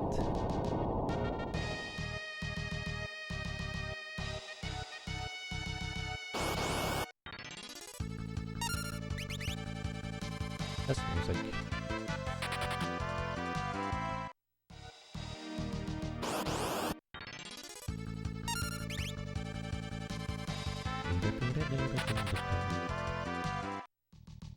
Maybe it is time to start thinking ahead what level and what strategy I want to use against XDEF at the end of World 2 at this point. Or maybe it is time to think ahead and figure out whether I'm missing something in between before XDEF. Because there could be another roadblock that I'm just kind of glossing over for no good reason, like Crayclaw.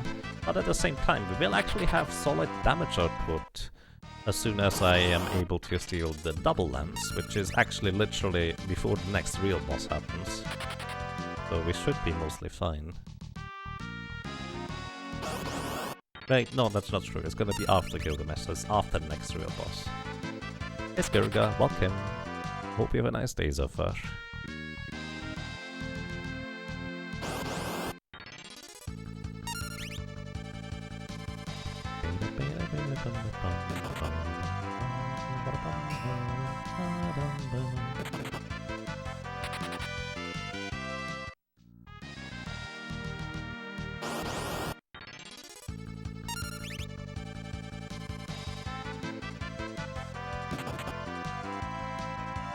Atmos is usually a dumb fight to deal with. Yeah, I'm just gonna do it the usual way for solo character challenge runs, where we're just gonna kill off our allies one by one by one. I don't plan on doing the true solo character challenge this run. We've done it with the Geomancer, so I feel like I've done it with the Geomancer, I don't really need to prove that I can do it with something like a Thief. That's just my opinion though. Different people might have different ideas about that, that's okay.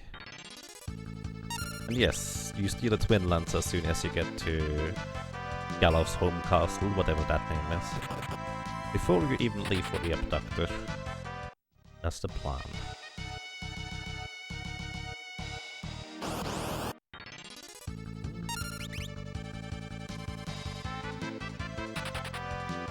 Would be silly not to steal the double lens, considering how much stronger it is than basically any other weapon. To be fair, the dancing dagger can get reasonably close in terms of damage output, but, well, simultaneously, not really. At least not nearly as reliably. I am thinking about maybe implementing a strategy where I go for an early sword dance against XDEF at the end of World 2, just so I might be able to cut down on one of the cycles. But I'm also reasonably certain that we just need to hope for 2 1 in 3 chances to avoid the Doom Clock, or Condemned Clock.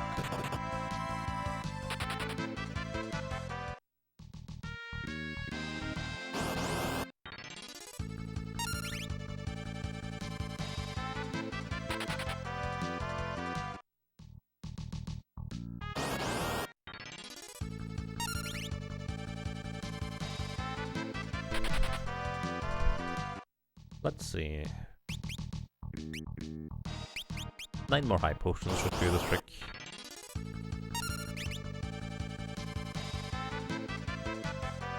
Oh yeah, did I not even try to steal against Titan? Because Titan actually has a very, very interesting rare steal. My brain might have just kind of taken a vacation for a moment there. So Titan earlier, that we defeated, has a Gaia Hammer or an Earth Hammer as a rare steal, and that is the earliest you can get the Earth Hammer in the game. The next Earth Hammer you can get is actually at the beginning of World 3 inside the pyramid. So it's actually not until a very, very much longer time later where you get that thing. And it is a pretty solid Berserker weapon if you can give your Berserker some magic power on top of it. Like, for example, a good combination actually is to give your Berserker white magic, so the Berserker has approximately as much magic power as the white mage, but gets the additional benefit of dealing extra damage with the Earth Hammer's 1 in 4 proc chance to cast Quake. So it would deal, I think it's like 1000-ish damage, as long as the enemies are not floating, that is. Yes, Titan Rare Steel is really nice with Thief plus Berserk. It might take a long time to get it, to be fair. That's just kind of the downside, of course.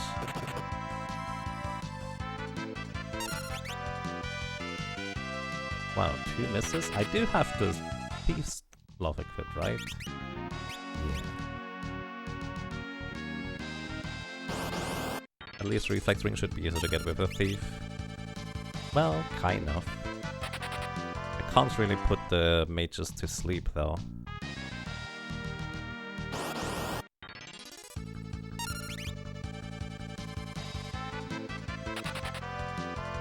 And I don't plan on defeating Carbuncle. Carbuncle actually hits pretty hard in its first phase.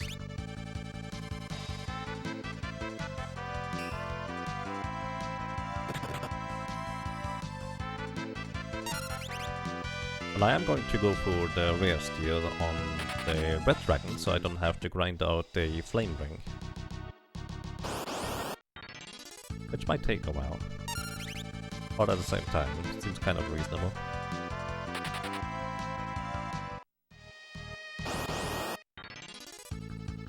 How many do we have? Alright. We have exactly 40 high potions now. Neat.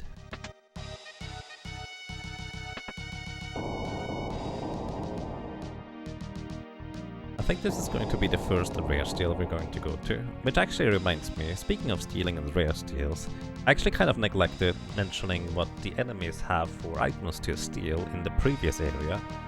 Kind of forgot about that. So let me catch you up on that real quick. For the Lonka Ruins, we have a Ra Mage whose common steal is Bard's Clothes. So while that's not the best piece of equipment for your mages, it's actually pretty solid and it sells for quite a decent amount. The Lonka Knights have a common steal high potion, like the Poltergeist here as well, and their rare steal is a power drink, which, well, power drink's not really that useful unfortunately, unless you specifically have a chemist. The Stoned Mast inside the Longer Ruins gave you a soft as a common steel. They have no rare steel. World Demons have a potion as a common steel and an elixir as a rare steel. I actually should have tried to steal against them, huh?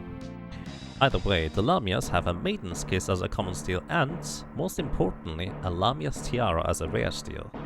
The reason why that is kind of important is because the Lamia's Tiara helps your dancer get more sword dances. What I mean with this, a dancer sword or dance move normally gives you a 1 in 4 chance to use a sword dance, which is double attack and double attack modifier, so more or less 4 times damage. Not exactly 4 times damage, but it's close enough. However, on top of that, a dancer also benefits that instead of having a 1 in 4 chance to do sword dance with a Lamia's Tiara, it's then a 2 in 4 chance. It replaces the Tempting Tango in favor of another sword dance, so it's really, really good. Then we have the Arcuabis. They don't have any common steals, they only have a rare steel for a high potion. Ayudara has an ether as a common steel, a high potion as a rare steel, and the Hydra actually has a killer bow as a rare steel, no common steel. So if you can get a killer bow early for your ranger, that is actually a really, really good one overall. Then again, it's not that big of a deal if you don't get it until a little bit later, because you do get that killer bow reasonably soon. But you definitely want to get the Lamia's Tiara if you have a dancer in your team. Then again, you might not know you have a dancer in Forge of Fiesta until you unlock the Earth Crystal, so yeah, a bit awkward.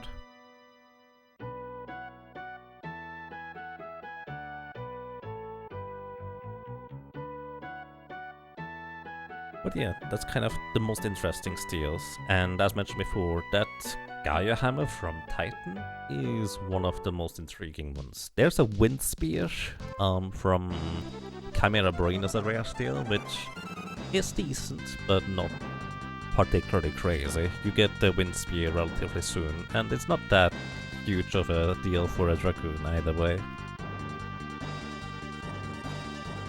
One thing I'm curious about, Lamia's Tiara, can that be equipped by a thief? Probably not, but I'm gonna double check. Because if it can, I should have actually stolen one. Didn't consider that until now. White Mage, Black Mage, Time Mage, Summoner, Blue Mage, Red Mage, Chemist, Geomancer, Bard, Dancer, Mimic. Nope, cannot be equipped by a thief, so we're quite fine. Alright, and that is all for World 1. Yeah, I figured no, but I wasn't entirely sure, so I figured let's just double check. But then again, I would have missed that opportunity already anyways. Color girl, best girl? Sure.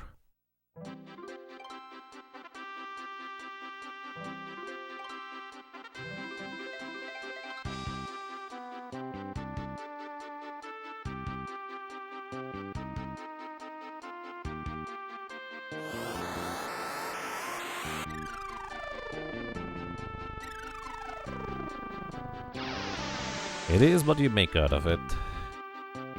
But why not?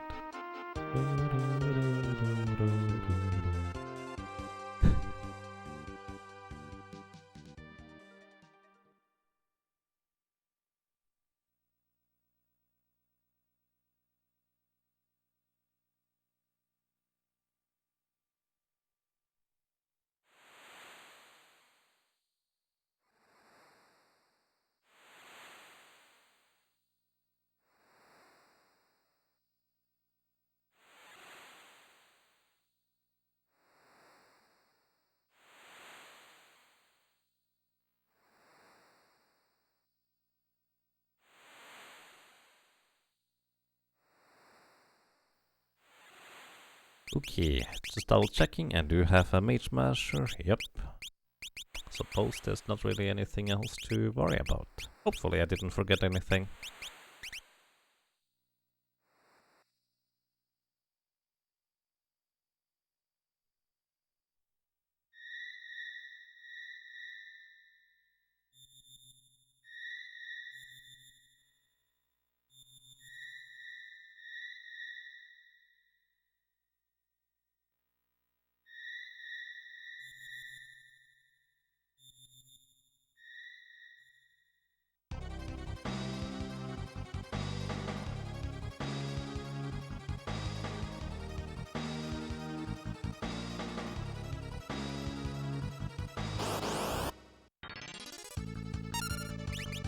Ha! I'm faster than you. That abductor must be so confused.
Haha!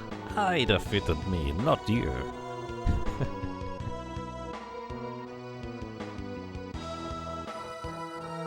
Poor abductors having an identity crisis. Is it really abducting if they beat themselves up for you? You can't kidnap me, I'm coming along voluntarily.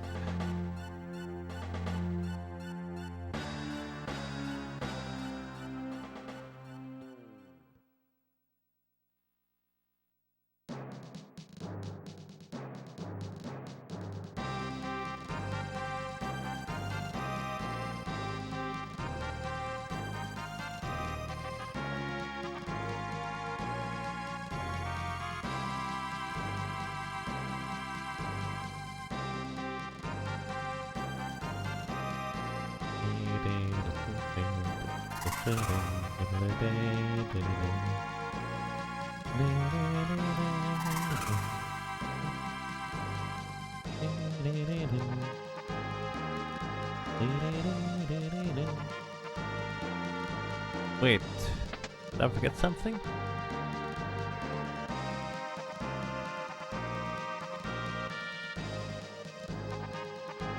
Are we going to fight Gilgamesh soon? Yes. This first version of Gilgamesh is, well, we're gonna just get by him by any means necessary, because it's not difficult in the traditional sense as much as it's more of a minor nuisance. So I'm just gonna turn Galuf here into a samurai, and that's kind of what we're gonna be using here.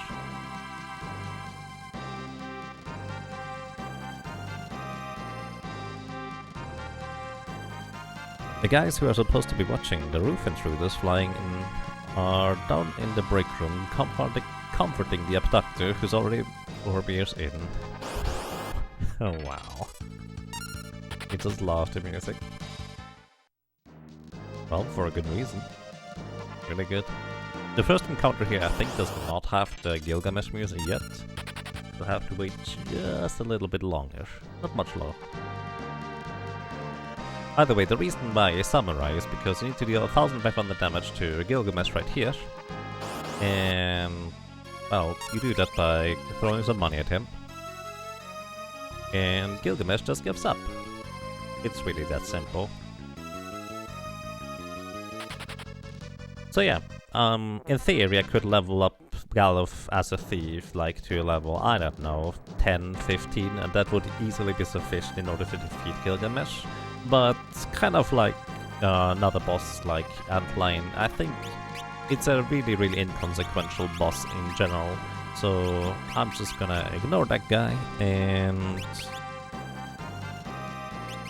go on with the show without worrying about that guy. Buy out the Yoshimbo.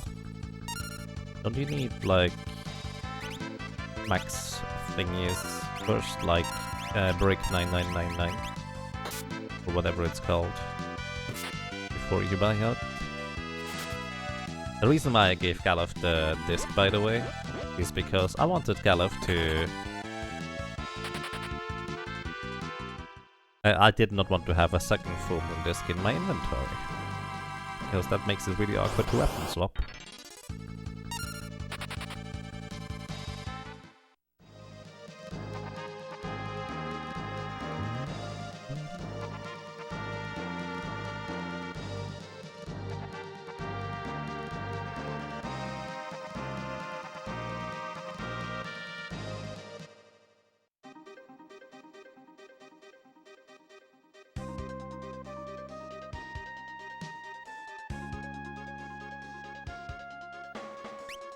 Alrighty. Welcome to the music.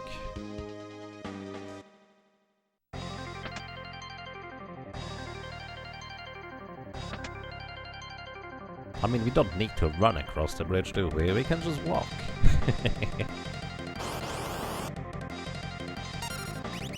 Exter's castle is surprisingly easy to escape from. It is.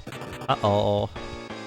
Alright, this is a little bit awkward. Normally these little chariots are a one-shot, but I guess for a thief, they're not. Oh dear. So they have about 500-ish HP, and their mustard bomb hits like a truck. So basically, this is a bit more awkward than it usually is, let's put it that way. Because the mustard bomb deals 300 guaranteed damage and inflicts HP leak status, so yeah, quite a lot of damage here.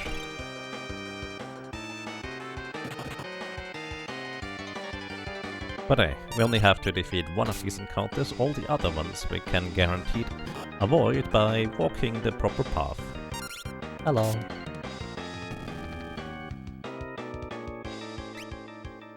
Also, we can get a rare drop from these guys for high potions.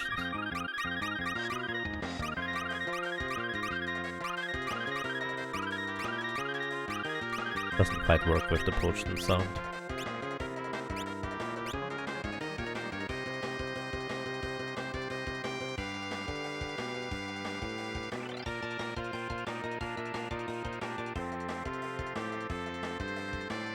Alrighty, either way, here we have Gilgamesh.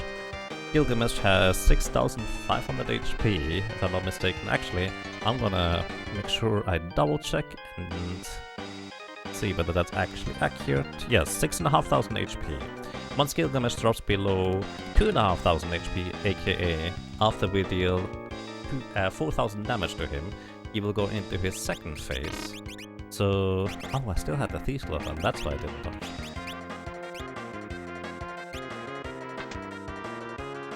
So basically, his second phase is going to be pretty nasty, let's put it that way. Because he's going to take 4 actions in one turn. But for once, we're actually faster than Gilgamesh, which is very unusual. I don't think any other character has enough agility to be faster than Gilgamesh by default. So this is actually kind of a little bit unusual. Either way, I'm going to be keeping very precise track of how much damage I'm doing. His first phase here isn't that big of a deal, like he will deal a substantial amount of damage to be fair, but overall, we should be mostly fine. Mostly. He does have a little bit of evasion, but as usual, daggers cut evasion in half, so it's not that big of a deal. So basically, what the plan is pushing him relatively close to the 4000 damage dealt mark, and then switch over to the Mage Masher dagger to try and silence him in the phase transition from phase 1 to phase 2. What that does for us is he will no longer be able to cast his 3 spells, which his 3 spells that he casts are Haste, plus Shell, plus Armor. So effectively he takes half damage from everything, on top of also being effectively twice as fast as we are at this point. So it is kind of a big deal, to say the least, when he manages to get that combo off. Also, he will jump at that point. Right now we can block physical attacks, but as soon as Gilgamesh starts jumping, he will just deal 400 damage without us being able to block it in any capacity. And he will do that frequently because, well, he will have haste. Yeah, this is why it is amazing if you get the 1 in 4 chance to proc silence with a Mage Master in the phase transition. It is absolutely worth going for it. However, the unfortunate part is, if you play any other version, it actually does not work to silence him in the phase transition. In the GBA version, even if you literally get the Mage Masher proc, he will still be able to buff himself. Don't know why that's different, but that's just how it is different. Alright, we have dealt so far 3708 damage. So we actually have a 3 in 4 chance to not push him over the edge with a physical attack. if I attack once more with the Guardian Dagger. Or alternatively, I could just attack twice with the Mage Mash. Mage Master will deal slightly less damage. But that's pretty much what I'm gonna go for here. That's the Mage Masher.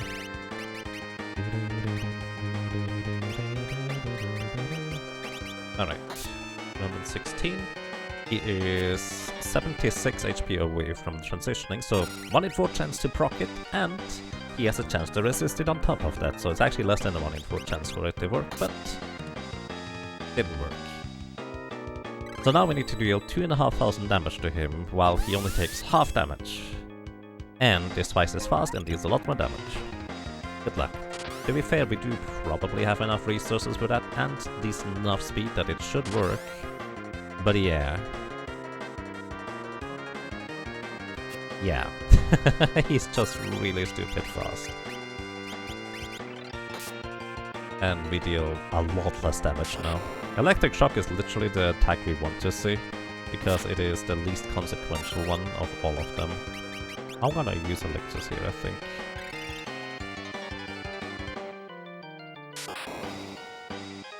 Because we want to spend as few turns as possible healing, and many more turns as possible just trying to deal damage.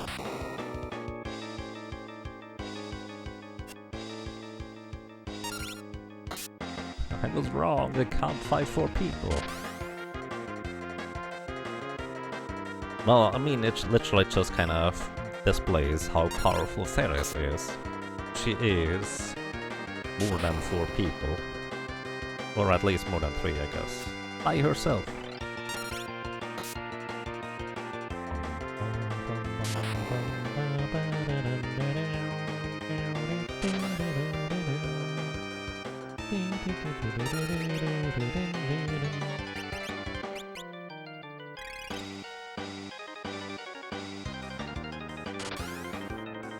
So if he just repeatedly jumps and jumps and jumps, then healing with high potions is not a particularly good solution. But as long as he doesn't always jump, high potions should actually be able to heal us through for the most part. Again, Electric Shock, I don't even know what that attack is supposed to do, but it just doesn't really do anything. Maybe that's the point of it. Maybe the point of it is that, you know, Gilgamesh is pretty mean and strong here. So maybe give him an attack where he effectively, well, doesn't seem to do anything. I don't know.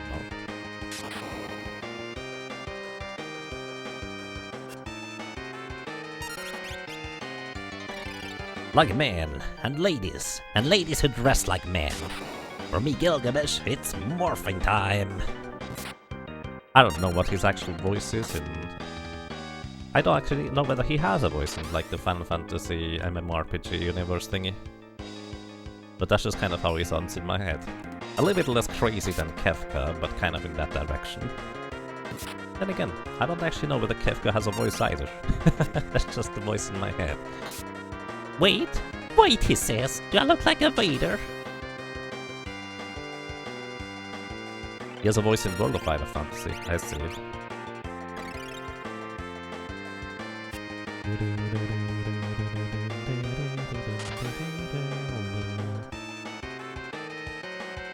The real strategy is to listen to lots of this tune in a long fight. Yep, sounds like a good idea to me.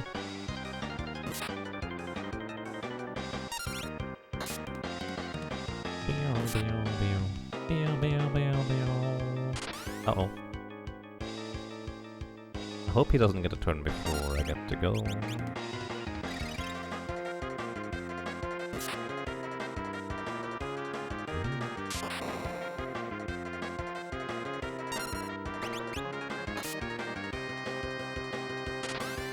We are less than 1,000 damage away from victory here, so it is kind of a lengthy battle, as you could tell.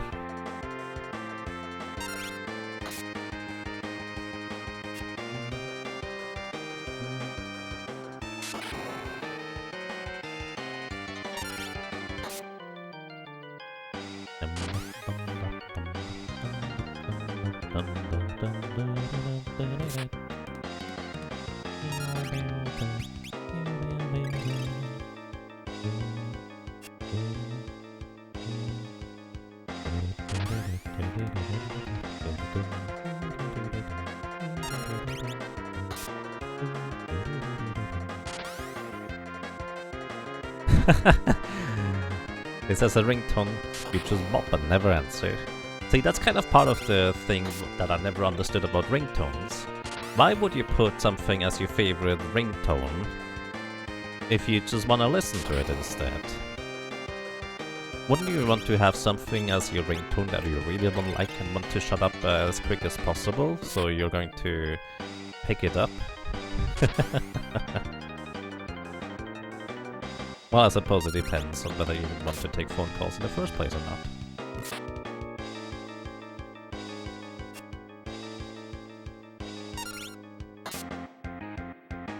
Alright, one more attack, if I hit, would knock him out. But I'm gonna hit. I'm gonna heal, just in case I would miss. Then you just get angry at whoever calls, I suppose. I don't even know what my ringtone is, because it's always in silence. The only time I notice when someone is calling is of the minor vibrations. That's all I need.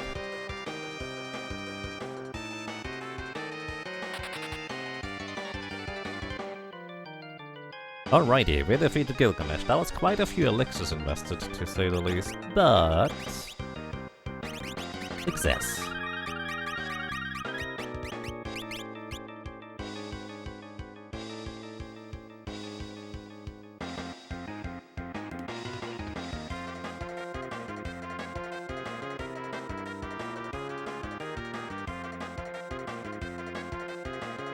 No one ever calls me unless you walk away from the phone.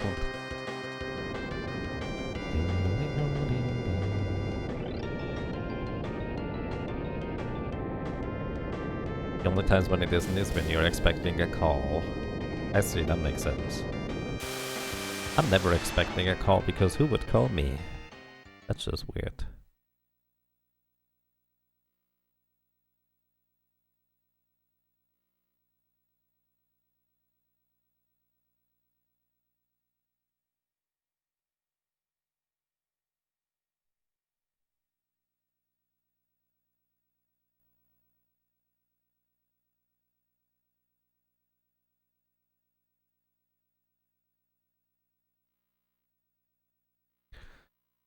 Okay.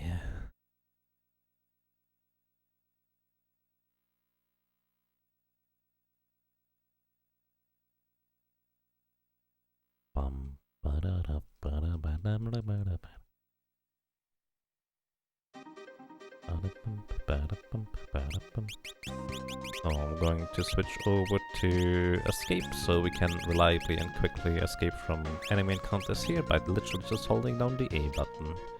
Because the encounters here are pretty annoying. Specifically the fairy orcs right here. Well, I guess there's no fairy orc here, but fairy orcs are in this area here, and well, if they get to attack, they will revive one of your allies, either as a zombie or as a regular heal revive. So basically 50-50 chance for it to be a zombie or not, if they revive your allies.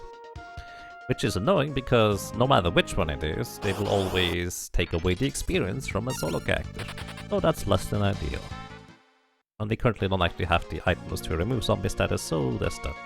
Either way, let's actually go ahead and go to the village where most solo characters finally get access to high potions.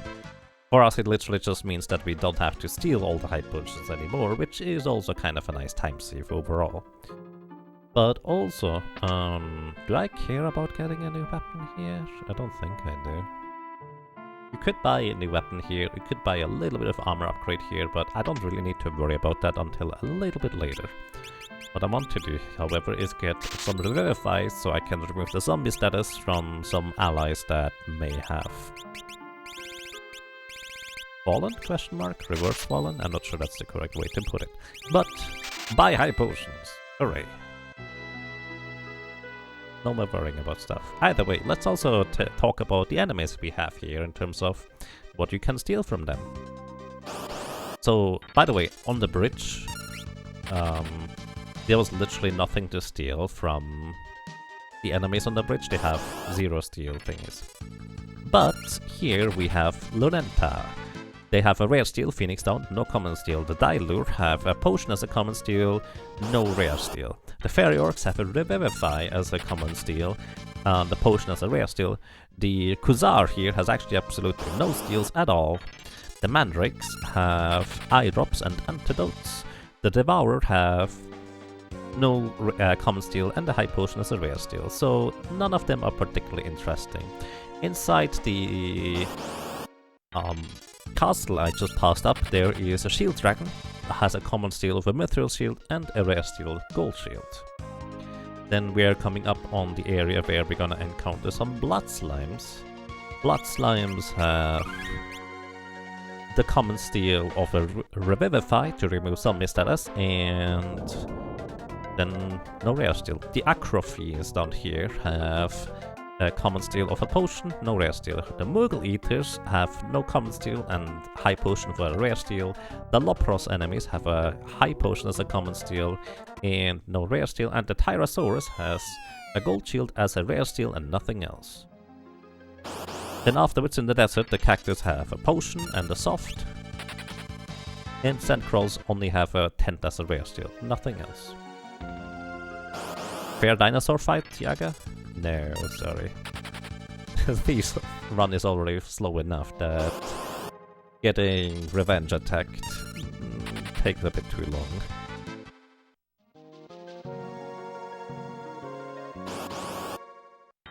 Then again, when does the dinosaur even use its revenge attack?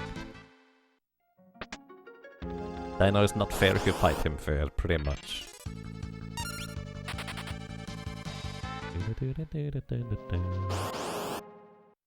You rarely have Carlos, but yesterday, for instance, you had the pest control people coming over, so you had your ringer turned up because you've asked them to call you when they arrive because doorbell is broken. I see.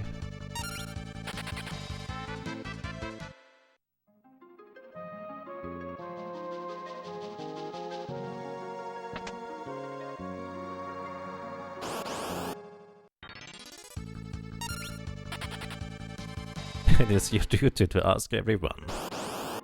Interesting. I do think I have fought the dinosaur the normal way before. Not entirely sure which character it was. Probably Blue Mage.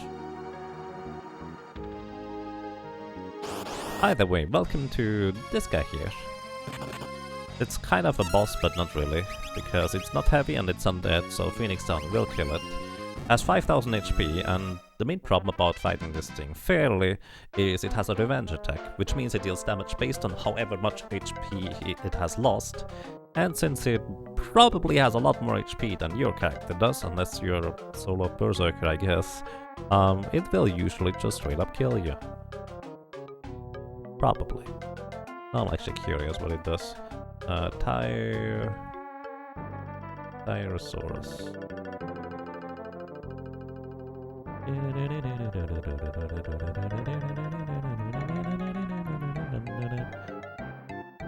So, the Tyrannosaurus, by the way, counterattacks physical attacks with 1 in 3 chance to do a physical attack, 1 in 3 chance to do his specialty move, which is literally just another physical attack, and 1 in 3 chance to do his revenge attack.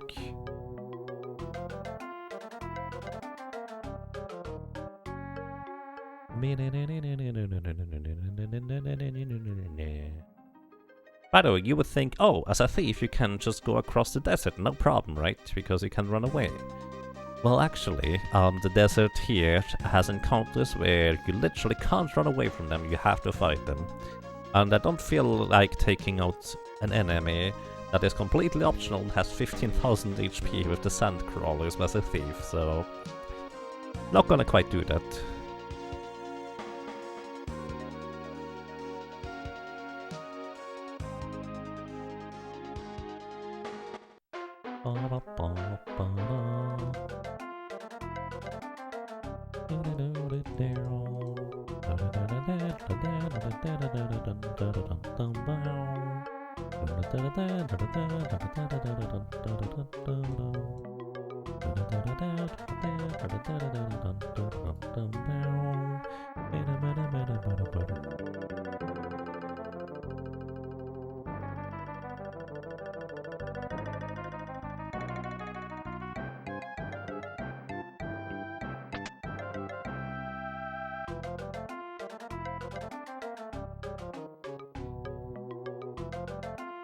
By the way, don't forget to talk to the Moogle here, otherwise it will not actually advance the story plot thing. By the way, also, the dancing dagger weapon in here is a very powerful weapon in itself, and is kind of the best weapon for a lot of solo characters in terms of dealing any reasonable physical damage. What the dancing dagger does is it has decently high attack power, and it gives you a 50-50 chance of activating a dance move instead of doing a regular physical attack. Dance move can be a sword dance, which is effectively 4 times damage. 1 in 4 chance. Then another 1 in 4 chance is it can do...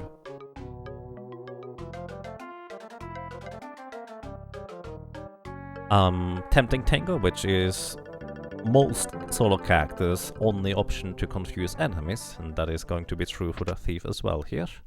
And then it's also a...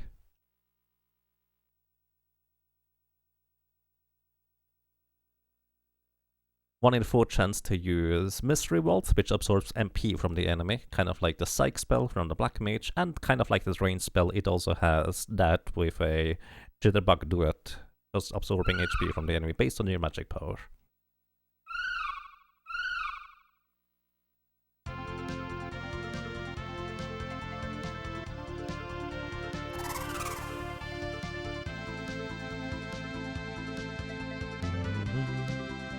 And using the easy way of or over leveling. Yeah, that makes sense, life tactics. That makes sense to me. I just like optimizing things, so that's the route that I choose.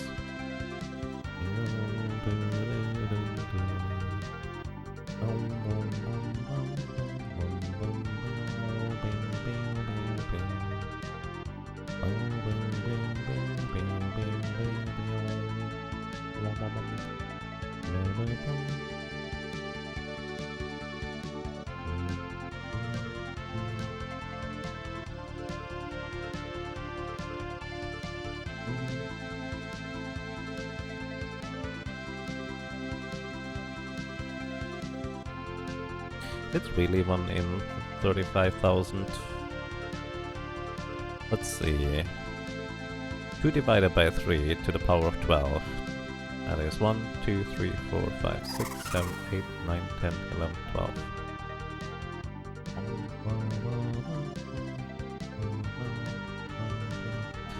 So that is a 0.00... Well... I don't think that's quite accurate, is it? It's merely a 0.77% chance, or 0.8 if you want to round up. Unless I'm missing something.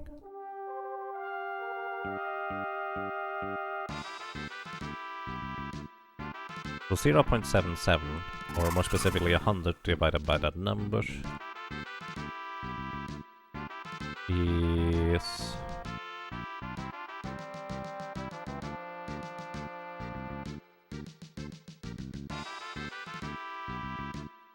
I actually don't know whether I can 1 divide by that number.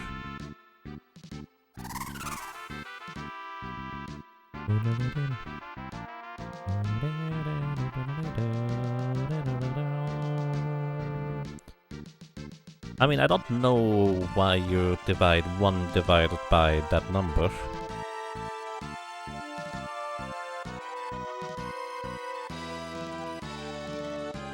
One divided by that number is... I think your calculator might be wrong, or maybe mine is weird.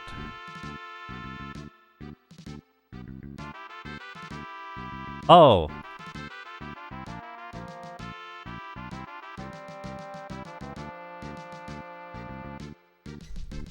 No, here's the thing.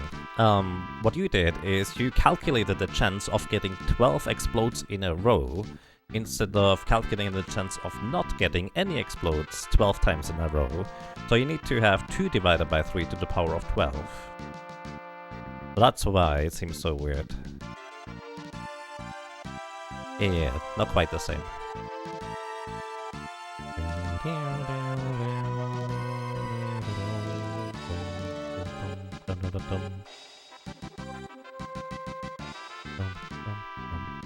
I mean, I know it's not a terribly grand chance to get 12 of these guys in a row that don't explode, because the dancer took me quite a while to get past these guys.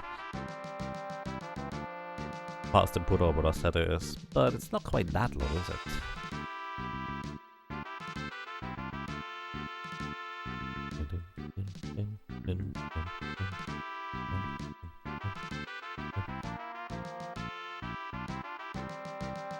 Hey Jager, just because thief run, how about pointlessly stealing some of the insane steals in this game? I mean, I feel like it already takes quite a long time. What would you have in mind? Because we're going to be stealing literally a rare steal right around now. Because there's going to be a rare steal that is not pointless at all, because it's going to be really, really, really good.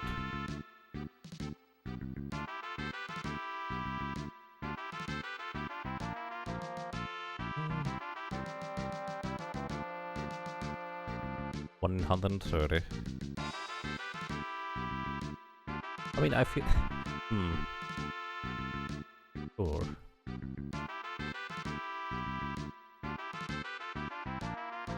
Yeah, I don't know how you get in one in whatever, to be completely honest. Like, I don't know how you put that into relations. I just know the percentage probability, for that matter. Which would be 0.77% chance, which is only slightly less than 1% chance. So yeah, 1 in 130 actually sounds about right now that I think about it.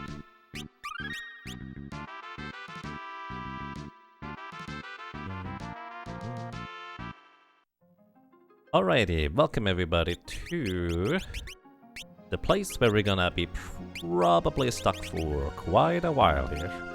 Because what we want here is we would like to get the rare steal.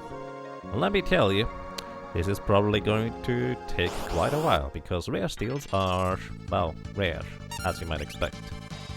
And these statues here are reasonably dangerous, and I don't want to stick around with them for too long. Because the first turn, they just do physical damage. Not that big of a deal. The second turn, they have a chance to petrify us, so that is kind of a big deal. The common steal is High Potion, and the rare steal is the double lance that we really would like to have to. It's rare 1 in 256.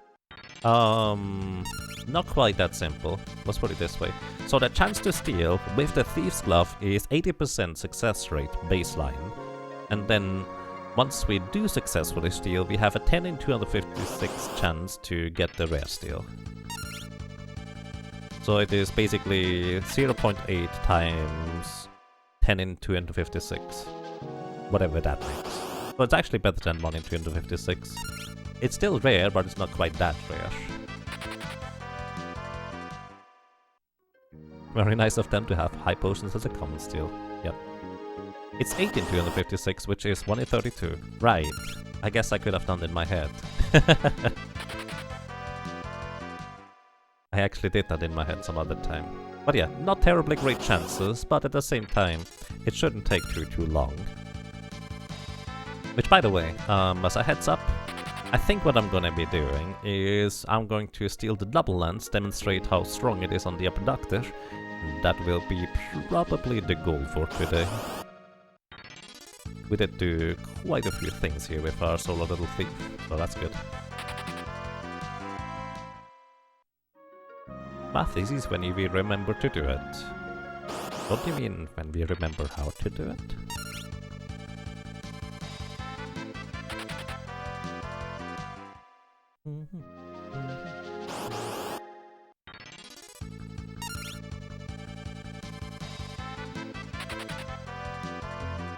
Yes, these statues here are kind of a common place to grind for chop levels, because they are decently high ability points for how relatively easy they are to defeat. And you can't just throw softs at them. Soft is a item that just instantly kills golem and rock and statue type enemies. Or alternatively, if you have some form of area of effect lightning damage, like ninja lightning scrolls or, well, lightning bolt or Bolt 1, 2, or 3, or alternatively Ramu as a summon. They are weak to lightning. They do have, however, about 2,000 and some change HP, so... Oh, we already got it. Yeah. I'm pretty sure that was less than 32 attempts to steal, so... I'd have to say that it is above average luck. Alrighty, we have a double lens. Now, it has way more attack power than our current Guardian Dagger has. In fact, it has so much more attack power that it is just strictly better than even the Dancing Dagger, which is usually the best weapon you can get for quite a long time at this point. On top of that, it attacks twice. More specifically, the way this works in the game mechanically is it has a 100% chance to proc attacking twice. The reason why that's relevant is because you can only have one proc of a weapon at any given moment, so if you are dual wielding the double lance plus the Dancing Dagger in your offhand as a ninja, only the double lance will double attack and you will never proc the Dancing Dagger. And vice versa, if you proc the Dancing Dagger in the main hand with a 50% chance, you will not actually get your second attack from the double lance. Yaga got there. Rare steal in no time flat, surprise level 0. Yep, I'm usually lucky. Alrighty, either way. I'm in the back row by accident, whoops. Let's just see how much damage we can do to this poor little abductor here. 726, twice. So yeah, a thief went from barely scraping by, dealing any damage at all, to over 1,400 damage in one attack. Actually 5 times more damage. Yeah, almost 5 times. Yep, and finally, this is kind of where the thief run is more or less mostly on par with other job classes for the most part. At least it's not significantly worse like it was before, because its damage output was so much worse. Because the double lance by itself just kind of elevates your damage output by that much. And you can get a double lance a little bit later. However, well, a fair bit later actually. But the double lance is going to be amazing for quite a while to come here. Alrighty everybody, I think that is it from me for today for now, so I hope you enjoyed the show. I hope you enjoyed being around. Thank you so much for watching, for listening and for lurking. I hope you enjoyed your stay, and maybe until next time, take care and have a good night.